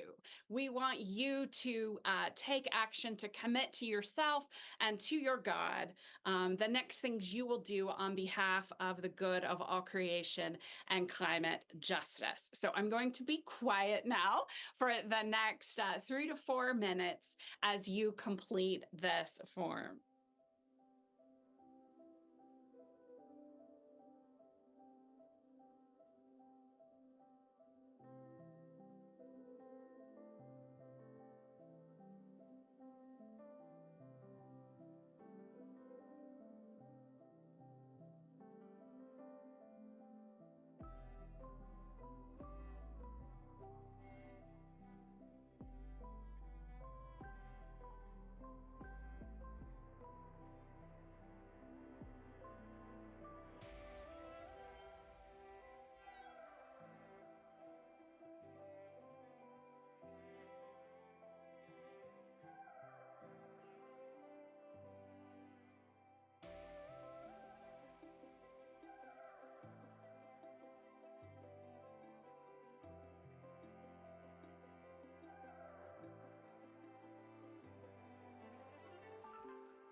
If you haven't finished, please continue to fill out your commitment form, your call to action. By coming together, we significantly amplify our impact and embody the change we want to see in the world. Today has been about transforming inspiration into tangible actions that protect our sacred home. This is about living out our faith and inspiring others to do the same. The earth benefits, we benefit, our congregations benefit, and our local communities benefit. This is important work, and we are all needed in this work. Your participation as a faith leader, as a trusted messenger and leader in your congregation can make a real difference on climate, and it can impact positively so many people around you, including our children and youth and future generations. Up next, I will be joined by a hero of mine from Atlanta, Georgia, Reverend Dr. Gerald Durley. And we have an exciting announcement right after we take a 1-minute stretch break right now, and then I'll be back with Dr. Durley. We shall be known by the company we keep, by the ones who circle around, attend these fires. We shall be known by the ones who sow and reap the seeds of change alive from deep within the earth. It is time now, it is time now that we thrive. It is time we lead ourselves into the well. It is time now, and what a time to be alive. In this great turning we shall learn to lead in love. In this great turning we shall learn to lead in love.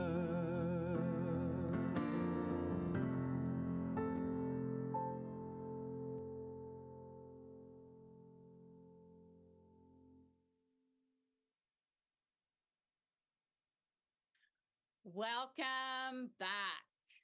And I am now, as promised, joined with a hero of mine, Dr. Durley. Welcome. It is always so amazing to be with you. I'm humbled and honored after listening to those great panelists and all that has been discussed today. I'm honored just to be in the presence of these great activists. Oh, well, and we are honored that you are with us. We have heard from a lot of faith leaders today on the importance of engaging in creation care and climate justice in our congregations, how to talk about it, the Indigenous perspective, focused on youth. It has been such an encouraging and inspirational day. But as you teach, Dr. Durley, we cannot keep our faith behind the walls of our houses of worship. We are called to go beyond our congregational walls to care for creation and work for climate justice in our communities. And to support just that, here's the announcement that everyone's been waiting for. Thanks to the generosity of a good friend of Blessed Tomorrow, Ray Martin, we are pleased to be able to offer $500 grants, to support collaborative climate work in local communities. We have 30 of these $500 grants, I'm sorry, I can't talk at the end of the day, available. And we hope these grants will mobilize your congregation toward impactful local climate action. So $500 can support a variety of projects and collaborations that might include, but are in no way limited to, state and local organizing and advocacy efforts, local community climate or creation care action events, climate projects in your local community, education on climate and faith awareness raising, support for various climate events in your community, or climate education, advocacy, more and more and more. So the applicants must have attended today's forum and congregations, I'm sorry, but have to be based in the United States. But these applications are open now for you to apply, but you have until June 1st. So we hope that everyone who is here today will, who's in the U.S. and part of a congregation, will apply for one of these grants. And it does call us to get outside our walls so that we can do this action in our communities. What do you think, Dr. Durley? I think that's absolutely astounding, Carol. And I'm reminded years ago, as you know, I joined Dr. King in 1960. 1960, when everything was coming in on around us, no one believed that we could work and get the voting rights, the human rights, the civil rights, and all of those kinds of constitutional rights that belong to all Americans. But it's interesting when you're talking about something that's so meaningful and you're a small group, sometimes, as I heard earlier, you can become tired. You can become weary. You want to quit. You want to give up. You don't want to keep going. And I look now, what were the things that kept us going 62 years ago in the movement? And I equate now the civil rights movement with the environmental movement. It starts small. We had the information, but sometimes you just got to encourage people. And when we started, there were several words that kept us going. And I think they're apropos today. What are you willing to sacrifice? And what are you willing to risk? And when you're willing to sacrifice, that's what the people on the phone were talking about, on the telecast today were talking about. I'm willing to go outside of the walls. I'm willing to step and touch other people. We were segregated in a small amount. And I was thinking about what it said in Matthew, the 17th chapter, about something as small as a mustard seed. A mustard seed is very small. Now, there's a seed smaller than a mustard seed, I found out. That's an orchard seed. But a mustard seed is only 1 to 2 millimeters wide, but it is a powerful seed. And so I think the movement that we're doing now and the mitigation of climate change, it's small, but it's getting stronger, and it starts with belief. What do we do in our congregations? What I tend to do with people, I bring it down to a key word in today's world: gut issue. This is a gut issue. It's one, we've got all of this scientific data we know about 1.5 Celsius. We know we've had all of the Paris meetings, the meetings in Dubai and all over the world. But now it's coming back to the real people. And that's of you on the call on the call today. And the reason it's so important, $500 doesn't seem like much. You say, oh, you don't understand, but $500 is a mustard seed. And when you plant a mustard seed, it continues to grow. We did not even have $500. All we had was something that's so essential. We had belief and hope. When everybody said, you'll never be able to vote, you'll never be able to do this, we believed it. And I think those on this call today, we believe. I've been in the movement. I chaired the Interfaith Power and Light Board for many years, 7 years. I pastored for 25 years. Civil rights. When I met John Lewis, I was 18. John Lewis was 20. Andy Young was 28. And we believed something so strongly. So now, years, well, don't let me get too many years, but years later, we still have that same fervent belief that if we do not do it, who will do it? I tell young people this all the time. I had a T-shirt made, and I wore it at the March on Washington this year. And this is what I say. And I tell them all, if I can do it for 60 years, you can do it for 60 minutes. If I can do it for 60 years, you can do it for 6 months. And it's so important for those on this call with all of the information and all of the knowledge and the foundation predicated and built upon God's awareness. I love, this is a key word for us now, enthusiasm. If you look at the word enthusiasm in the Greek, it means in theos, in God. And when you're in God, you got to get excited. You got to shout. When I first got into the movement 12 years ago, I was a little discouraged. And the reason I was discouraged because I was around a lot of very spirit-filled, intellectual, gifted people, but they were dull, just so dull. And they didn't realize, I said, no, isn't there some excitement when we're getting close to protecting the waterways, trying to stop deforestation, trying to mitigate and keep the Celsius low? But there was, I think we could do that. No, when we reach our congregations, in your pulpits, in your wherever it is, in your synagogues, in your mosque, get excited because our competitions is excited about trying to stifle what we're doing. And what we're doing is right. We are a God-called people. We're the conscious. Martin Luther King says we're the consciousness of America. Therefore, keep honest, keep the ethical and the moral foundation that we talked about today. All of the great ideas are only great ideas until they're activated.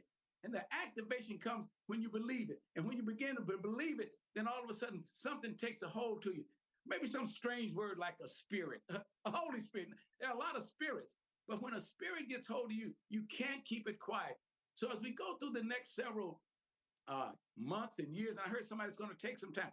Yes, I never believed at one time in my life that I'd be voting. I'll be 82 years old in 3 weeks. And I believe it now stronger than ever before because I'm around people who believe. Surround yourself with people that believe, and those that don't believe.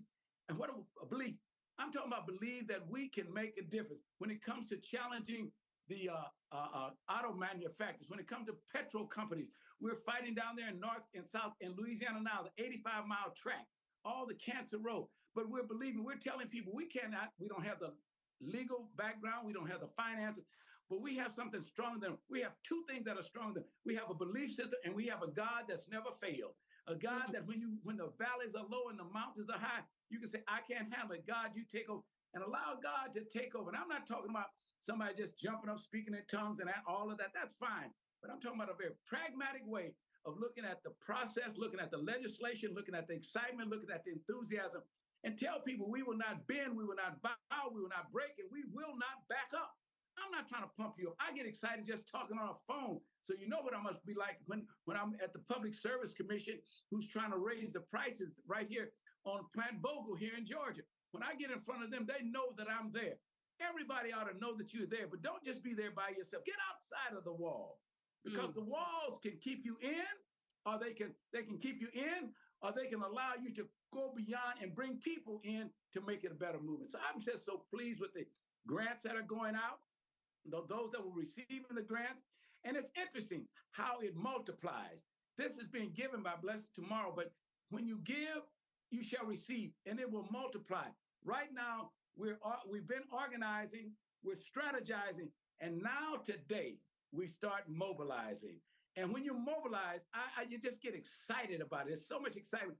I don't want the CMA Awards or the Oscars or anything to be more exciting than the movement, the environmental movement. And the movement, because we're not talking about individuals, we're talking about an entire climate, animal, insect, plant, and human being.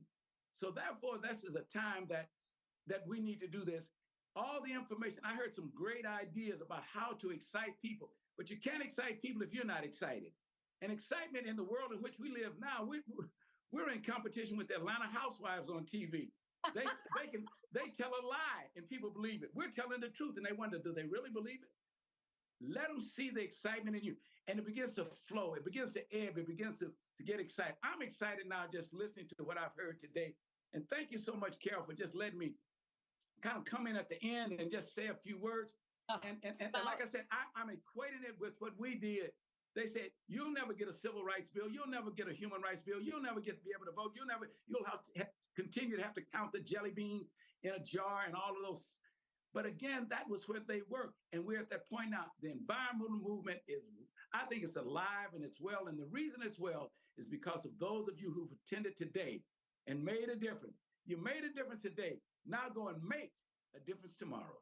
Amen.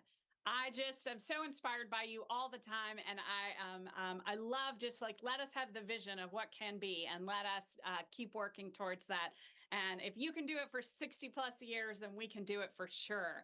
Coming up next, we have a little hymn sing, actually. We're going to play the hymn that started our day after One Home, One Future campaign was launched in October. Reverend Carolyn Gillette was inspired to write a hymn to celebrate it. So it will be really fun. The lyrics will be shown on the screen. And so we're going to all join our voices together. And we also just really want to encourage all of you who are in person at these 70 locations across the U.S. We encourage you all to stick around, talk to each other, continue to break bread, and just enjoy being together. But Dr. Durley, before we go to our hymn sing, will you please close us with a word of prayer?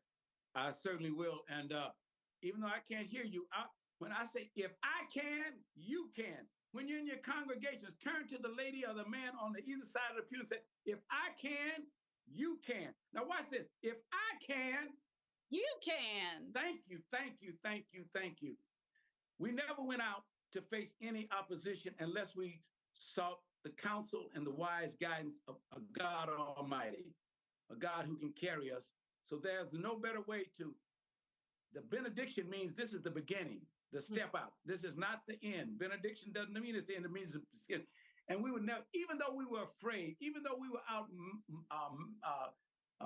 finance and all that, but God will see us through. Eternal and almighty, divine, righteous God, the giver of every good, perfect and excellent gift. It is once again because of this, in this Kairos moment, a moment ordained since the beginning of time where there's a deity, you almighty God, that's guiding our tongues, guiding our minds, guiding our thoughts. God, we thank you for Blessed Tomorrow. We thank you for Reverend Carol Divine. We thank you for all of those that thought it not robbery to come today and to share ideas and to hold on to each other, to link arms and to realize that we shall not be moved. We're like a tree that's planted by the water.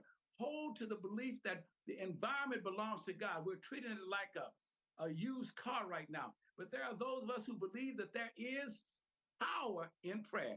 So God, we're asking you, first of all, God, we come to appreciate just letting us come together. We appreciate all of the ideas and all of the thoughts and all of the conversations that have gone on today. We appreciate that. And we thank you for bringing it together. We thank you for the media that allowed us to come together. Thank you for the staff that pull it all together. But now, God, we ask for one thing from you. As we get our ideas, that you would water our ideas and help us with our vision and our purpose, so that when we stand boldly in front of legislatures, when we stand boldly in front of commission, when we stand boldly in our local city councils, that we will speak truth to power, and that power will begin to make a difference to save the planet, not the next generation, but this generation. We feel your power right now in each one of us. I hope you feel it right now. I just feel something with all of the knowledge that you have, all of the things that you've talked about today. Allow God now to come in and just sprinkle a few little mustard seeds on it and allow it to continue to grow and grow and grow. God, we thank you for this time. We thank you for this moment. We will not ever again try to do anything without your divine guidance and your counsel. We feel your power, and the power will not just go off when this phone call is over, but as we sit quietly and say, now is my time. And then I'll say something in my mind. If Durley can do it for 60 years, I can do it for 6 more months. I can do it for 6 more weeks. I can do it for 6 more years. We are all in this together, and we give all the power and all the praise to an almighty, righteous, sovereign God. It's in that name we do offer these prayers on the wings of the evening. And all those in agreement with me unmuted and just said, amen. They amen and said, amen and amen. Am I by myself? Can you hear me? Am I praying to myself? No, we can all hear you, Dr. Durley. God bless, God bless, God bless, God bless. Oh my goodness. The chat is alive with lots of amens. Thank you so much, Dr. Durley. Thanks for all of you who have joined today. Please stick around and enjoy a conversation in the in-person groups. Make sure to apply for those $500 grants and commit, stay connected. Keep doing this work. You're not alone. Let's sing.